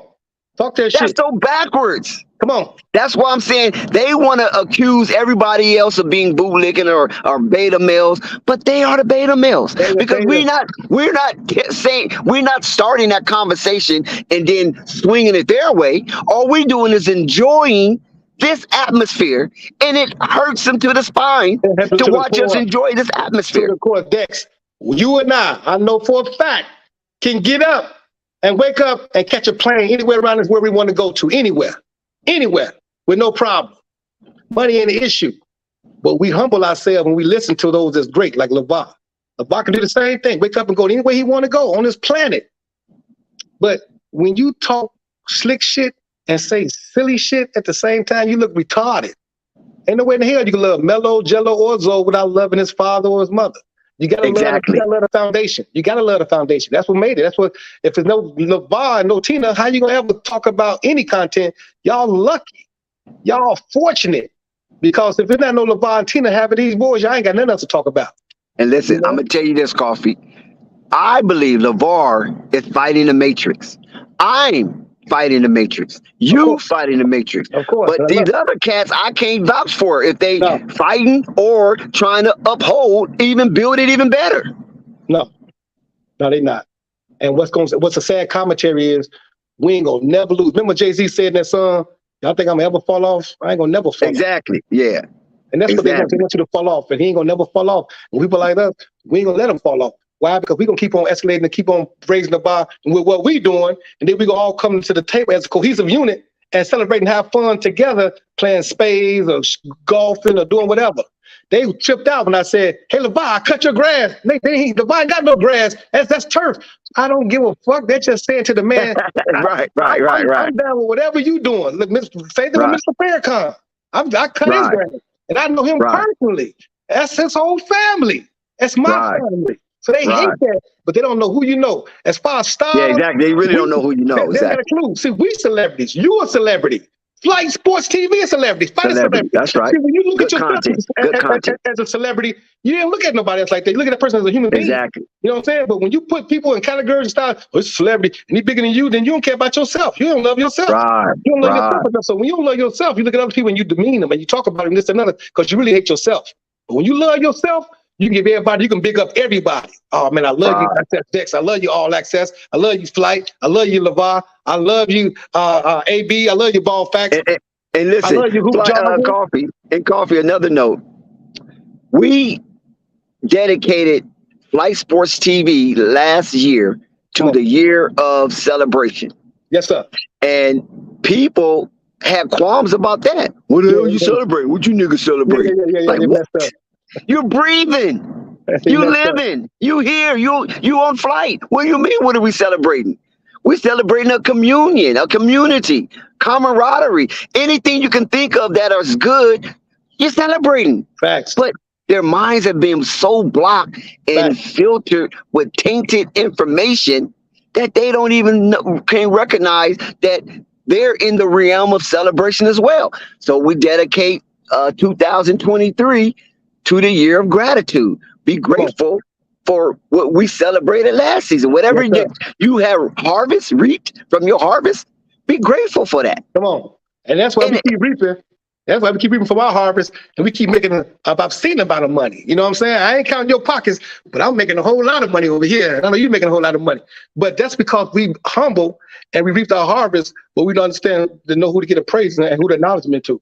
You know, you give to the universal powers, whatever your God is, whatever your universe is, whatever your Allah, whatever, give it to the universe, and you be and humble yourself and give back. Coffee, how can you be angry at somebody celebrating? How can you be angry at somebody being grateful? They hate themselves. They hate themselves. Think about that. Isn't that hilarious? I mean, it's like, dude, really? Are you that entrenched in self-deprecation that you can't see nobody else celebrate and you can't see nobody else being grateful for what they have? Are you that entrenched in self-deprecation? Talk to him, Access. It's crazy to me. I mean, it's really crazy to me, man. They call us weird, goofy, marks. I mean, so many negative names that have negative connotation. Yeah. And they hopping from pillar to post. That's all. And they watching this right now. And they sick. And they're damn to come on here. They can't do nothing. See, you be all messed up within yourself. And it's hard to jump out there on the next man because you don't know the next man's wealth. And everything in this country is about money. It's about how much money you got. Big bank take little bank. Capitalism. That's capitalism. And they ain't got nothing. They ain't working with none of it. They ain't got a clue or what I got going on. They think I gave some money to Flight. They ain't got a clue what I'm about to do with Flight Sports TV. It's gonna be crazy. Oh, hey, listen, man. It's gonna be Flight crazy. done got so many arrows shot at him when that thing popped up there like that. Hey, they ain't got a clue. Wait till they see this next one. Wait till they see this next one. They don't know when it's gonna come. It might come tomorrow, next week, next month, next year. When it comes, it's gonna be crazy. Because it's love with Flight, it's love with you, Access Dex, it's love with Rave. Yes, sir. Reciprocate, and that's reciprocated. You guys are incredible, and you're amazing black men. And it's unfortunate that people miss that. It's unfortunate people don't want to contribute nothing because they put their pride, like to give $5 or $10 and you smoking weed every day, or you doing whatever, you going out to the movies, or you tricking off on relationships. You can get that money. That ain't nothing. But it's bigger than money. It's this panel that you guys provide for every day, and I don't give a fuck if it's Scott. People come on this panel to listen, and they come on to this chat to listen to what Flight Sports people got to say, whether it be the chat, whether it be people on the panel, because it ain't just basketball, it's life. And a lot of people that was without fathers, they feel rejuvenated, whether it be male or female. They feel rejuvenated. They come here, they get that sense of fatherhood, they get that sense of family, because it's right here on this channel right here. And it's love. It's nothing but love. That's all y'all spreading love. Yeah, it get crazy, it get ruckus, and I can take it there because I love to take it there. But I'm also an intellectual that can have a great conversation with you if you allow me to. Now, if you want to take it to something crazy, I'm gonna go on something crazy with you. Me and my man Corey Holcomb was talking about this last night, and we got some things happening. You know, it's like Corey is a comedian. He said a lot of shit. He go crazy. You know, Corey, he go crazy. That's what we do. But we've been doing this ever since we've been growing up. But if you want some real business, it's gonna be real business coming back your way, and he gonna respect you. I'm gonna respect you. I respect all Access Decks. I respect Flight. I respect Rave. I respect Hoojog, and I respect the people that's on the panel that's talking real business, that's talking serious, that ain't got no hate for LeVar. People that ain't got no love for it all is people that don't love LeVar. Because I'm not even trying to understand why you don't love LeVar. I don't even care. You got that shit house over there, whatever you got working on these other panels, and you hating on that man right there, cause some shit about you, cause you ain't got no father, cause you're a fatherless child, and you messed up. Instead of going to him for advice, you want to talk shit. You don't win with that. You look stupid, you look like an idiot, like a whole idiot, talking about a man that you don't even know, that you met on here. You ain't ever sat down with the man, never met him in life, never even saw him. Always just talk shit. But I wouldn't dare walk up in the man's face and talk shit if it wasn't for no laws and this, that, and other. This man 6'5", 6'6", and he humble. But he a grizzly bear when it comes to his family. Who don't protect their family? Come on, you won't let nobody talk about your daughter. Nobody let somebody talk about your children and get away with it. So when he don't sit in the back, that doesn't mean that y'all won. When he don't sit in the back, that means he's winning. He's winning. He ain't got to sit in the back. Y'all peasants. He ain't got to talk back to you. That's why I come on and I talk shit about you, this, that, and other. And my goal is to be a billionaire. And I'm getting closer and closer. They ain't got a clue. That's why I'm saying when it happened, when they found out, damn, Coffee was on Flight Sports. We thought he was just on some crazy shit. We thought he was. I know this man got a degree here, there, got a master's degree, went to that white man institution and took all his information, but he never grew up on the block. They ain't got a clue. So that's why when I listen to you, brother, you just a student of the game. I love your lovely language and what you do. And what you do, Access, is something that's big to the world, not just the Flight Sports, but to the world. Because we need to hear brothers like yourself. You need to hear brothers like Flight, because it's important, because these brothers don't get it. You hit it on the head. They was raised in foster care. They was homeless. They was fucked up. They was fatherless. So they just, all they know is hate. Anybody never hugged them. Anybody never said, I love you. Anybody never said you was great, son. You'd be all right. But if they come over here to Flight Sports TV, we'd be your family. But you got to come in this motherfucker right. You don't come in right, you're going to get it. You're going to get what you deserve. Man, I don't hold nothing back. I'm laughing at you. Like, I'm really laughing at you. Look, you know what Navy SEALs do, right? I think your thing. Go ahead. You know go ahead. No. You know what the Navy SEALs do, right? Go ahead. Well, I say, you know about the Navy SEALs, right? Navy SEALs? Yes, I'm familiar with the Navy SEALs. I know they're a rigid training situation. Yes, I got about 4 of them in my family, and we tight. That's what I'm saying. So they don't know what you do, what you're about, with this, that, and the other. But they talk reckless out their mouths. This, that, and the other. Don't know how you move. Don't know who you move with. They don't know what LeVar about. You just can't go walk up on that man. You know what I'm saying? All because he laughing and have fun with y'all. Y'all want to talk about the motherfucker because he laughing, having fun? Come on, man. That's a solid brother. That's a cold brother. I love the whole Ball family. I love that way them brothers is moving. Can't wait till Zoe get back. Can't wait till Lamelo get back. Can't wait till Jello get back. They ain't saw nothing yet. They ain't saw nothing. I'm gonna keep on saying it. And listen, and a lot of things they do, they want to take Alan Foster's side wholeheartedly without weighing the facts. And so that's where they get the negative juice from, because they have to have a source. Because Exactly. they can't just make it up. They have to have a source that they feel that is what word would I use? Justified.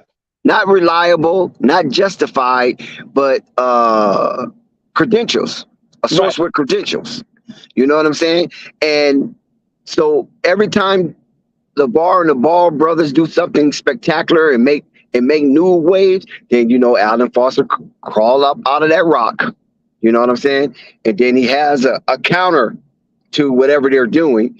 And then those guys go and usurp or suckle from that well. And then they spread it on the YouTube like they did some thorough research. Stupid. Like, no, dude, you got it from over here. That's not credible. This is the video you sucking from. Exactly. That's not credible. A guy that had an opportunity to face the music and to give his side of the story right here, right in America, right in Los Angeles, but he fled. Facts. You follow? Innocent man don't flee, only guilty feet flee, right? That's what I was told when I was a kid. If I was running from something, mama said, guilty feet flee. That's right. That's right. She wasn't lying. And she wasn't lying. Of course she wasn't. Because I was guilty. And I try to creep away to the room or go to sleep early or stay outside a little later, hoping she'd be asleep when I come in. You know what I'm saying? Guilty feet flee. That's fact. So that's a big indication that there's probably a ton of guilt wherever he went. So he presents himself in front of a green screen. So you don't know where he's at. Exactly. Apparently, he's probably in a country that has no treaty to the United States. It's probably South America, Colombia, something to that nature. You know what I'm saying? Yeah, he in trouble now, dog. And he spew what he spew. He didn't put that from garbage a distance. out. He didn't put all that garbage in would hurt him, because you didn't hurt LeVar with that garbage. Exactly. You ain't hurt him. You hurt yourself. You hurt yourself with that garbage. And anybody believing that what he's saying is unfortunate that your mind is that small, is that minute. I don't think they believe it, Coffee. I don't think they believe it, because it's only obvious that guilty feet flee. So they know what it is. They from the streets. They know what it is. Facts. The motherfucker don't show up on the block after the block done got raided or something. You know what I'm saying? Like, that nigga must have told. You know, it's the same code wherever. But they only use it as venom. Right. To attack. They don't believe it. They just use it as venom to attack. Facts. So they can have some kind of well they can draw from. That's the well they choose to draw from. And then they would take, say for instance, I'm going to use this as a classic example. You could be on a stream with them, and it could be highly contentious. And there's nothing wrong with that, because, you could be contentious until the facts lay. And when the empirical facts lay, then we should walk with the empirical facts. But once you go against the empirical facts, then it's not a discussion. It's not a debate. It's not a dialogue. What it is a debasement of the subject. And it's an agenda attached to it. It's agenda. That's facts. You know what I'm saying?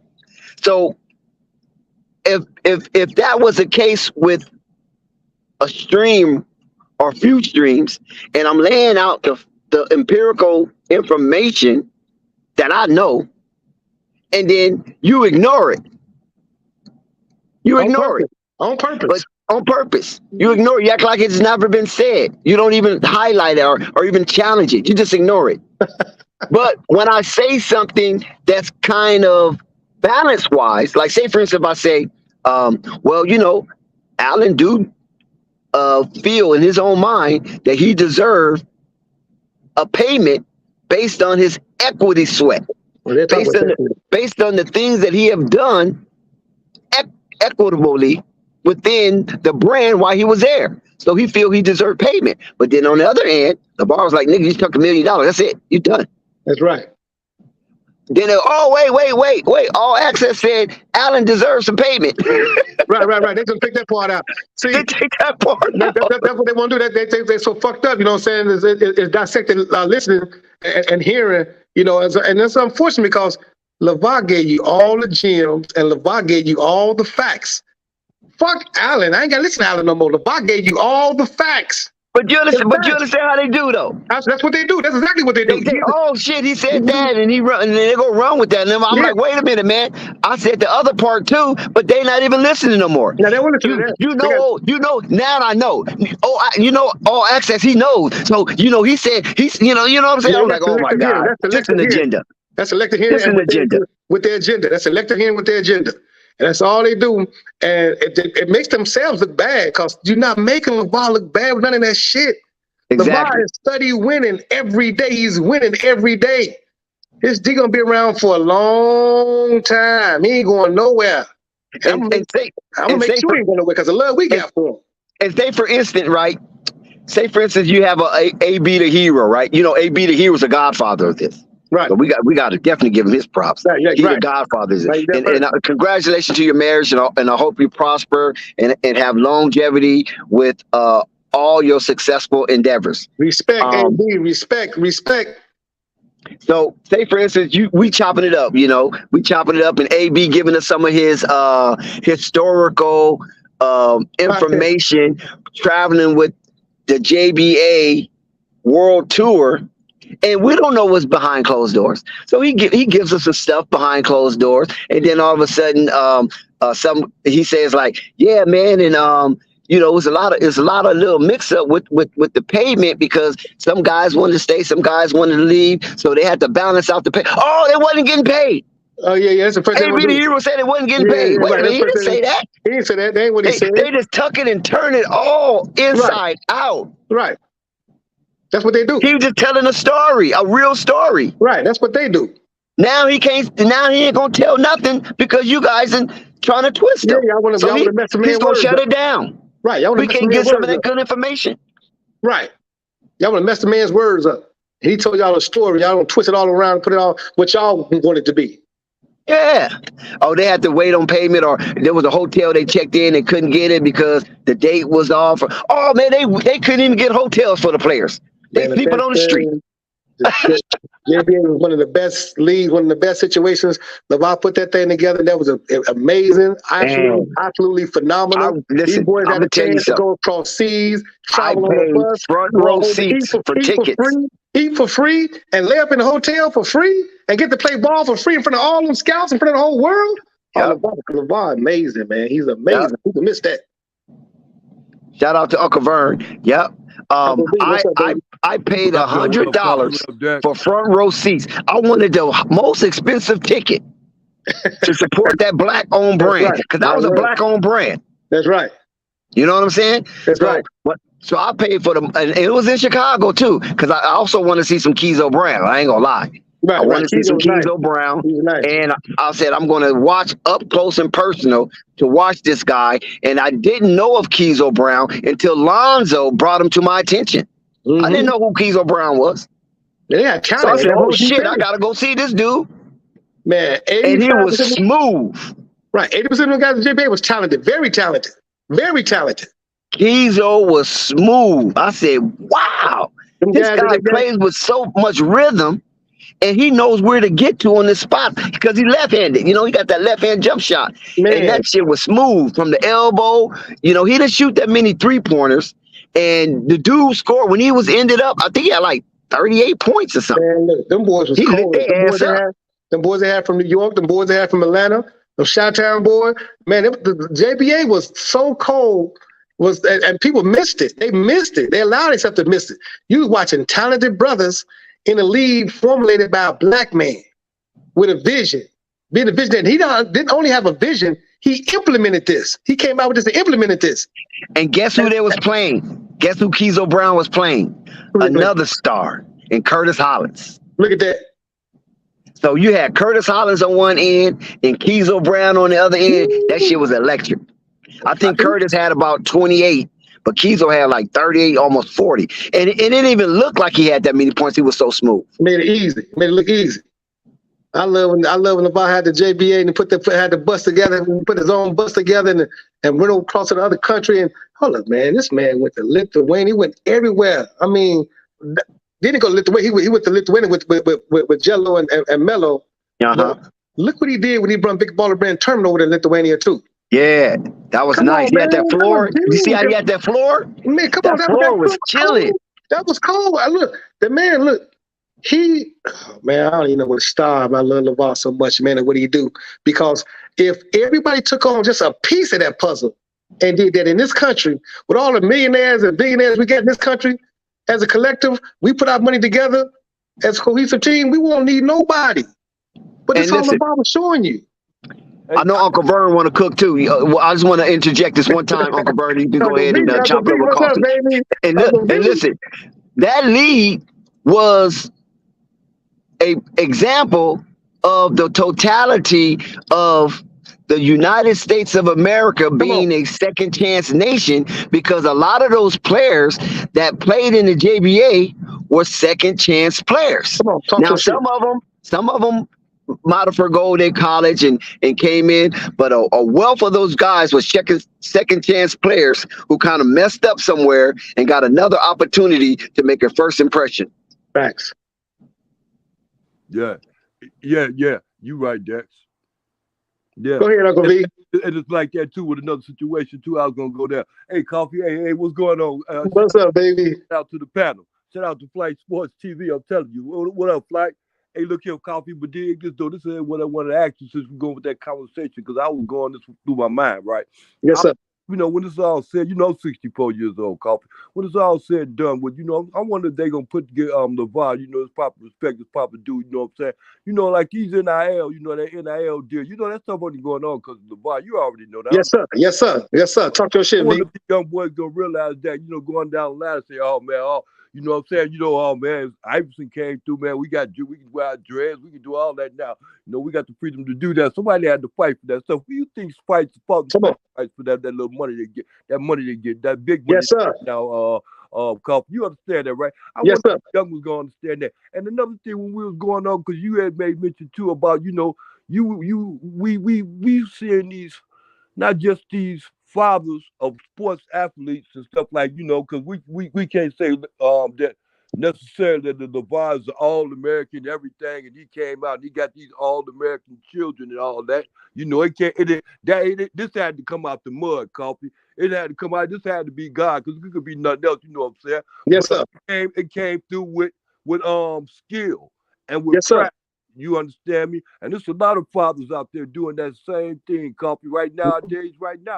Yes, sir. It's the man out there in Colorado doing that same thing. Come on, Dion, come on. And it's looking real good for him too, Coffee. I'm seeing how these young men, these young black men, they said they ain't got no problem with letting them know. People know how they feel about their time. Come on. I'm Coffee. I'm telling you, Coffee. People, they taking the chains off their sports and that. Hey, Coffee, I'm going to tell you why I love this Colorado thing, Coffee, because you can remember this. Coffee, when I was young, this was back in the 80s, Colorado was coming on first thing in the morning. I said, all those black guys out there from California. That's right. Out there getting championships and everything. And they got a black quarterback, too. Smart. I ain't ever seen in my life in college, too. Right. All the quarterbacks was white. Nope. Hey, he's black. Look, Coffee, that was in the 80s, Coffee. I was, That was in the 80s. And I was. That black quarterback was Darian Hagan. Yeah. Right. And he didn't have no, that's him.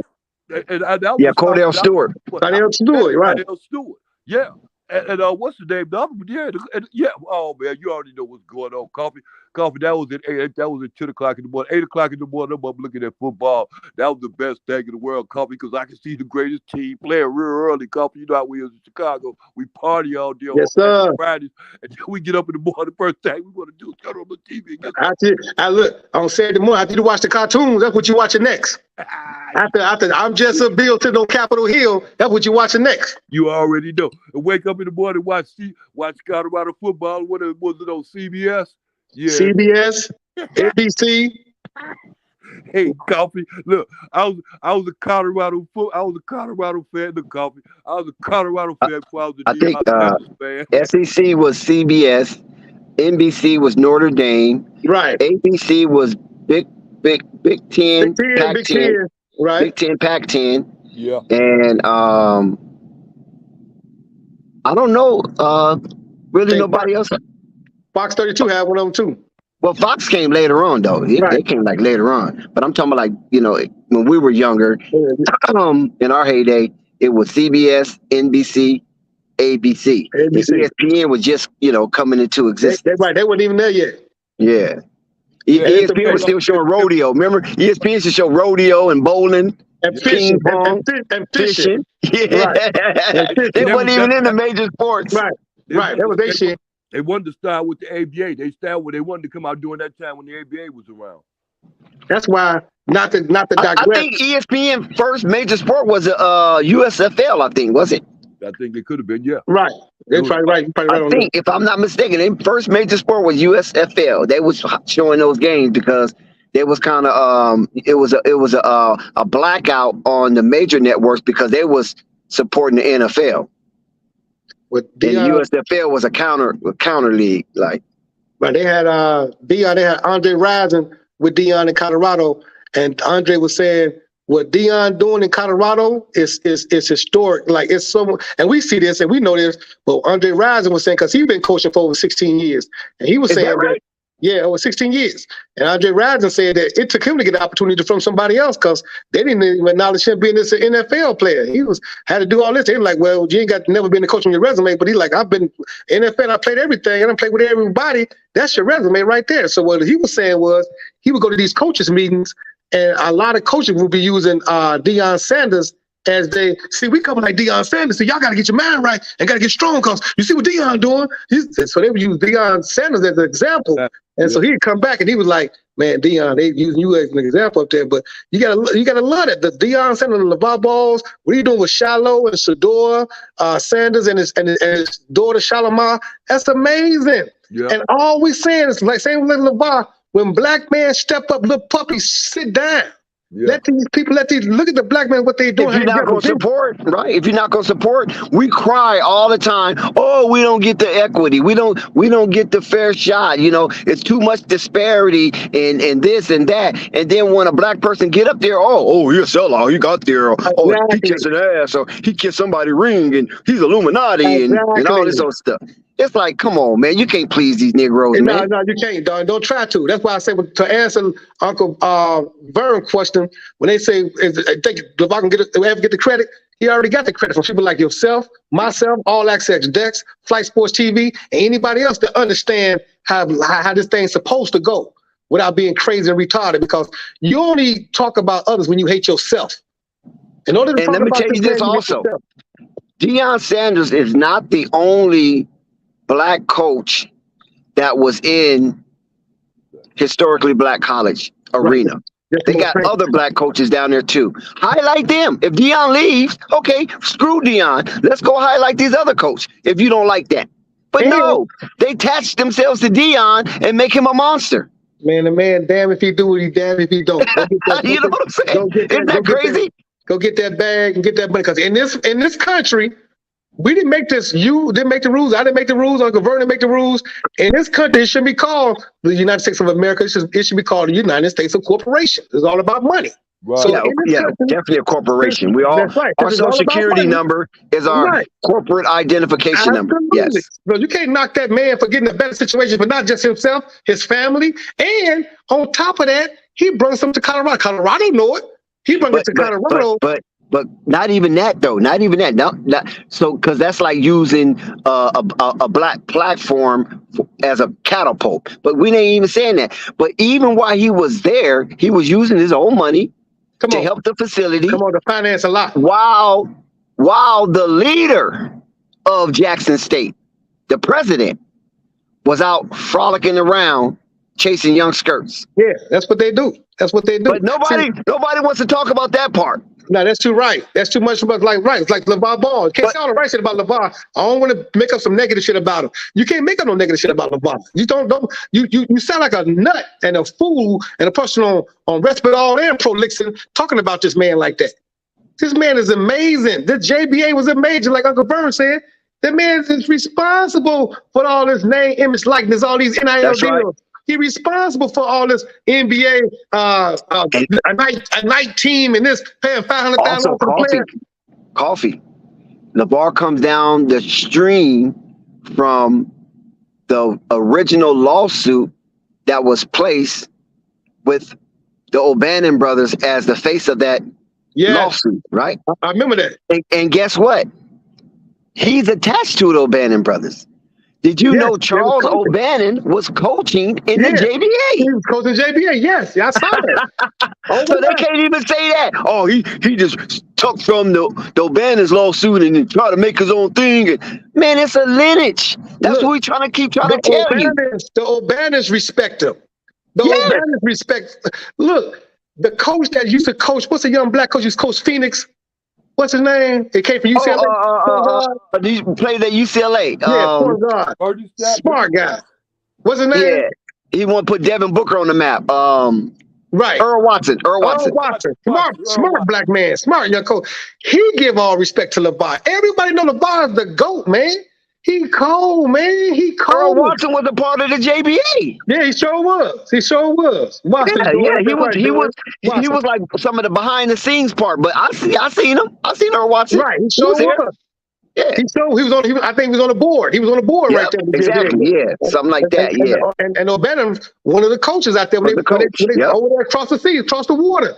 And then when you look at this man is so incredible, man. The whole family incredible. Tina is so incredible because you look at what's happening with Zion Williams today, and you see what happened with respect to the women that be in the lives of the children, but let that man go ahead like Chris Paul father, his wife let Chris Paul father do what he's supposed to do, and she played her part as a wife and then interfere with that business right there. Chris Paul was talking about it on the What's Name show. So when you look at the mothers that understand how this go, and let the fathers lead in that particular order, and they lead in their particular order, it's a successful situation. You know, everybody can't be like LeBron and come out with that situation. And even LeBron is very, very respectable because he listened, even though he didn't have that father in his life. He had other fathers in his life, other coaches that would step up and be fathers. And this man ain't got no trouble, no trouble that you know of anyway, you know? So when you look at what LeVar he's an anomaly. LeBron is an anomaly. He's an anomaly, right? He's an anomaly. So when you look at what LeVar doing, man, what he done did and what he continues to do, not just with his sons, but with everybody else's sons. Exactly. There you go. That's a good point. Because I was getting ready to count it down. Not one son. Come on. Not two sons. The whole JPA was three sons. Man. And more. Man. Anybody in his circumference of influence. He got love. He got genuine love. Genuine love. How can you not love a brother like that to have genuine love? Like that, you want to just play pool with and play spades and have fun all day. You know, because he got genuine love. Go ahead, Uncle V. Okay, look, I was going to expound on some of what you were just speaking about earlier, you know, about the relationship thing. You know, with LeVar, you know, he came into it, you know, he didn't have a lot of money when he came into it with his wife and stuff like that. That's a whole different situation when they came into that relationship and they, you know, that agreement and they're going to have children, they're going to do this and they're going to do that, you understand me? But a lot of these styles, they got it now, you know, they come in with it already. It's one thing, I'm going to tell you something for real, though. The best thing is what's better than the preacher is a prenuptial. Come on. Understand me? Yes, sir. Yeah, so I'm gonna tell you something, man. A lot of people have to take that prenuptial thing seriously, especially, you know, like somebody just mentioned Zion Williams, you know what I'm saying? You know, that kind of stuff. You gotta take them prenuptial things seriously. When you're into a contract with these people, you gotta really put it down on paper. Because they'll take you to court and get everything you got. And an NDA, Uncle Vern, Zion should have an NDA along with other ball players before you get with these individuals. Make them sign an NDA, man, so don't mess up your character, mess up your situation, don't come speaking out on you. You know, so it could be defamation and all these lawsuits. Have an NDA, make them sign an NDA, you know, the non-disclosure agreement. And this is what y'all gonna do, this is what's gonna happen because it's bad out here. And it ain't just on women. You gotta watch the brothers. You gotta watch anybody you're around that's gonna be around you because they look at you different. You can't really talk like you really want to talk because they people look at you as you just a money bag. Right. You know? I got you. A money grab. I never looked at it like that, but you're right, Joe. I never looked out. I totally looked at it all the way around the board, like you said, like that. It ain't like just women. It's like with the men too, also. Yeah, man. These brothers out here get your ass, lynch your ass, and be pimping you like that. But like shit.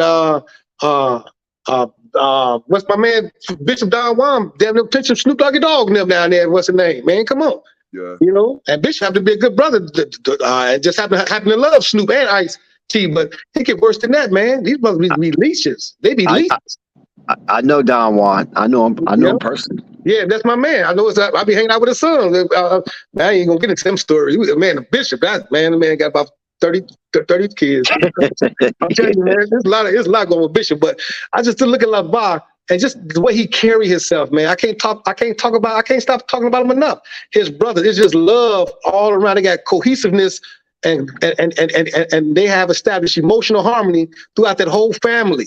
And like Uncle V said, it didn't just start off with no money. He was grinding. He had his trials with the NFL, and he took that money, saved it. He had a plan. He met his girl, and then they put it together. Then I think she was a principal at the school, and he did this, and he was a trainer, and they was making it happen. They had 20 years of planning, of dedicated plan. They came up with the BBB planning. Man, and not only that, during that journey where he was young and trying to figure it out, he had a dad. Exactly. And LeVar had got a lump sum of money, and he was going to go out and buy a Corvette. And his dad basically said, "You gonna put them kids in that Corvette, or you gonna put them kids in the house?" He would have bought a house and never looked back. Hey, hold on. Hey, that's real shit though. You gonna put them incredible, amazing children in that? He'd put them in that Corvette. He'd have stuffed their growth. They would have got taught. They would have been no taller than 5'2". But the point is, he had a dad that gave him info. That's right. That's how it go. That's right. And that right there was a magic. All the things his dad probably told him, according to him, that was like one of the most magicest popping atoms that ever happened in his life, and it just gave him this big epiphany of seeing a big vision. And shout out to LeVar for listening. Shout out to LeVar for listening. Yeah, for listening. That's right. Because some guys, these children today hard-headed, man. They hard-headed. Yeah, hard-headed. Yeah. In grammar school, high school, and college, and they'll forget about you. They won't even call you down there. You know what I'm saying? It's like, damn.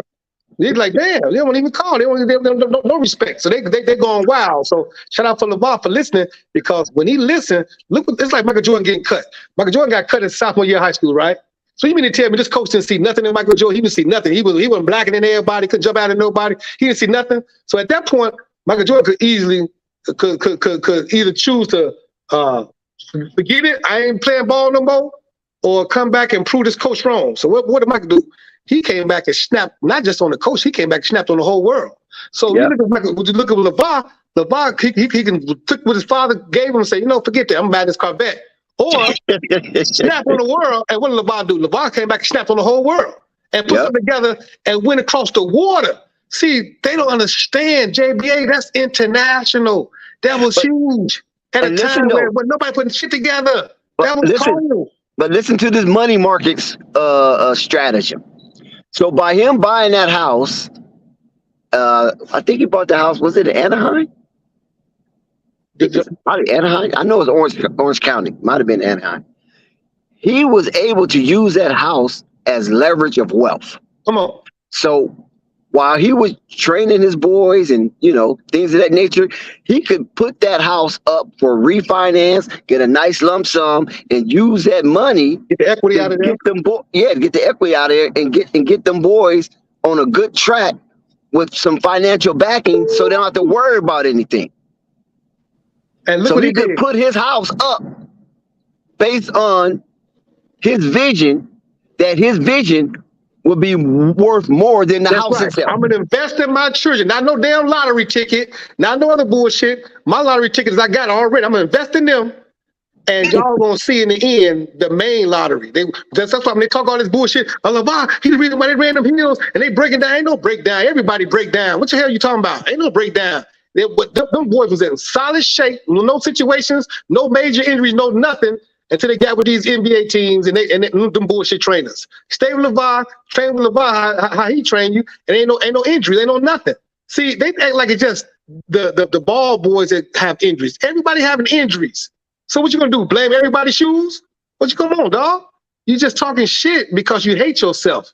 LeVar has a plan, it's a master plan, and none of them got them serious injuries like that. They're gonna really be sick when Zoe come back. They're gonna be like, damn, I thought he was, damn, what you gonna say then? So you gotta make up something else.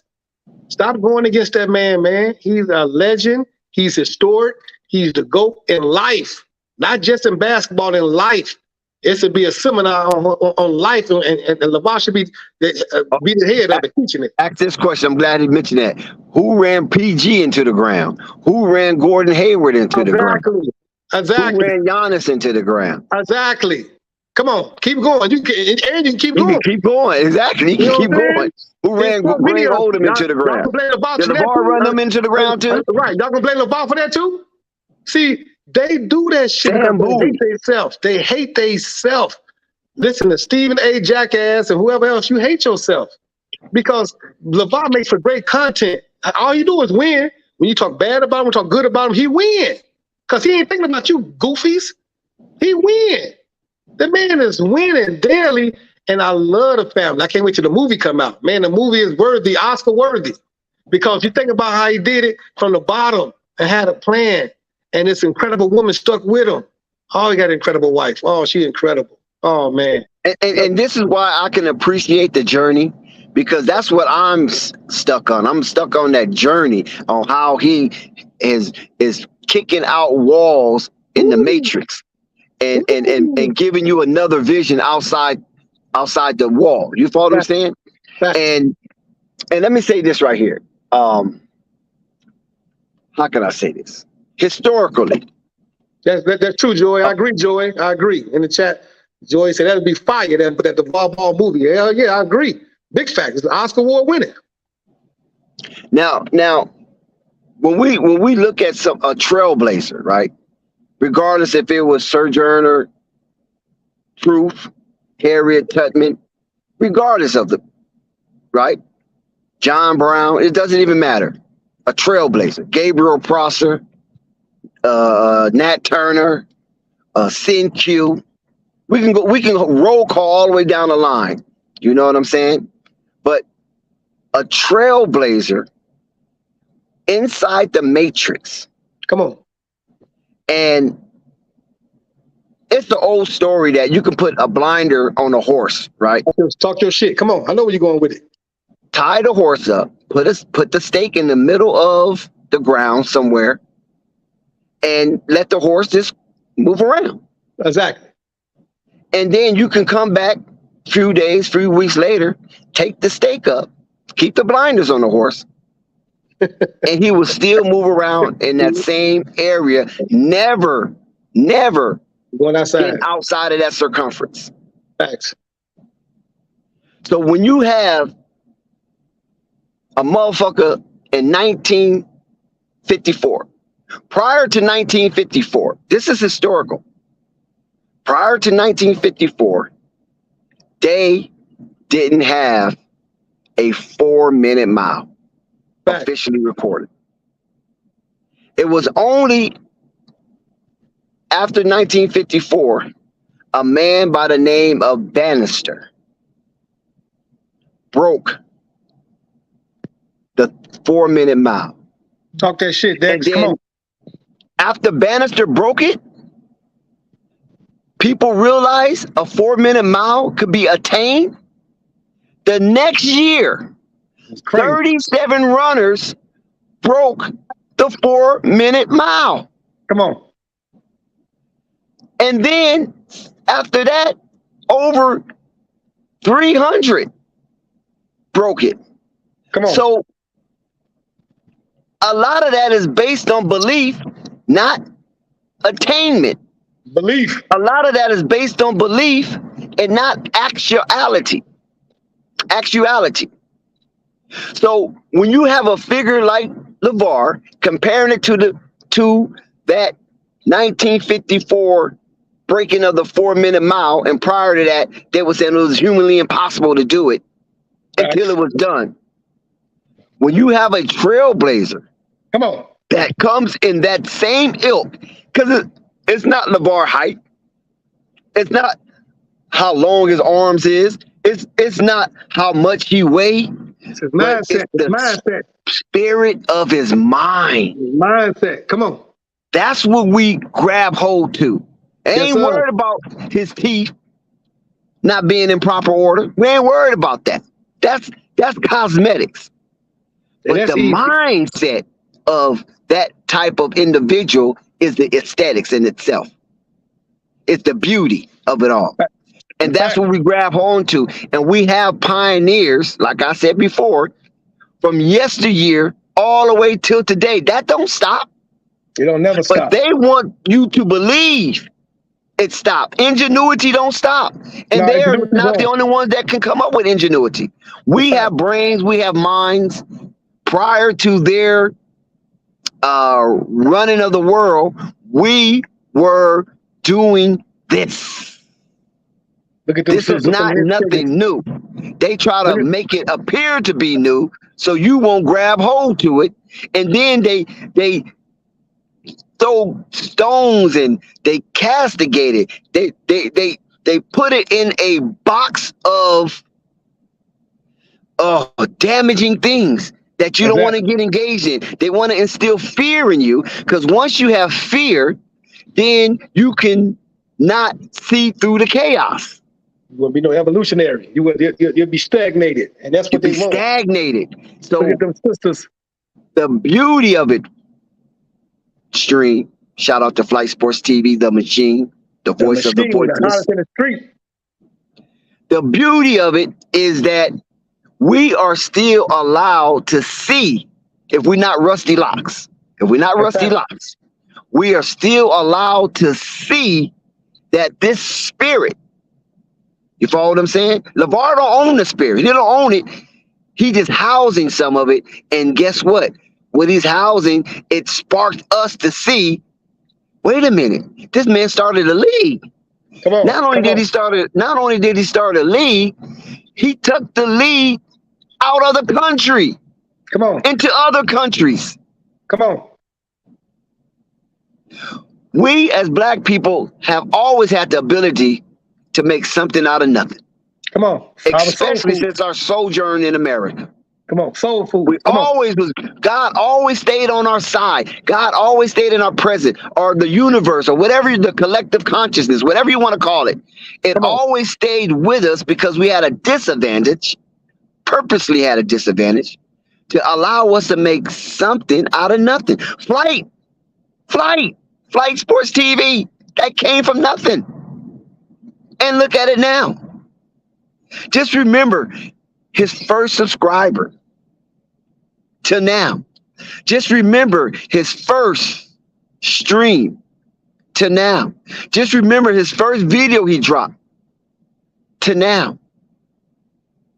So we always had that canning ability to make something out of nothing. And when we look at our presence, no matter what country it is, I don't care if it's Australia, I don't care if it's South America, I don't care if it's North America, I don't care if it's Central America, I don't care if it's Asia, and I don't care if it's Europe. Yes, sir. We have always been that resource to build freaking countries. Facts. Check the history. Facts. When you look at Europe, you know why Europe was called the Dark Ages? You know why? You know why they called it that? Because dark people were ruling it. Come on, talk your shit, Dex. Say that again. Slow down. Say it again, Dex. Why? The reason why they call Europe the Dark Ages, because dark people was ruling it. White people didn't have control. Right. Come on. Hey, Dex, listen, okay, let me go back. I'm glad. Well, I'll tell you, man, God's good. I'm telling you, it was coming to my mind, too, when you was talking before. And you go right back to the same thing. Remember the time, though, when the Dark Ages were doing was after the time of Christ's death. It started soon as right there, soon as right at there. Reason why? Because they tried to keep a whole lot of things real dark, real secret type things. And then, because remember, 200 years or 300 years later, when what's his name out there out there in Rome, the River of Rome started bringing in Christianity and stuff like that. Rome started doing all that stuff. Talk your shit, Uncle V. Cahoots. They was getting their stuff together. They was in cahoots. You understand? When the Pope came in, the first Pope doing all that time, that was during the time of when, Dex?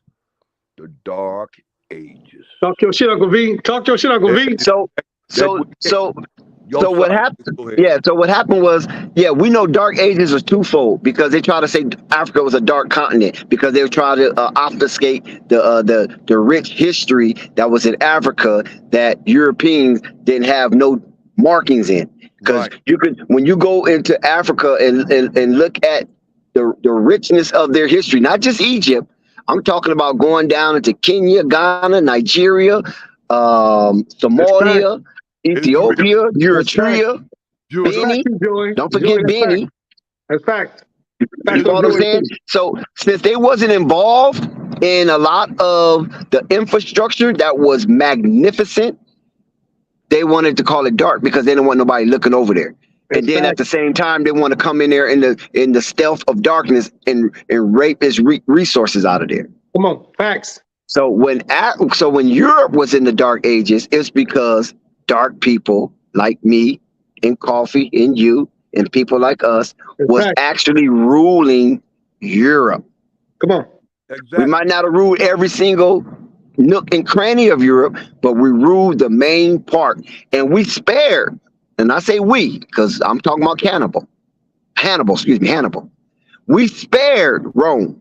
We got all the way up to the gates of Vienna, and we spared Rome. Shout out to we just wanted to show them that we can come, put our foot in your ass because we went over the Alps and everything. You know what I'm saying? And we brought elephants and some more shit, and they thought we couldn't come that way. And we snuck them and we came that way because that's the ingenuity of our people. That's fact. Shout out to Catchy Lyrics in the chat. Shout out to Joy and Catchy Lyric in the chat. Go ahead, Dick. All the way up to Spain. They went all the way up in Spain. Got kings out there in Spain too. All the way up in Germany. All the way up in Russia. They actually in Spain, Germany, Russia, they actually housed that area. But Rome, they spared. They didn't house Rome. They just kicked ass all the way up to the gates of Vienna. And then let be, and Hannibal turned back and went back to Carthage, and them people didn't fuck with them no more. And they kicked that ass too, boy. They kicked that ass. Yeah, they came later. They came later and did damage. Dex, they waited till a lot of the leaders died. You know what I mean? A lot of the warriors died off. Hey, Dex, I'm going to tell you, Dex. So we'll go back to the history channel. This ain't the history channel, but let's talk about history, though. Let's go right back to when the Romans came in. What was that? 65? What was that? 65? BC? No, BC. Or 70 AD after the death. AD. That was a different era of Rome. I'm talking about. That was Constantinople. I'm talking. Okay, yeah, Constantinople. Right. No, that wasn't Constantinople. I'm talking about when they burnt down. Catchy Lyric for the chat. I'm talking about when the Romans burnt down the temple down in Israel. There. Shout out for Catchy Lyric for the 699 chat. 699 super chat. Destroyed the temple. The Jews' temple. When they destroyed the temple. What was that, 65 AD? I think it was BC. No, it wasn't BC. The what? Okay, say that again, Vern. During the time of what's his name? Facetious. What's his name? Caesars.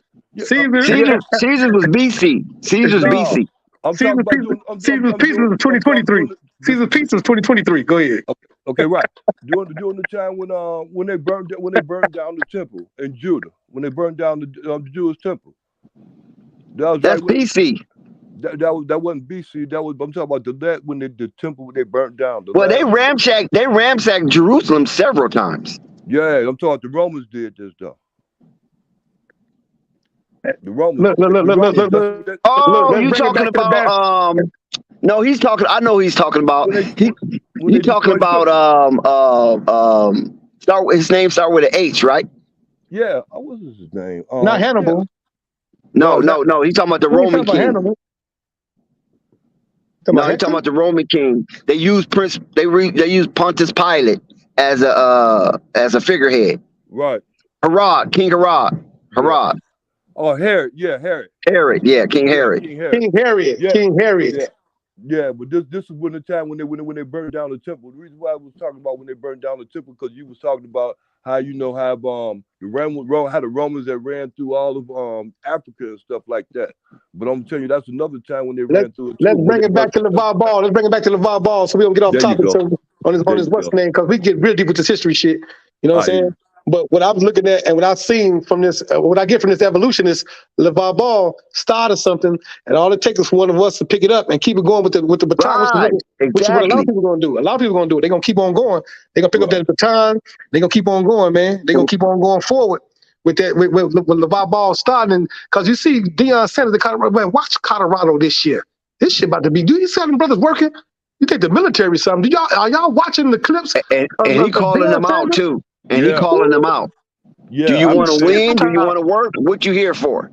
I'm talking about if you mothers out there got a child, you should be going to the right there. If it ain't going to LeVar Ball, Deion Sanders basketball camp. Them two brothers right there is where you was going and where you should be going, especially if they ain't had no man in their life. Y'all want structure, you want discipline. This is where you want to go. LeVar Ball basketball. LeVar Ball, think about it now. He's been in that big ass stadium right on his arena. You talking about arena? Yeah, that big ass arena. You see how big that thing? Don't forget about that. That thing is huge. He having a whole basketball JBA thing that's about to happen there. I don't know if it's gonna be called the JBA, but I know he's gonna be doing. No, he can't have a league. He can't have a league. That's right. One of the permissions. Permission permit. He cannot have a league, but people gonna come down there wrecking. Yeah, officially, he can't have a league. Right. So but he can start a league somewhere else.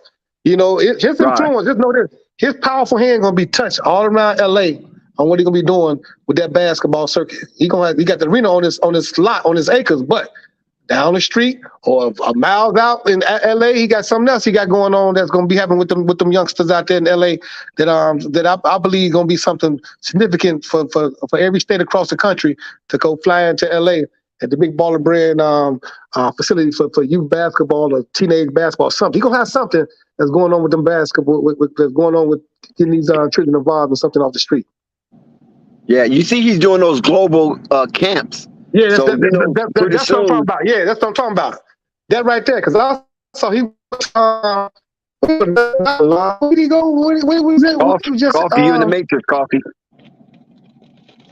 You in the Matrix. He got me up in a. I knew they had to okay, you good now. You good now. I know they had to get me. They can't wait till I come on the scene. But yeah, so, I know. That's how I feel. That's how I be feeling. I'm the one always in the Matrix. Now I'm not. Then we talk that real shit. They hate that. Them people know they got to stop them from talking. Somebody might listen to them, and they might try to take this and go further in life and better themselves in life. See, that's why they hate LeVar, because LeVar make you better yourself, man. If you ain't trying to pick up to better yourself like Deion Sanders is doing, LeVar Ball is doing, going forward, it ain't nothing bad you can say about them people, man. Not nothing. Any negative content is just because you want to spread hate. But there ain't nothing you can say bad about them brothers, LeVar or Deion. Nothing.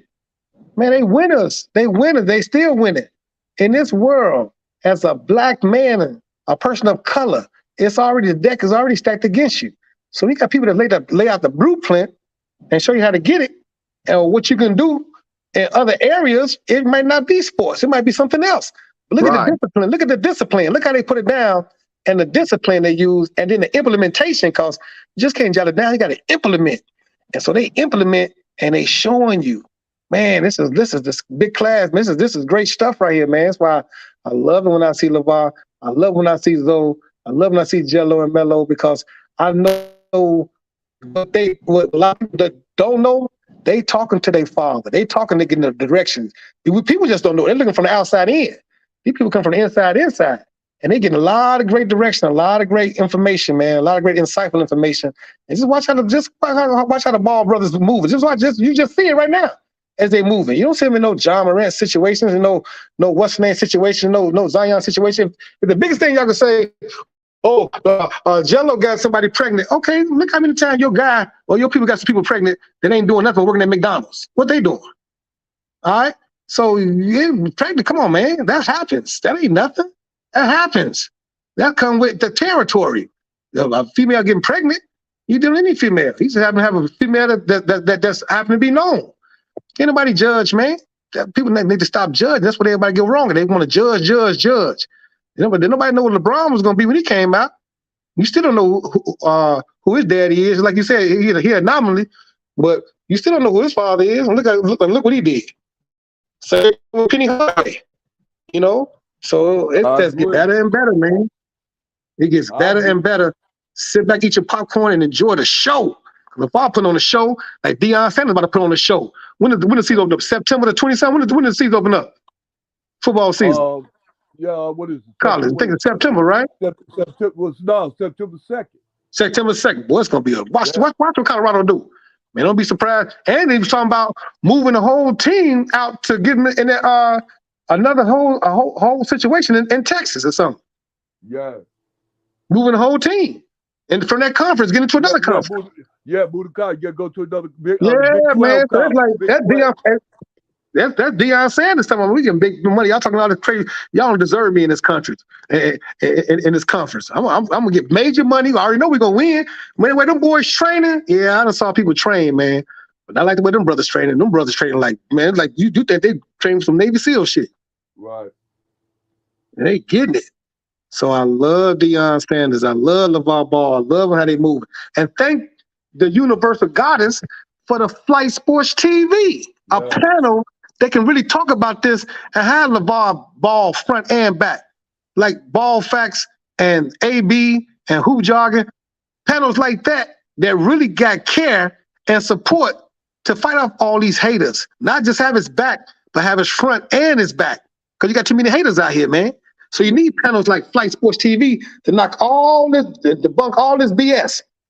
Everything get debunked. And so I'm glad that we unite as one to come against all those that's against positivity, all those that's against enthusiasm, all those that's against a movement of something that's needed out here, man. Go ahead, Uncle V. No, you got it right, Coffee. Hey, Coffee, I'm gonna tell you something. I apologize for not interrupting you, but you was speaking my thoughts. So everything you said, I agree with, because there ain't nothing I can't interrupt you when you know when I'm against when I'm with something. So I agree with everything you just said. Dex said that word a little while back ago, and you said it a while back ago. I be hearing y'all say it all the time, especially you. You said it's a nominee. It's not common. That's one thing. It's not a common. That's facts. Something like that. You understand me? And I'm glad to see a Coffee make me feel good. I'm glad that we got an Uncle Vern, because it's brothers like yourself, Uncle V, that people got to listen. See, you 64 years young, but you've been here. You've been around. So they got to listen. Anyone that don't listen to you, they're a knucklehead. Yeah, you got to be a fool not to listen to the person that's been through it. A person that's been through it, that's called real life situations that induce motivation. Right. Hey. You got something that you could tell a John Morant. You got something that you could tell and share with a Zion Williamson. The NBA should hire you. It ain't got to be you played basketball, but even if you didn't play basketball, you got life lessons. Life lessons is what these youth and what these players are needing today. Life lessons, what the NBA got to bring brothers like yourself in, brothers like Access in, brothers like Flight, brothers like myself, bring us in to talk to people that haven't been there through this journey. Because that's what they're listening to. That's the only way you can save them. And if you care about your league, NBA, you're going to do that. That's your money right there. So you're going to have to do that, because it don't just stop with Zion. That thing can kick off and go bad for everybody up in the league. Okay, Cobb, this is going to go right back to when I was in Roosevelt, California before. Okay, then we'll go right back. Out west. Okay, right back to this. Out west. Roosevelt, right. All them travelers over there. About Douglas Park. What about Douglas Park? Yeah, all them travelers. Right. Okay, yeah, that's you okay. But the girl said, don't go down the alley, because the people down there, the boys down there, she said, the boys down there, they acting bad. I said, all right, that's good. They tell me, I have a dog with me. So I went down there, because I lived down there. My mother stayed right down there in the alley. A car could just out there. So I went down there anyway. And I walked up on something I shouldn't have seen and didn't want to be a witness to. You understand me? But it like a little story, should I leave that alone? And then I go back to how life is right now. I see things going on in this world, Coffee. A lot of times I speak up on them, I don't speak up on them. But what I do is I mind my business. But then I try not to give advice a lot of times, even with Fight Sports TV. I try not to give advice because I said, look here, man, look here. Ain't nobody gonna beat the Bucks, man, because Bucks got Giannis, man, and Giannis one of the coldest in the business. You next thing you know, Giannis lose.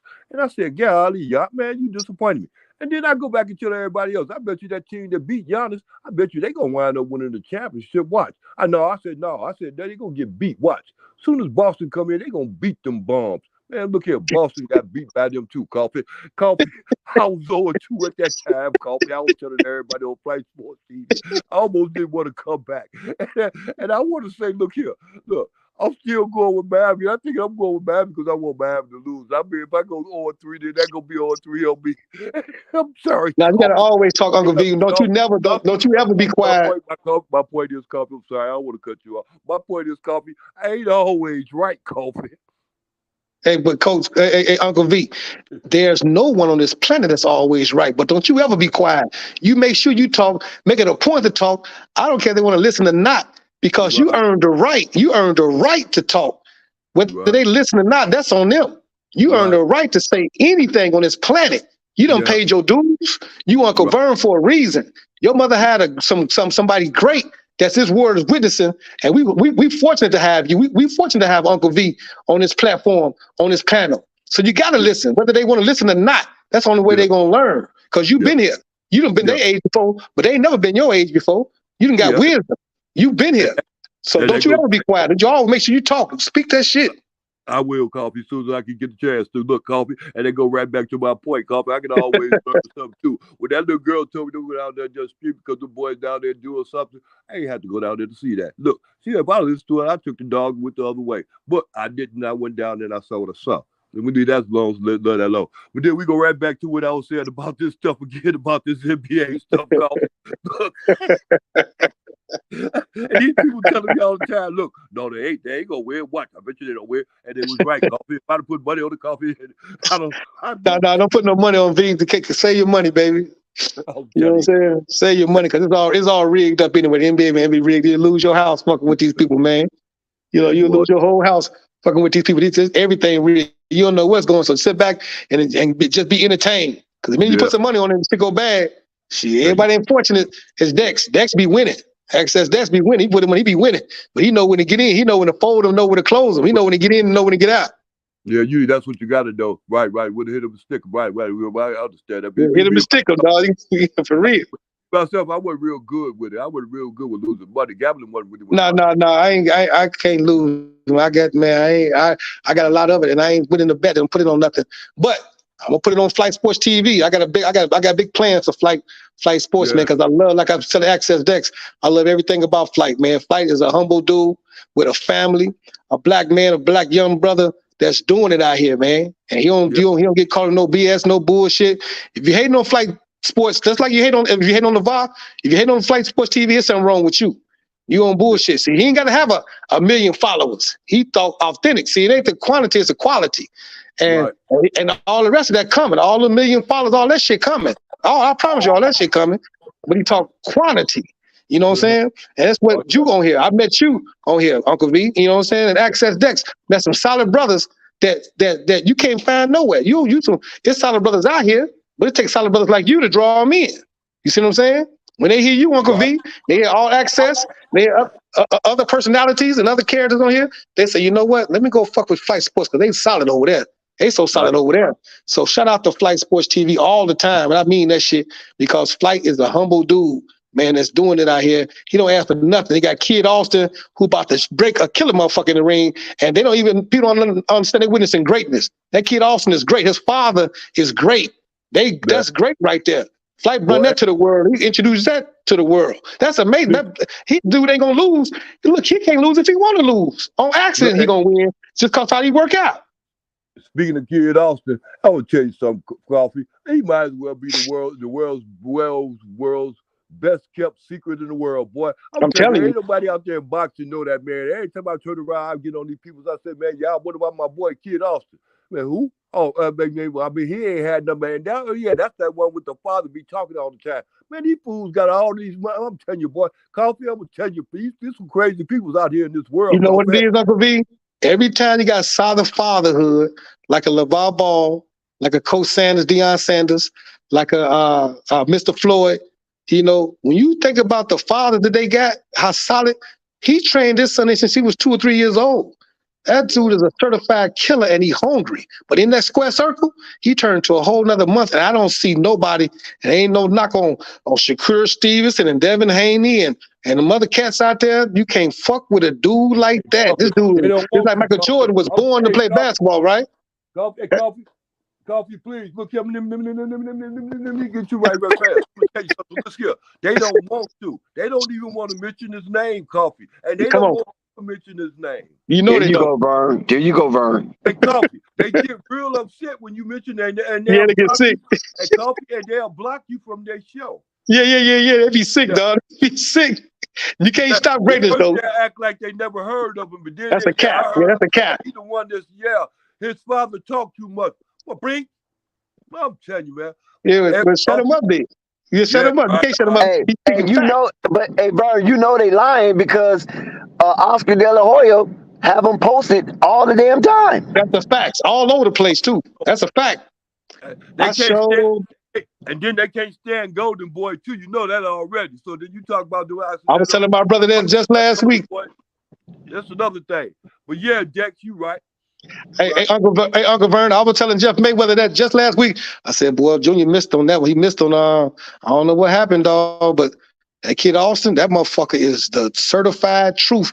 He said he talked to his brother about it and this, that, and other. He said, I don't know what went wrong with that situation. I said, hey, I'm telling you right now, Jeff, kid gonna fuck up everybody in that 135. He gonna fuck up everybody at 140. He gonna fuck up everybody at 147. He gonna fuck up everybody at 154. This dude is a certified. He was born to do this shit.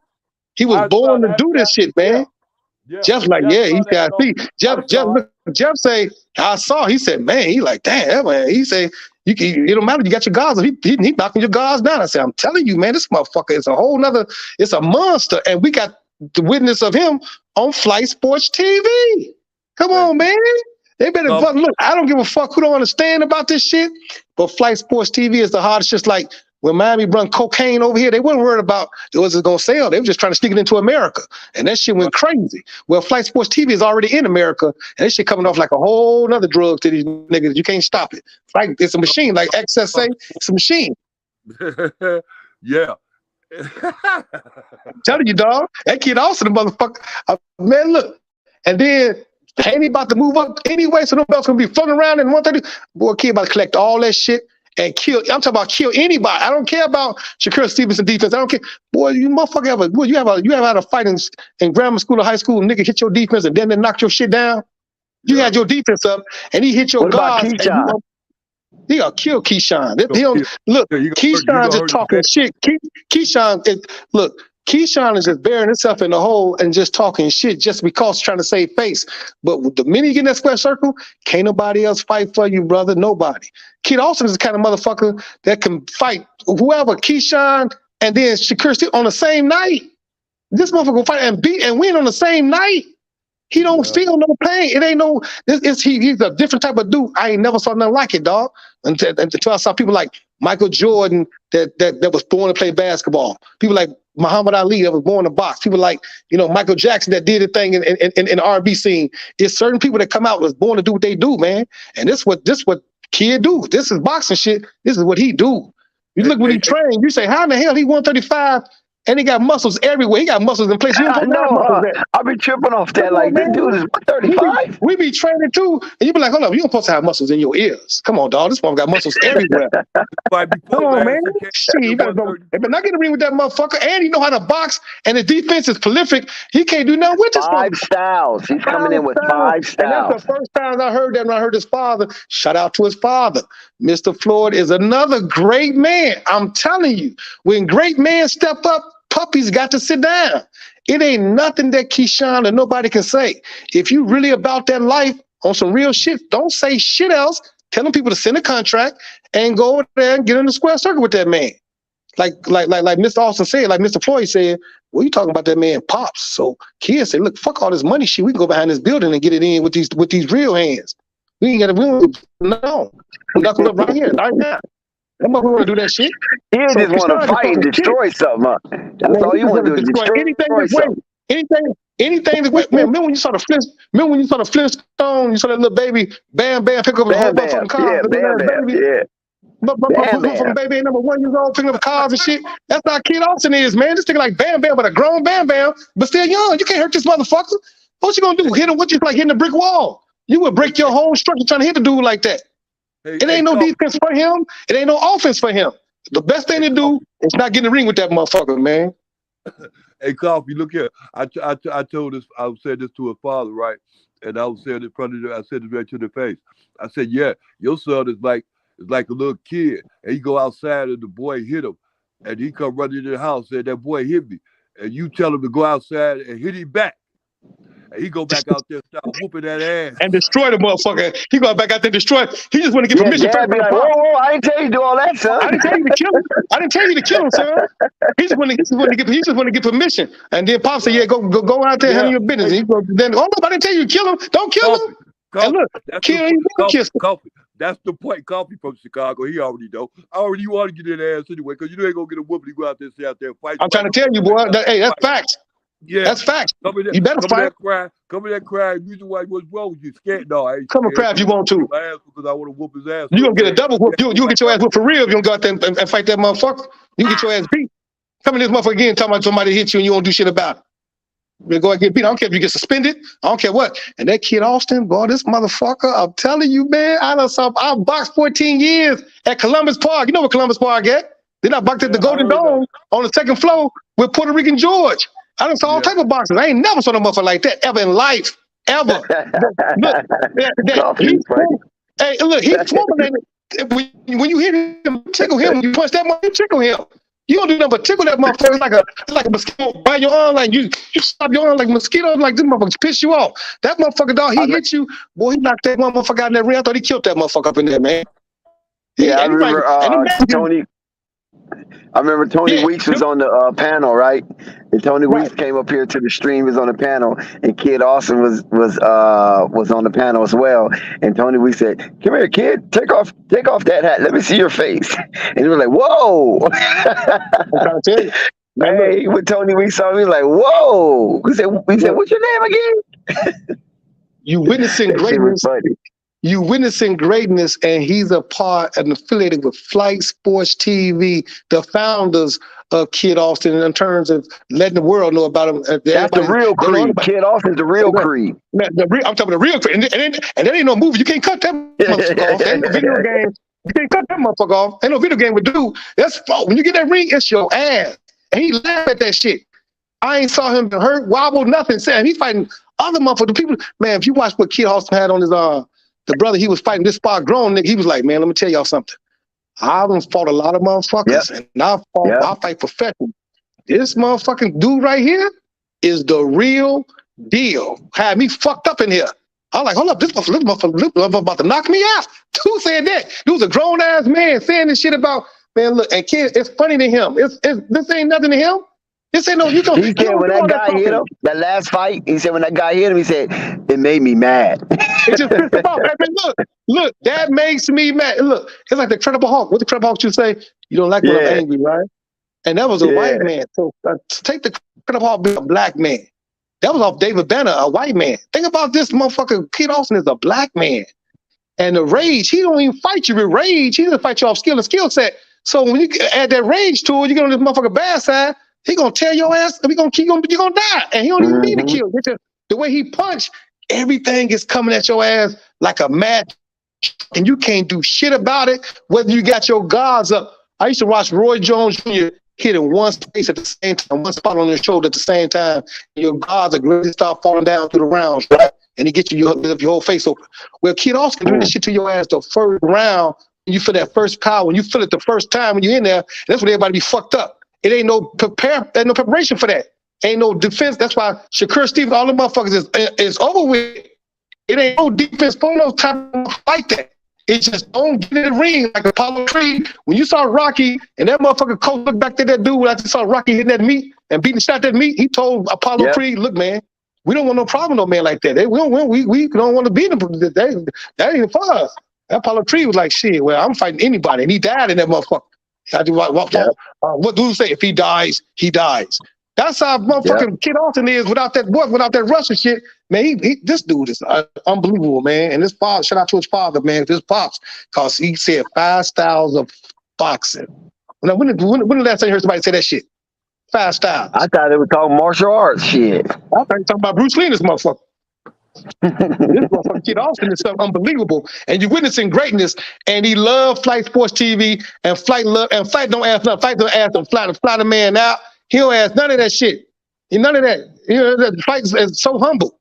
Same thing. Everybody gonna love Flight, from LeVar Ball to Kid Austin, Mr. Floyd, to Deion Sanders when he come on this motherfucker, because you can't help but love him, because he got that. It's genuine over here. Ain't no hate. That's why it's hard for motherfuckers to come over here, because they be having that hate in their blood. They hate be all fucked up. The shit house, them niggas be fucked up over there. They got that hate. And so when you come from a shitty ass house, that's what's in your brain. That's what's in your blood. You don't know how to act over here. It's too much positive over here. It's too much substance over here, and you hate to get that great substance. So you want to rely on bullshit or make up lies, because all you're doing is lying, and you make yourself look goofy with them lies. Hey, Coffee. Speaking of that, guess who came through last night? Who? Juju. Juju back on the scene? Yeah, he came Juju through back on the scene? night, Coffee. He came through last night. He got off into what's his name ass? Who was that? Who that? Yeah, he got up into No Panic ass. I know he fucked No Panic up. he told No Panic a new asshole. My fault, pause. Juju, look, Flight Sports, you gotta come back, man. It's addictive, man. You hear All Access, Dex, you hear Uncle Vern. You can't leave this motherfucker, man. I don't care if you could be going for 2 months, 3 months, 5, 6 months. You gotta come back, man. It's an addiction. You gotta have it, dog. Like you gotta have your coffee, your nicotine. Yeah, that's facts. We ain't going nowhere. What up, Flight? We ain't going no. I'm on vacation. I don't go back to work till Tuesday. Oh, you good? We gonna make with Flight Sports. We ain't gotta do that work no more. This gonna be your full-time job. We gonna make it that way. That's the plan. That's the whole plan. Don't do none of that shit. Flight Sports TV gonna be the full-time. It's a new ESPN. Like just like Belize say. Belize say, man, look, Flight Sports TV better than ESPN. That's real shit. Yeah. That's real shit. The new ESPN ain't talking about shit. This is Flight Sports TV. They wish they had the name. They wish they could come out with it. They wish they could own it, but they can't. So they hate. See, don't hate, congratulate. You can't do nothing but motherfucker hurt yourself, because that Kid Austin, dog, look, man, this motherfucker, I'm telling you, it's unreal with this motherfucker, though. You witnessing greatness and they don't even know it. Yeah. By the time they know it, they're going to be over here now. You think they watching, they really going to be over here watching. They really going to be bubbling out, and they're going to be talking shit about him. But it ain't going to, all this shit don't matter. Because when you hate yourself. They gearing up. Hey, they gearing up to talk about Kid Austin. You best believe that. They can't, but they're going to look even more like clowns. Hopefully it'll be everything we talked about is just happening. I'm telling you. That's right. Exactly. We knew it. We prepared. We prepared. They look like clowns talking about LeBron. We knew it. And it look like they're going to look even more like clowns. They talk about Mr. Floyd and the Kid. Because all you do is hate yourself. You can't stop this machine, dog. You can't stop this shit. Especially when you don't know what the other person is on. You don't even see it. They don't even know what I'm on, what I'm doing. You don't even know what y'all doing. They don't see it. You can see us on this panel. You don't know what the fuck going on. That's why you don't do yourself. You do yourself injustice. I hate. You ain't gonna win with that hate shit. That ain't gonna win, dog. That shit down real quick. Hey, Coffee, what you think them guys gonna do out there in Charlotte with that draft?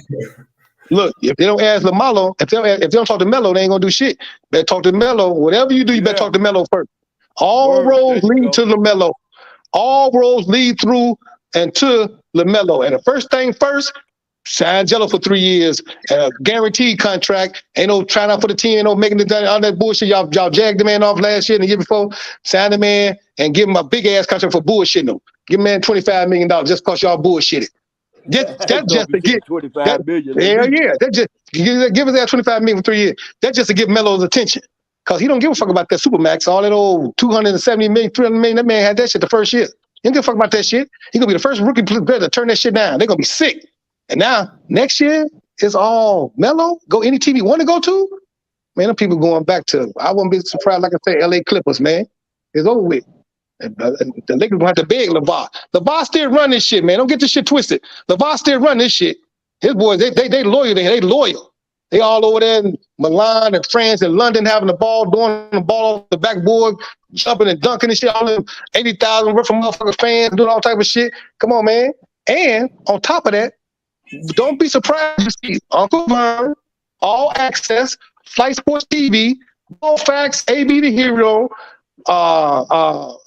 Hoop Jogging, and Coffee to the World down at the big baller states shooting pool and having fun, man. Fuck with them niggas talking about, oh, Uncle Tom, we're going to be doing the same shit down there with Kid Austin. We're going to be doing the same shit down there with the Mayweathers. They can't, what you going to say? Everybody Uncle Tom, what you going to say? You can do nothing but hate. They see what it is they wish they can get on board, but they fucked up. So you can't retract the bullshit. Once you let that garbage come out your face, talking bad about a man that you don't even know, you can't retract all that shit. You saying shit because you hate yourself, man. You said some real foul shit. And when you said about Kid Austin, all you do is make yourself look bad, man. Because the man gonna keep on winning. You know, like all due respect to the Haneys. They talk shit about the Haneys, and they ain't no easy fight. Oh, he ain't got to have power. Everybody don't have to have power. It's different. You just don't, all thing Haney don't do, don't run up against Kid Austin. The rest of the motherfuckers, I don't give a fuck. But that Kid Austin, dog, I want you to live. I don't want you to die. Kid Austin would kill your life. Certified death you would die fighting that dude. I mean, literally die. It's like TV shit, and ain't no movie. That's some real. When you get hit with that power, that's real movie creed shit, and you ain't gonna get up from that. That's you. You can die. Everybody else ain't gonna kill you. But you get in there with a Kid Austin, you can lose your life for real. And it don't mean shit to him. That's how he don't throw nothing but the shit. Heavy motherfucking AR shit. What you gonna do? You can't prepare for that shit. You can't train for that shit. It's just like he said before, he a grown man, of course, and then there's other grown men he fighting against. And they that man be fighting grown men. They livelihood. Man, that man be sparring with grown men. Them grown men be fucked up. Just like he can hurt somebody, they can hurt him too. Exactly. He love that shit. They don't hurt. Them grown men be like, man, shit, I ain't stopping this motherfucker no more. Hey, look, I was looking at Kid Austin post. He was trying to pay sparring partners to come down there. I'll pay you to come spar with me. I don't know if y'all saw that shit. Did y'all see that shit? Yeah, I got man, I'm paying anybody. I'm paying money. Come on, spar. They like, man, anybody trying to die in this motherfucker? Fuck that. And man, you keep that money. We know how you hit the word, get around and shit. And I saw how you did my man. My man went up there and he came back looking like motherfucker. What's that shit on remember Marlon dude had them lumps on his face? What was that shit? That the episode dude face was all lumped up on the Marlons. Remember that episode? I remember that episode where Marlon was fighting boxing and his face came out all fucked up, lumps and shit. Man, that's how Kid Austin had your face. Yeah, Kid Austin, boy, he had your face, how your ass look like the elephant man in that motherfucker, boy. Shit. You can't follow that, but that all money ain't good money. Like, man, you go ahead, dog. I'm good. I'm good on you, dude. I ain't about to fight that shit. Man, that motherfucker hitting grown man. He knocking grown men out. That man put on that what's name. I'll pay y'all to come spot without anybody. It's open. Man, let's have some fun. Shit, it's fun for you. Shit, niggas trying to live. Fuck that. That motherfucker, you get in there with the Kid Austin, you're gonna die. I don't give a fuck who it is. It could be, goddamn it, any of them niggas, they all talk that want the tank, all included. Boy, I won't tank, I promise you. As nice as Tank is with that power, that shit do not do nothing to a Kid Austin. First, you got to reach him, but his power, you're gonna reach his shit off the back. You're gonna feel his shit, man, off the back. Yeah. Come on, man. You pull up Saturday for Teofimo Lopez. Teal fighting dude. Oh, Teal going in trouble, dog, with dude. That's who I know Teal not the favorite, but Teal from New York, so I'm fucking with dude ain't playing. That's that Josh nigga, right? In the boxing, Teofimo is one of my favorite boxers. I like his. He moved like he's good, like a salesman, But he was good, and then he fucked up. No, his mind ain't right. His mind ain't right, dude. Teal be off emotions. He be going off his emotions. He can't fight with emotions. His mind ain't right. And he fighting dude ass. Dude be calculated like a motherfucker, man. And he hit hard in the motherfucker. Yeah, he's not the favorite.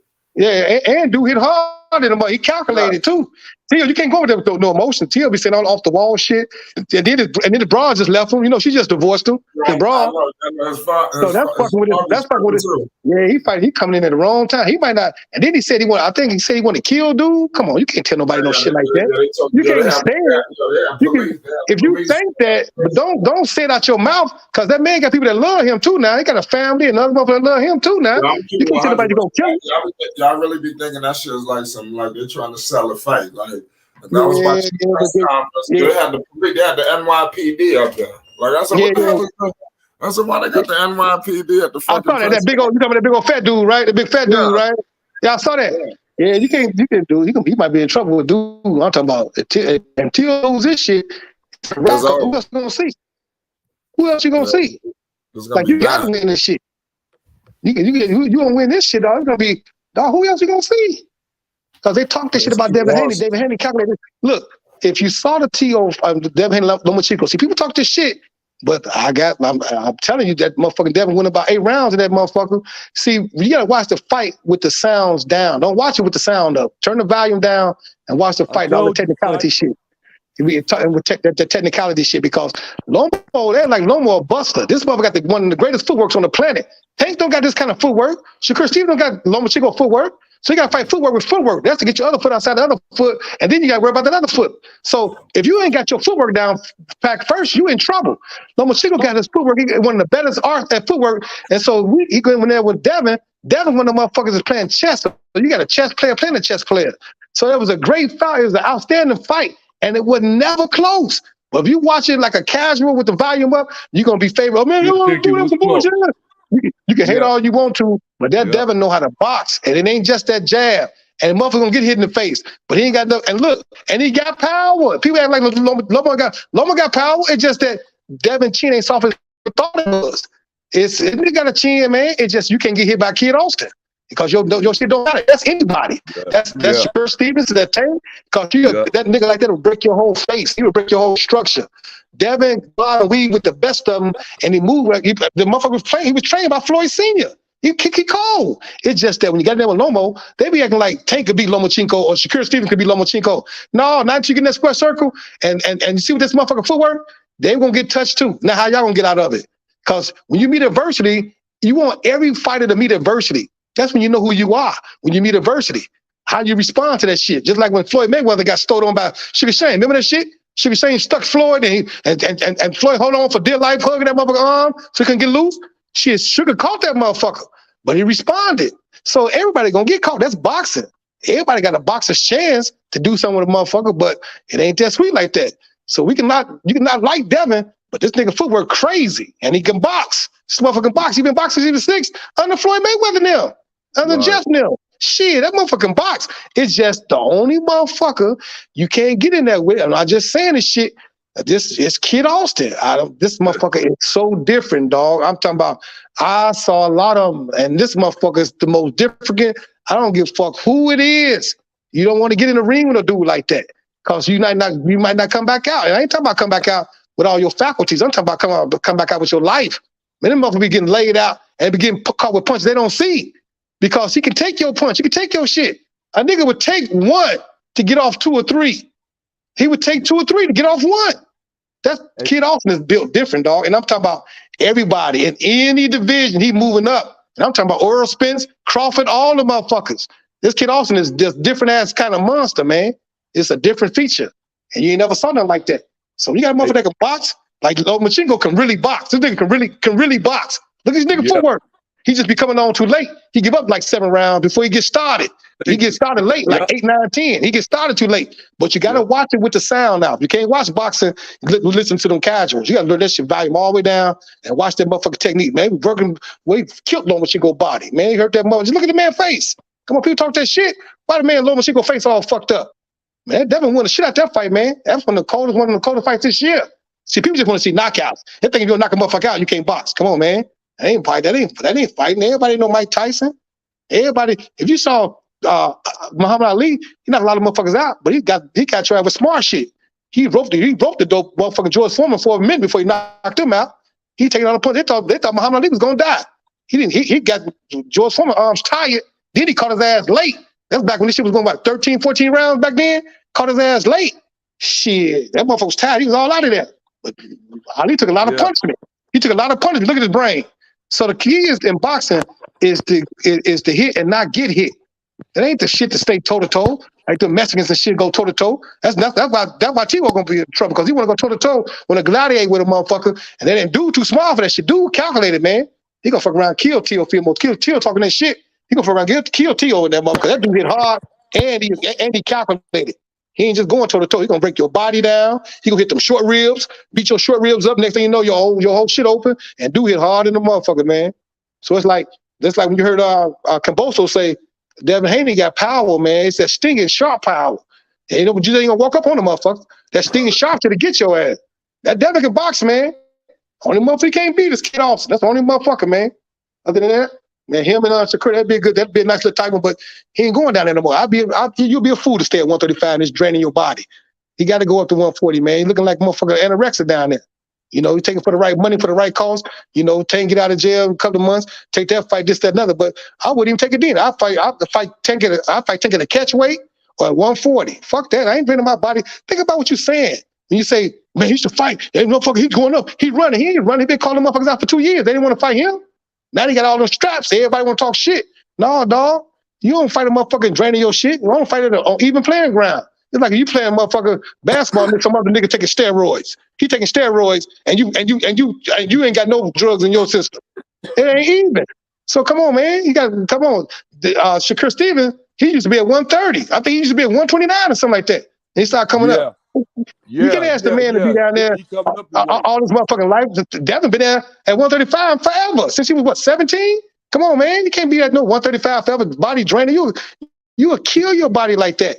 So you ain't hitting with nothing. You ain't no come behind no shit. No power. So you got to move up. You will kill your body like that. So it ain't he running. Ain't nobody in boxing scared. Ain't no, that scared shit out the window. When you boxing, ain't no scared shit. You be a little nervous, but you don't be scared.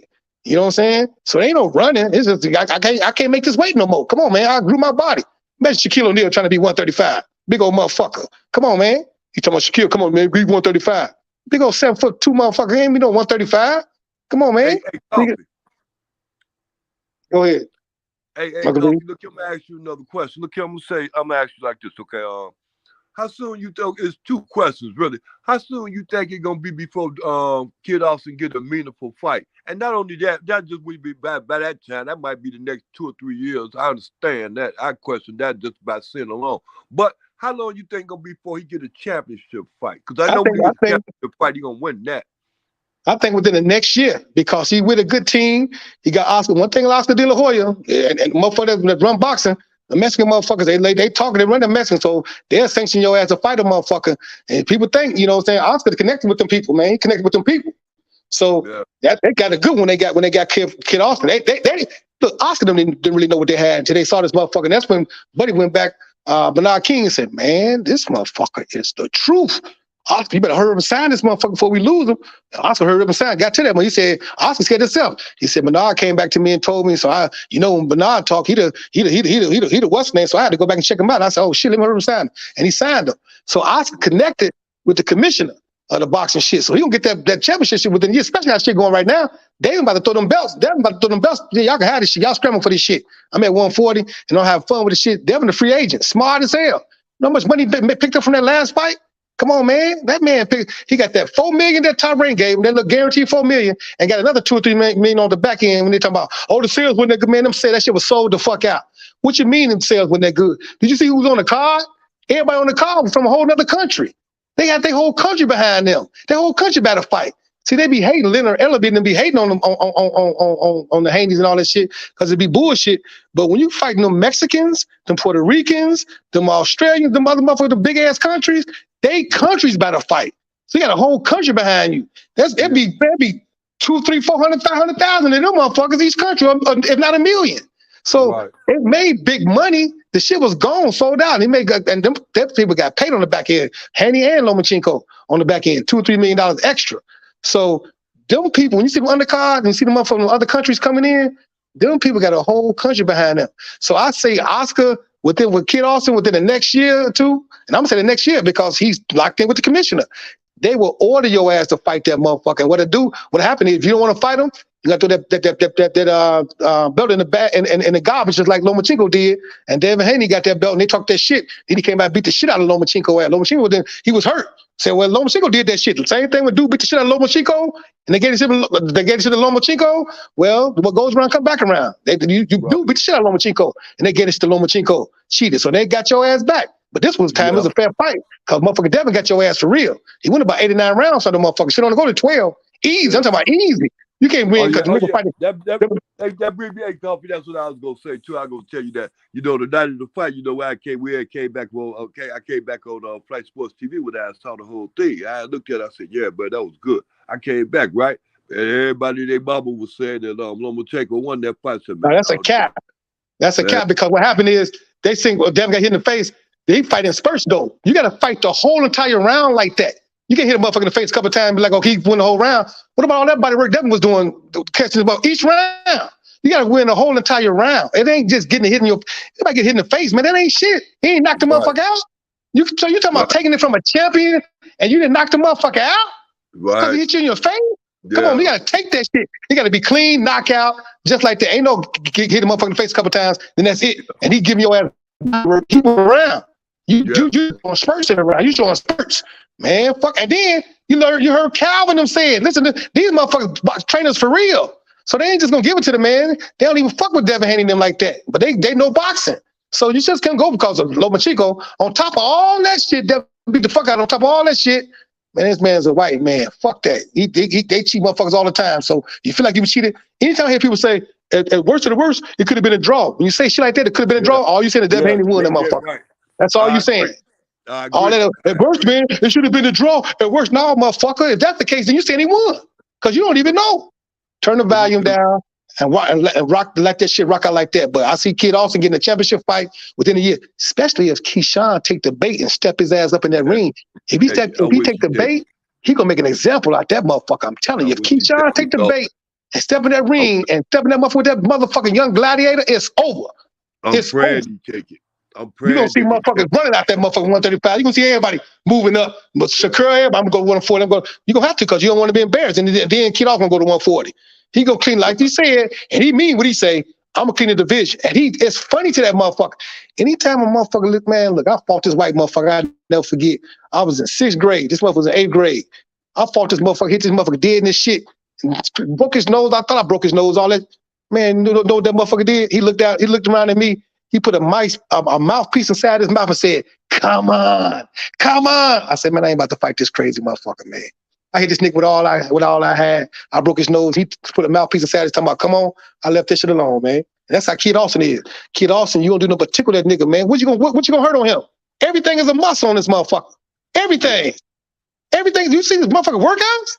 Come on, man. This motherfucker ain't no way. I'm tripping high as 135. And that's got to be the most balanced 135 ever in the history of 135. Muscles from everything, from the phalanges all the way up to the neck. Come on, man. Leave that motherfucker alone. This fight before his last fight, he came in at 130. He came in at 133. Ooh, shit. See, that kid Sean Wolf, he was talking that shit because it's too late to back out. Once that shit come out your face, it's too late to retract that shit. You can't take that shit back. See, but what happens is, when you don't get in the ring, make all them excuses.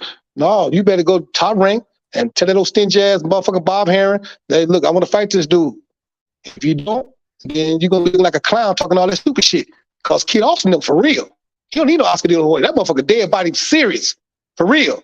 Like he ain't woofing about none of that shit. The father even said, we'll put the bag. We don't even need the money. Fuck the money.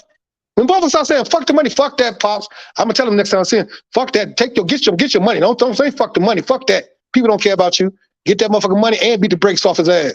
Fuck that. You're going to hurt him twice. That's what white people do. They will beat your ass and then lock you up in jail. Think about that. They will beat your ass on some police corrupt shit and you go to court and you ain't get locked up. Come on, man. So you got to beat dude ass Kashawn up to get that money and then beat his ass. But Kashawn don't want to get in the ring with that dude, man. Kashawn ain't never fought no competition like that in his life. Hey, you know somebody that fight at 135 named Patterson? David Patterson? Yeah, I think that's his name. Black dude. Is he out of Philadelphia? Yeah. I think so. Yeah, I think so. He's nice, but can't fuck with that Kid Austin, dog. Can't nobody fuck with Kid Austin. Nobody. Okay. It's certain motherfuckers, man, that you don't want to see. Like when Mike Tyson came up, he was on 21. You don't want to see Mike Tyson. Don't get in the ring with nobody like that, man. You can't get in the ring with nobody like that. You know, you will lose your life, man. It's much like this. But you take a Kid Austin that's even more polished than Mike Tyson. Mike Tyson defense wasn't like that. Mike Tyson just bob and weave coming at your ass, don't give a fuck. Kid Austin is a bob and weave dude and got incredible defense. with that incredible defense, he has incredible power.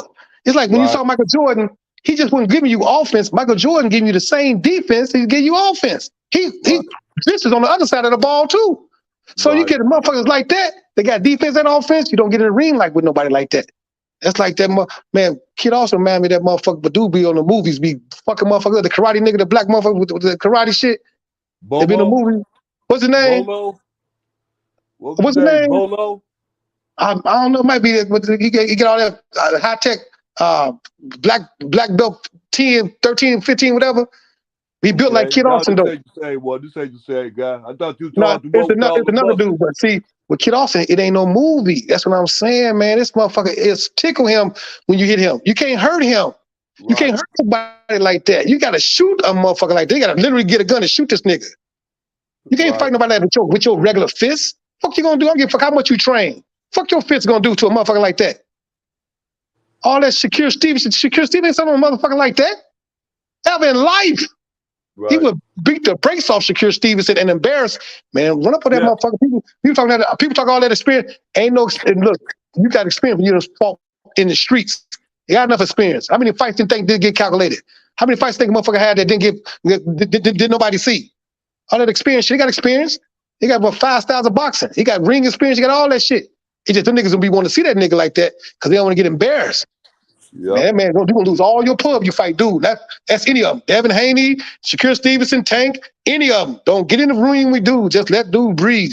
Think like the motherfucker stole on your ass and lay down on the ground and get your check. You stand up to a dude, you'll die, dog. You straight die in the ring. Right. There ain't no cap. I'm telling you, dog, there ain't no cap. His father told you. Plus, his father and his son went through crazy situations. They was homeless, like Pursuit of Happiness.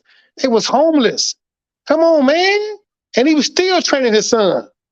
Man, his son don't do nothing but that. And it's easy. So it's like eating food. It's easy.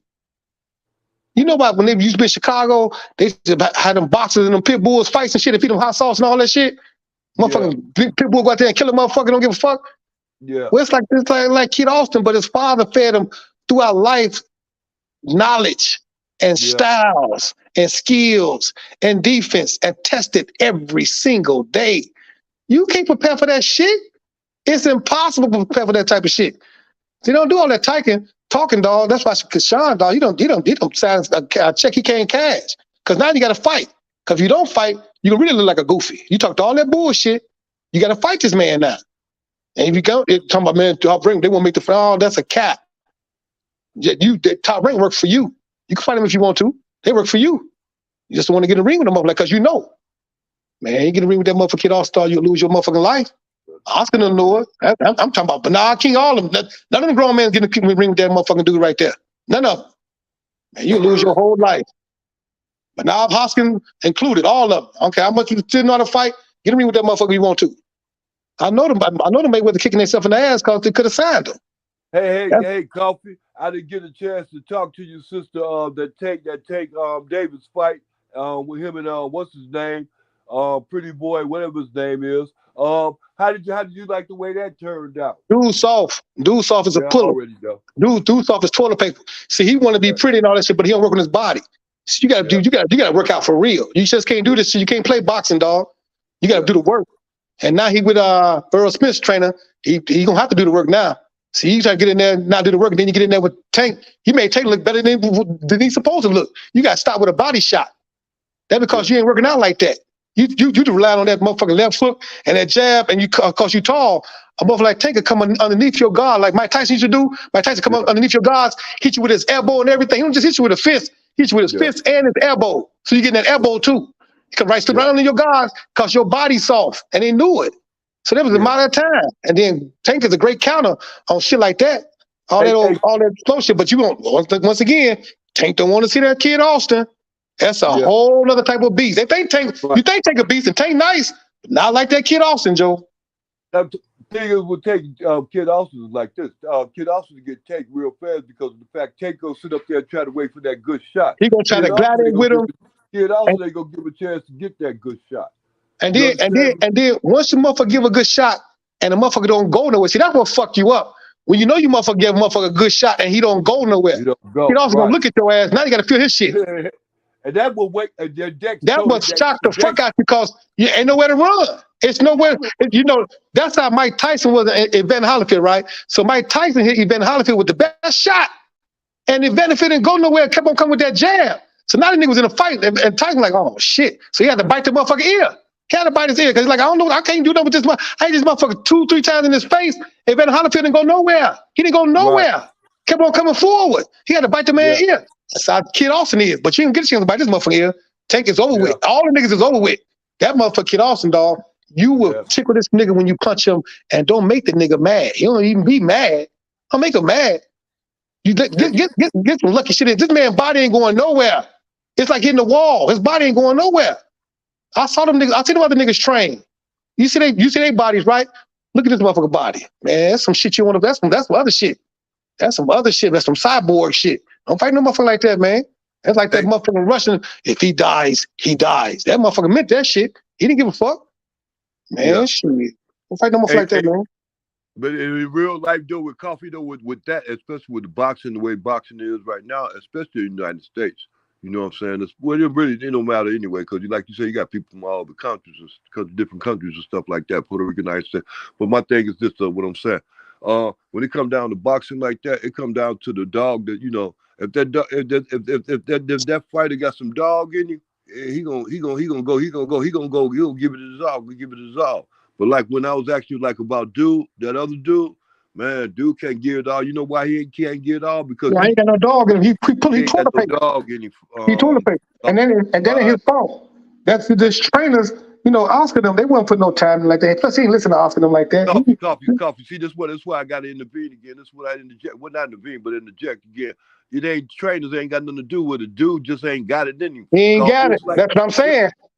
That's what I'm saying. Ain't got it in him. So it don't make a difference to a certain extent. He gonna look good against the rest of them bombs, but then he gonna come into somebody that they ain't taking that, and it's gonna be easy for them to get a defeat. That's what I mean. That's facts, and that's facts. But what's gonna happen is, because he got training in Derrick James. Derrick James is gonna just make you the best possible you. That's it. But like you said, and it matters. You gotta have that dog. Just like you had them pit bulls fighting in Chicago. Them pit bulls, but forget it. Some don't. You know, they can look tough, but at the end of what's only gonna be one standing. And so he ain't got none of that shit. But Derrick James he gonna bring the best out of him. He gonna be the best version of Ryan. But your heart ain't like that. So when your heart ain't like that, dog, you can't get in there with them killers. That motherfucking Kid Austin is a certified killer. He don't need all the other. He don't need all them other fights. He don't need all the other shit them niggas need. He got 30 fights. He got 25 fights. He don't need none of that shit. Get in with that motherfucker. You gonna take the nigga out of a million fights. You would die. Be careful, Frank. Uncle B. I don't want you to go nowhere to be living, Joe. Hey, Coffee, look here. Coffee ain't go. Coffee, look, I've been coughing for Coffee. I've been coughing for a long time. Coffee. Sometimes it's good to cough. You know what I'm saying?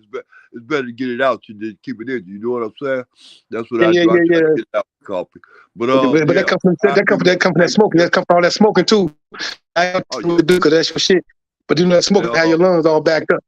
Listen to me, Coffee. I'm gonna tell you something about me and my smoking. I'm gonna tell you, I do smoke, Coffee. But listen to me, though, Coffee. This is one thing I came to an understanding with. I came to this conclusion a long time ago. I had put myself in a situation where I had to be dependent. And when I got up out of that dependency, I realized a long time ago, I said, look here, if I ever go back to that again, I go right back to where I started with. And when I started with that situation, I leaned on that. So right now, I'm going to continue to lean on that. And I got away from that other thing that kept me there, real down in that pit down there. You understand me? So I got up out of that pit. And right now, I got me not a shovel, but I got me a little cane. And I kind of lean on this little cane that I'm leaning on. So let me help you out, Uncle V. I can't let you get away with it, Uncle V. I can't let you do it. I got to say it. I won't be remiss if I don't say it. It's medical and it's legal. See, I wouldn't love you if I don't say this. I got to tell you this. Everything you do is a choice. That's a choice. Bad choice, young man. Yes. You know, you ain't got to do that. That's just easy. It's an easy way out. But if you had to something in this world that you love so much, whether it be your mother, your father, if they still here, peace be upon them. They not, rest in power. Like my mom. They passed, but my mother recently passed. But yeah, I understand though, Coffee. Go ahead. Yeah, it's like my mom, same thing. My mom. Coffee, I will tell you something. Don't forget what you said, but I'm gonna tell you something. I know this, and I don't know where you go, but I understand this. Though it's what there you gonna do something for. You gonna do something for. You gonna do what you love. There you go. You know where I'm going with this shit. You know exactly where I'm going with this shit. What you love. I understand. Exactly. I got that. Boy, exactly. You know exactly where I'm going with this shit. That's real shit. Because I was reckless on the streets, man. I used to fight every day. I got locked up in the Audi home, and I got locked up at the Cook County. You know, Cook County worse than the prison. Right. I got locked up in Cook County, all this shit, and either you're gonna go in there and do the time, let the time do you. You know, I'm doing push-ups, I'm doing sit-ups, making that shit pass, trying to make the time pass. You, officer. And the motherfucker said, shut the fuck up. Man, fuck you. Officer, what time is it? Ain't number 30 minutes went past and that motherfucker like, God damn, 30 minutes. God damn, I'm in here for a minute. So you got to get your mind right. But once you get out, you got to make a selection. Do I want to go back? Do I want to stay like this? And do I want to make a better choice? Went back, went to school, got my bachelor's, got 2 bachelor's degrees and a master's. People don't even know that. Got a master's. Did a 165-page dissertation, all that shit. But I ran with my guys in the street, even like Corey Holcomb, one of my buddies happened to be a comedian. It's a lot of us. D-Ray too, it's a lot of us. I be seeing dude on YouTube. I be seeing That's my man. Just talked to him last night. That's my man. It's like dark-skinned brother with the beard and the glass. Yeah. One of the funniest motherfuckers in the world. Come off like Bernie Mac. But it's a lot of us like that. But we chose to go right, man. We could have been easily fucked up, man. In this game, you know how Chicago is. You can go out this motherfucker and go left and never come back right. It's like, so when people talking about their what's name, woofing and killers, y'all ain't no killers, man. Y'all just talking that shit. You niggas ain't certified like that.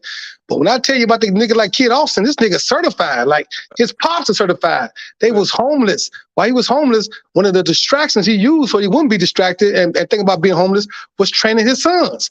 That was his motivation to keep him on point. You know how hard it is to be homeless out here and fucked up and you ain't got nothing? So what he did is use his son as motivation to keep on going, training his son to make sure that the days go by easier, not thinking about being homeless, not thinking about when we get our next meal, none of that shit. And then they rose like a rose from concrete, like Tupac said. They come from concrete like a rose from concrete, and they come out of this shit. And you talking about boxing in a ring? That's the easiest shit in the world for this motherfucker, man. Right. And Devin Haney and Tank and all those other niggas never been through it. All that shit Tank talk about on Baltimore streets game, that ain't nothing. I did all that shit. That ain't nothing. It ain't nothing like until you ain't got shit. And Tank had a hard life. Don't get me wrong. Pain is pain.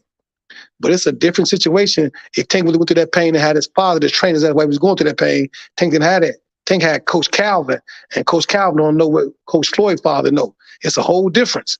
Coach Floyd was with this shit as his buddy was 2 or 3. What's name started this shit at I think 6 or 7. Tank. So it's different. He got his father like it is different. So Tank went through some pain, but not like that shit like this Floyd, man. This Floyd nigga is a whole different type of beast, man. Yeah. And that's not no knock against Tank, because Tank do hit hard. He do got skills. But when power meets power, what do?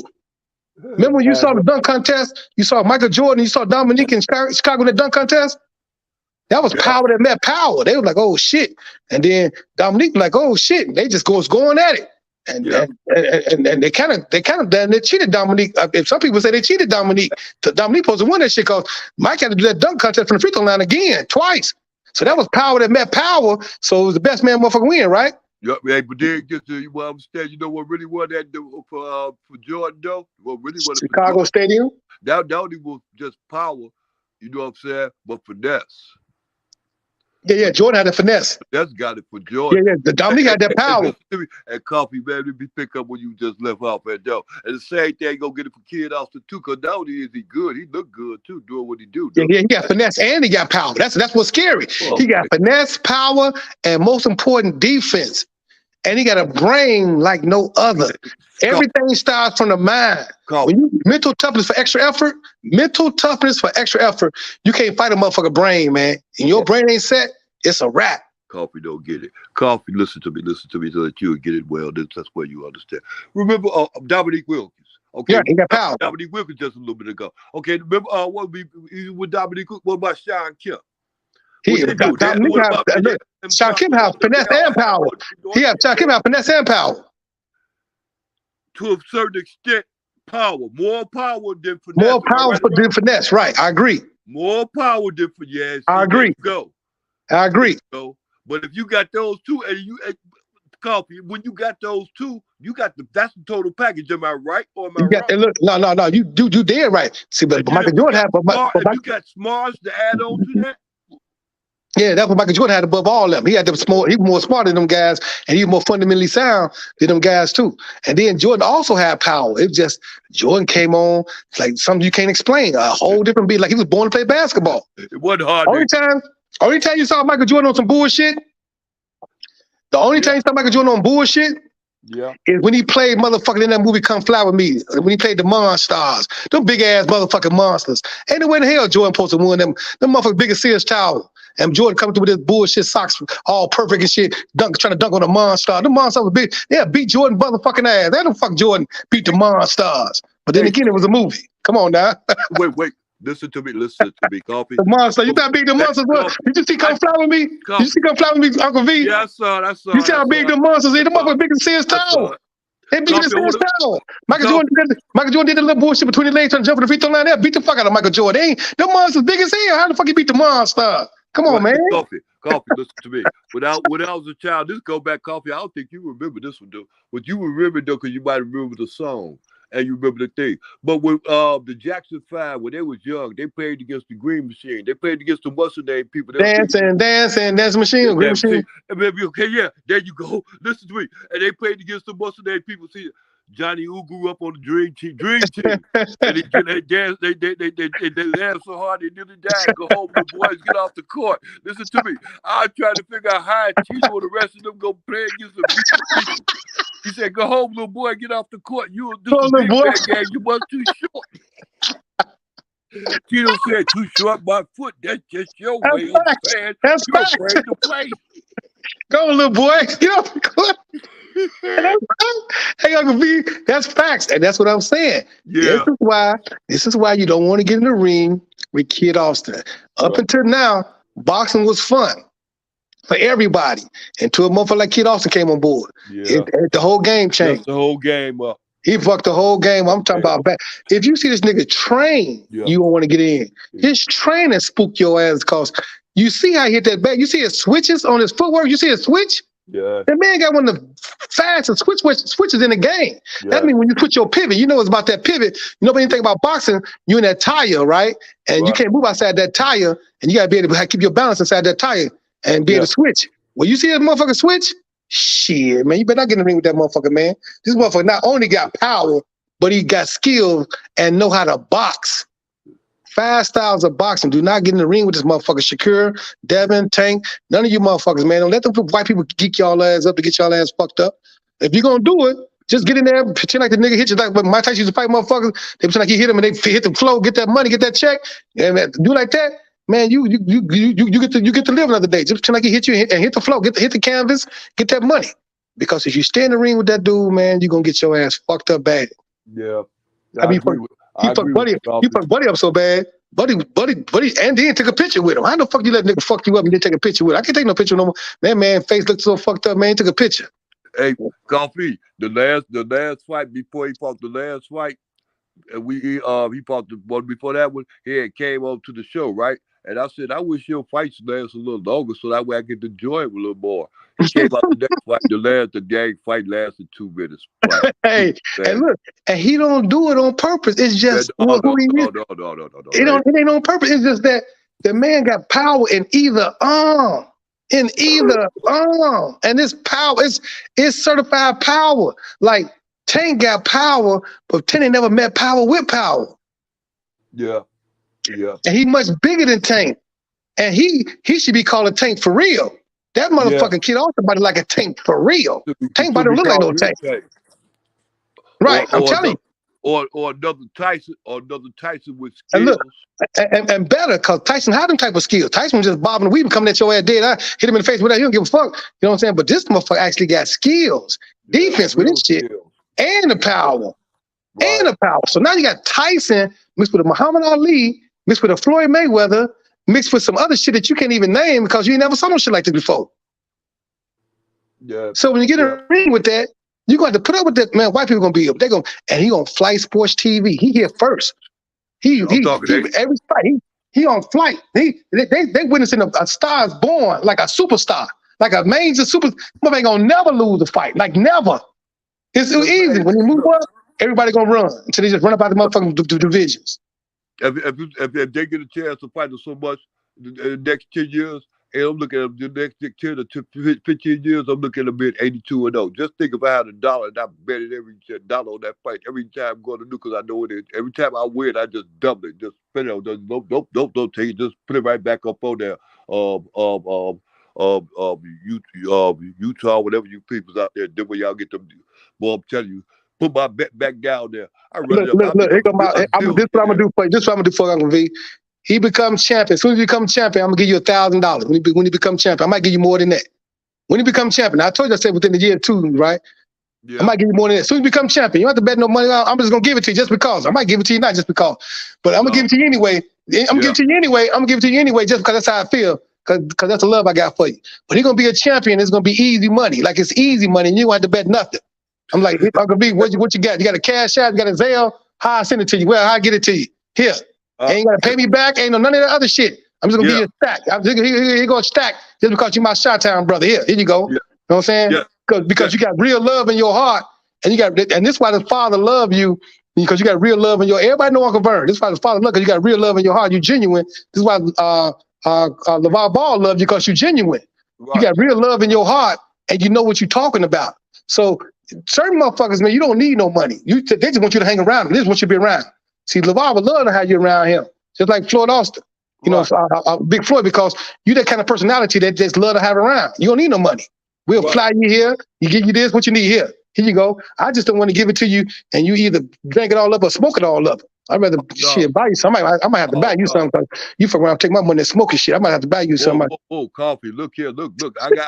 I get a real good check at the end of the month, young man. I take care of all these. I get enough money to take care of these bills, take care of the rest of the things I got to take care of too. So then you buy you something to drink, and then you go buy some nicotine or something. They give you too much. They give you extra money, because with the extra money you go buy some shit. Yeah, well, thanks to the U.S. government. Let's say thanks right now. Let's say thanks to the U.S. government. Let's make sure that's real. We know understood too. So then I'll make you think of some drug living up in the attic some goddamn well. But yes, sir, Coffee. I'm telling you, I don't take donations, Coffee, but I take a lot of advice. And I'm telling you right now, let me tell you something, Coffee. The more knowledge you got and understanding you got, you can always give me some advice, young man.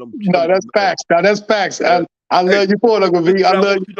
Since we speaking about that too, you put up on that. Look here, Coffee. Whenever I come to see you, I'm gonna always let you know, Coffee, I'm right here. I need you to come get me so I can get at you. I got you. That's nothing. That's wherever I'm at, I'll send wherever I'm at, I'll send a car to come pick you up. If I can't get to you, I'm gonna send a car to come pick you up. It's nothing. Right on downtown. Right. It's easy. It's easy. It's easy. In boxing, I give you my number, all that shit. That's nothing. You know what I'm saying? People like you, like I said, people like you, man, people want you. They want you around them. LeVar Ball wants you around him. You see, he acknowledge you. Uncle Vern, everybody know Uncle Vern, man. Come on. When you like that, you don't need no money. Just keep on being you, being who you are, which is original, which is genuine, which is yourself. Because you a genuine brother, just like Access Dex, just like Flight. Y'all genuine, you know what I'm saying? Like Rave, his genuine brothers on here. That's why I love Flight Sports TV, man. It's because it's solid and it's real. And we would have never heard of a Kid Austin if Flight would have brought it to our attention. Think about that. Right. I mean, we would have heard of him. We would have heard of him, but we would have heard him somewhere else. Because if the man got it, he just was born to it. His father prepared him. But the fact he on Flight Sports TV make it easy for us. Let me tell you how that worked to go. Coffee. I don't know if you know that. I think you already do though. You know, what's the name that came through? The real Freeway Rick. The real Rick Ross. Yeah, Freeway. Yeah, Rick Ross. Yeah. That's Dex. That's Dex, man. That's what I'm saying. All Access know everybody, dog. All Access know everybody, man. Right. He ain't All Access for nothing. All Access know everybody, man. They better start respecting All Access too, man. Because for real, it's some shit that you see certain people can get to, some people just gotta get respect, man. Take your head off and give that man this respect. You know, it's a beautiful situation. You got All Access and you got a Flight as a team together. You know, All Access brought LeVar Ball. on the joint. Come on, man. The all access code. I'm glad you mentioned that too. And when Dex get back on, I got to remind myself to ask Dex, is that his Spider-Man, or is that the Spider-Man, somebody else Spider-Man he found out there? Because that car looked real good. So I like the way that car look. I wonder if that. All access don't play no games, man. I'm telling you, man. All access cold, man. Yeah. They better stop disrespecting all access Dex, man. You never access fuck around being the plane. The man got to stop respecting all access, man. The man is, and first of all, he in LA. You know how expensive it is to live in LA? Yeah, well, hey, right. I know the price. I know the so all access down there in LA. Here, so I know it's real high out there. Yeah, man, all access down in LA, and he down there with them Ramblers. He ain't down there with the putty. He down with the Ramblers. He go anywhere he want to go. Yeah. You know what I'm saying? Yeah. And he driving real slick. He driving real slick down there too. He ain't driving no bullshit. He driving real slick down there. You know what I'm saying? Yeah, he made some extra money. Got the other piece with that extra money. You know what I'm saying? All access got money put up, man. They better stop disrespecting all access, man. All access cold, man. He cold, Uncle V. He cold, man. Already know. And I promise you, he can't wait for you to get down there. He'll ride you around the whole LA. Cause everybody love Uncle Bird, man. Everybody love you, man. Why you think you Uncle V? Everybody don't get that title, man. Everybody don't get that type of title or that kind of respect. Come on, man. You Uncle V. Come on, man. You only want Uncle Vern, dog. I ain't talking about no Laverne and Shorty motherfucking either. I'm talking about Uncle Vern. Come on, dog. Right. Come on, man. You already know, Coffee. I already know. You be seeing real shit. It's like you watch Deion Sanders and you watching everything. You see them videos come across. You know what they about to do. You know Colorado about to be a monster. Yeah, they're about to be the business, man. Hey, Coffee, I'm gonna tell you something. They're about to be the business out there for real, man. Yes, sir. Right direction, man. I wish, man. I'm just telling you, I already know. I know things move in mysterious ways, Coffee. Yes, sir. And I'm a firm believer in that. You dig? No, that's real. Yeah. No, that's real. Everything you saying is authentic and is real. And the fact that you know and you can recognize a Lamelo Ball, a Floyd Schofield, a Deion Sanders, that let me know what kind of man you are and where you at. You see real shit. Happy Father's Day, Charles. That's every day. That you a father every day. That's that white man's holiday on Sunday. Fuck him. That you a father every day in this motherfucker. It's Happy Father's Day every day. Fuck, all that shit is a fundraiser, so everybody buy Hallmark cards and buy a whole lot of shit. That's how they get their money. But you a father every day. You don't stop being no father. You know what I'm saying? Just like it's Mother's Day every day. Happy Mother's Day every day. Ain't no mother on no one special day. Fuck that. She a mother every day. You're a father every day. You know what I'm saying? That's what it is. So I'm gonna say Happy Father's to you for last day, for last week, for last month, all that shit. Happy Father to the fathers out there that's been doing it. Lamelo Ball, Schofield. Sanders. Hey, look, because you was talking about Flight Sports TV, all access Dex. Come on, man. Coffee, listen. I already know that you already know because you was talking about when Coach Prime was talking with Andre Rison, right? Yes, sir. Andre Rison, you know how he real good with his kids and everything. Right. His daughters. Back and researched that. He is cool with his kids. I'm telling you, man. Boy, I'm telling you, Coffee. You see his daughters. You see his daughters. I be watching all that shit. Yeah. And he cold. He been coaching for 17 years. And he come back and he say, man, look, the Deion Prime Time was my best friend in the world. Right. He won 2 championships. I won 1. Right. And it was a motherfucker, man. Only we really got into it because he left me. I was like, he thought his older brother left him. So he said that's why they got into it. He like, I didn't want him to leave me. I wanted to go right with him. He's like, man, how you leave me in this shit? You know? So he back down in Colorado sitting on the couch. They talking, laughing up some shit. But when you see how Deion Sanders got things set up, man, it's a beautiful thing to watch because his children making money. I think both of them made over the NIL deal. Both of them made over $4 million a piece with the NIL with the name, image, likeness, and they study getting money. And the season ain't even started yet. Yeah. And so when you see what Deion Sanders is doing, man, it's just a movement, and you can't stop him. He gonna be after this year. He already hot as shit. He gonna be the hottest shit moving, and everybody Colorado be lucky if they can keep him for 2 years in that motherfucker, man. Hey, because everybody gonna want him. Everybody gonna want him. Hey, look, I'm gonna tell you something. I already know what they're gonna do. They're gonna mess around and they're gonna give dude that what's the name, the presidency of the athletic director. They got George Carl, whatever his name, not George Carl, whatever his name is. The white boy. Yeah, they gonna get him the president of the university. They gonna make him president of the university. Matter of fact, they did what's the name? Deion Sanders gonna move up to the what's the name, the athletic director. Yeah, that's what's gonna happen. But look, they're gonna be paying him $100 million. Watch. They're gonna go up, tell you, whoa. $100 million easy. I'm talking about $100 million easy. Let them start off at $50 million for the what? No. He making that. No. He making He making that shit.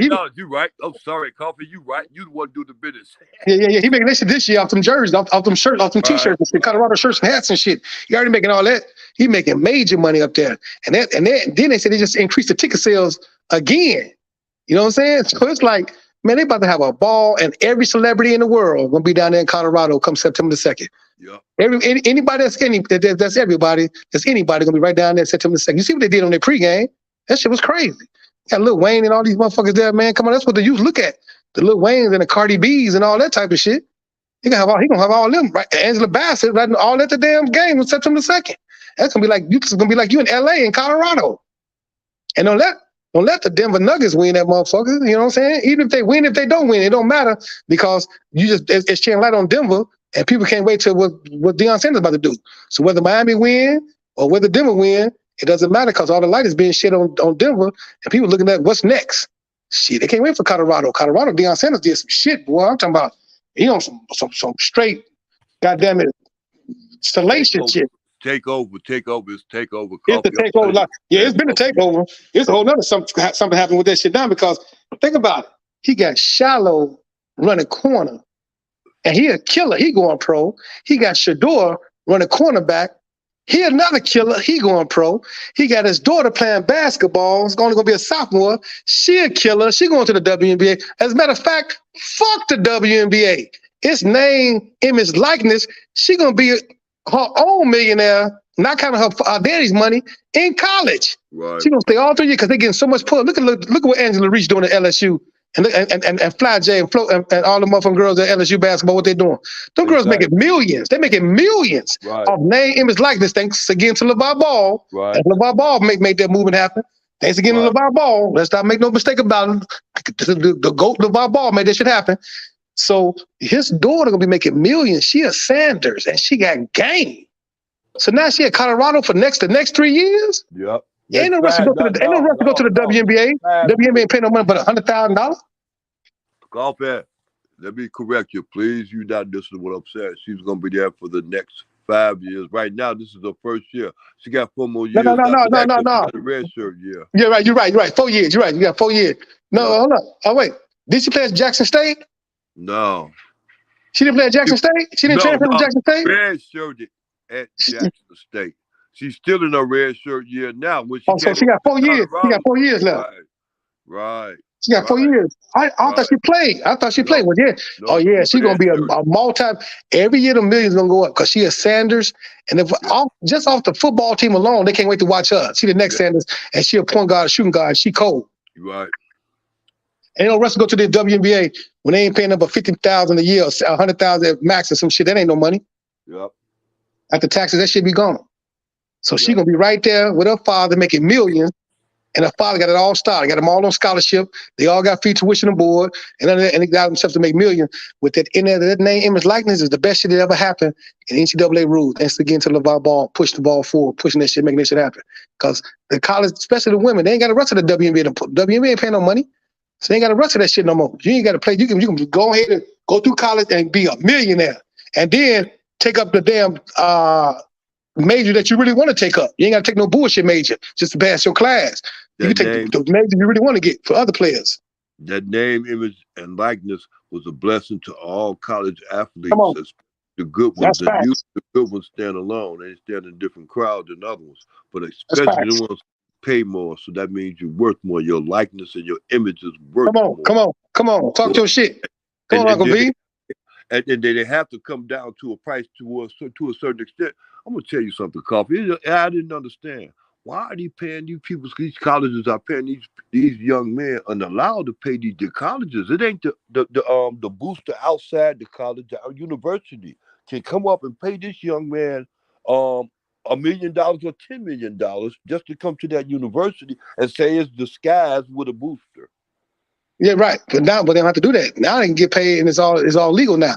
Like back when Chris Webber, legal, right? All legal. Like when Chris Webber, when Chris Webber was playing at Michigan and all that other shit, they had to speak money for them boosters, and they got caught up and this and another. But now you got the door wide open, so it's wide open, and it's just like, and it's the same thing at the pro. Look, NIA is the new pros, the new endorsement on the college level. It's better than the college level because now You ain't got the rest of the NBA. You get paid millions right now. It's like, look at LeBron James. Look at LeBron. He got $15 million right now. He ain't even got the Nike deal yet. And the Nike deal, his father owned that, and he been represented by Clutch Sports, which is about father's best friend, and they own that. He representing Bryce and Bronny. And people don't see what's happening. Bronny going pro next year. He playing 1 year USC. And playing with his daddy. And then that new CBA, that's the collective bargaining agreement for the NBA, that shit gonna be running out. And they're gonna say all motherfuckers go pro out of high school. And what's gonna happen? Bryce gonna go pro out of high school and play with his daddy too. You ain't never saw happen in the history of the world where two sons play with their dad. You saw it one time with Griffin Jr. in baseball, and you saw it with the other motherfucker with I forget the other one played with his daddy. I think it was basketball. Some other shit. But you ain't never saw them basketball where he played with not one son, but two sons. Right. LeBron got about another 4 or 5 years in him. Easy. He ain't got to be the all-out LeBron. Motherfucker can spot up. He can motherfucking shoot it. He can go get rebounds, all that shit. But Bryce come out in 2 years. Bronny come out next year.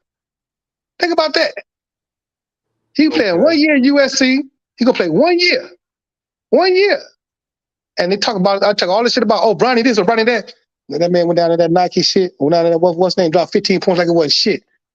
And would have done their game for the what's name classic when he going up against Buddy that's playing for Kentucky, but he didn't get the ball for the last inning. Could have done there, tied it up or won the game on that shit. Bronny dropped 15 points easy.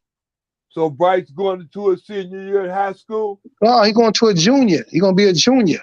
Okay. So think about it.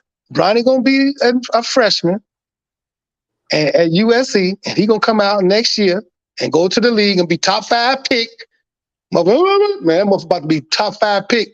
Oh, not just off his father, but Bryce got game, and then his father run the NBA. So he's gonna be top 5 pick, and then Bryce gonna be a senior while they playing in the league together for that first year. And then Bryce coming out that following year. He ain't going to college. He going right to the NBA out of high school. The CBA about to change. Remember I said it here first. I said on Flight Sports TV first that LeBron about to play with both his sons, and it's going to be historic. And you ain't never witnessed this shit ever in history before. And LeBron, like I said, dog, this man is only, what, 38? He's 38, right? 37, 38? What did Carter? Vince Carter played. Yeah, Vince Carter played all the way up to 41 or 42. I think Big Mike Jordan played up all the way up to, 40? Something like that? Yeah. I don't know about Michael Jordan, but I know Javon played it too. He was 40. Look, Mike played with 42. Maybe he played for the Wizards. He was 42. Look, Google it on your shit. He played with the Wizards. He played with the Wizards. He was 40 or 41. Played with the Wizards. Remember that? He came out of ownership. Played on the same team as Big Buddy and them from Georgetown. Man, Michael Jordan wasn't no 40 years old when he was gonna play with when he was playing with no 38 years old when he was playing with no Bulls, man. Come on, man. No. When he played with the Wizards. When he played with the Wizards. Look, Google them the Wizards. I'm about to put the Wizards only 2 years. Right. So look how old he was. I think he was 40 or 41. How old? I'm asking him up for right now. I'll go back and check it out. I'm asking Google right now. Michael Jordan, when he played with the Wizards. With Washington Wizards.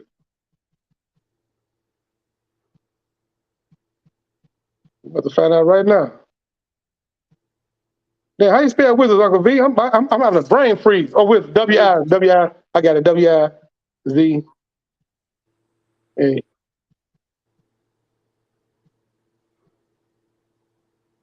Oh, he was 38. You said you right. You got right 38. Here. Yeah, 38. 38. Michael Jordan returned to the NBA. No. Look, it said Michael Jordan returned to the NBA at 38 years old. Returned to the NBA as a member of the Washington Wizards in 2000.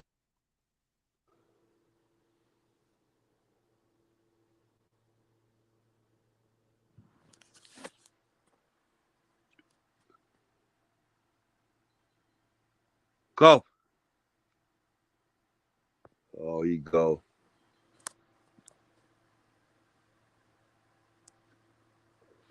You go up.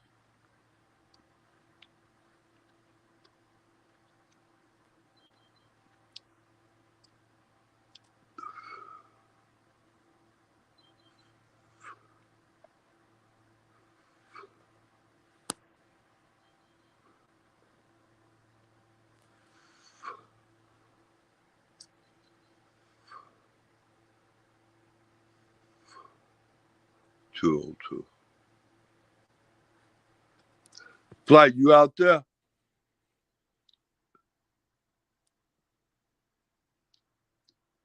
You out there, Dex?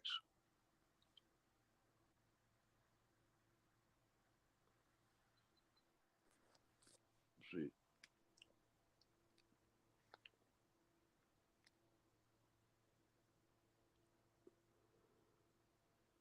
Flight Sports TV.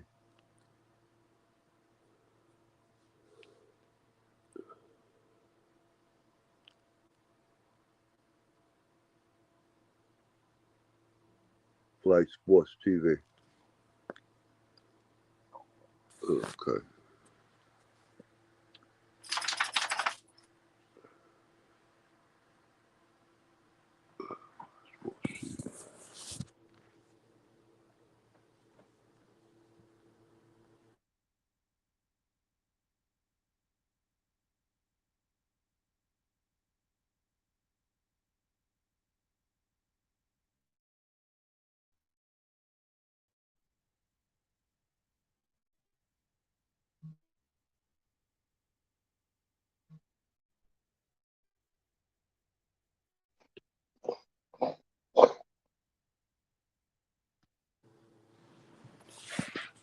Hey, Flight.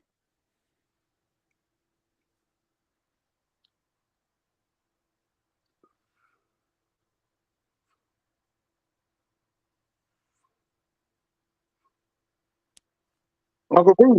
Uncle B. Yeah. Okay, Yeah. I wonder what happened. I was like, damn.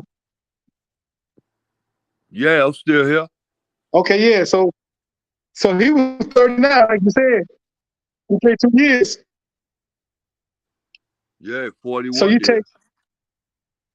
So, but Vince Collins was 41. Yeah. And so you take in 2 years, just made 38. He gonna play with his son next year, Bronny, and then 2 years after that, he gonna play with Russ be a senior when he played with Bronny. He gonna play for his son just to play with both of them. I can see that happening. And he only gonna be 40. Vince Carter left at 41 with Atlanta. Hey, you got a lot of respect for LeBron James, huh?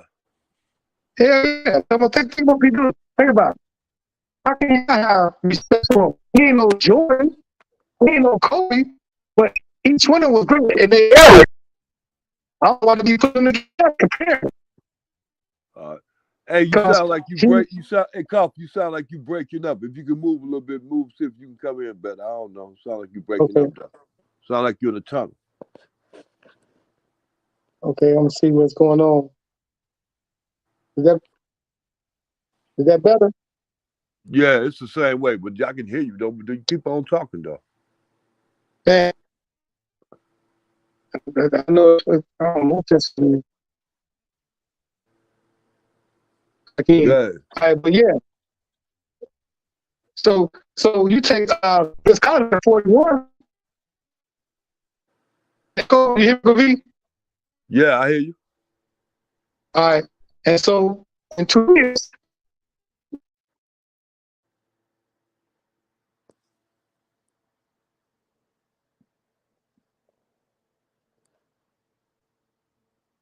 Okay, you going up.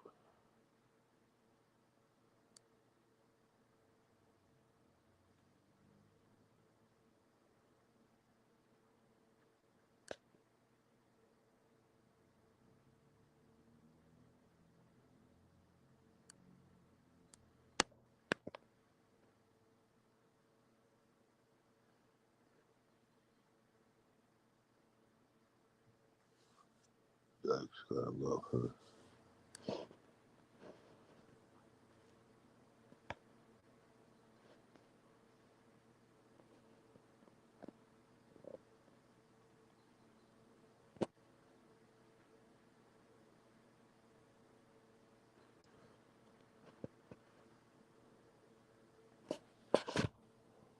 Very good. YouTube.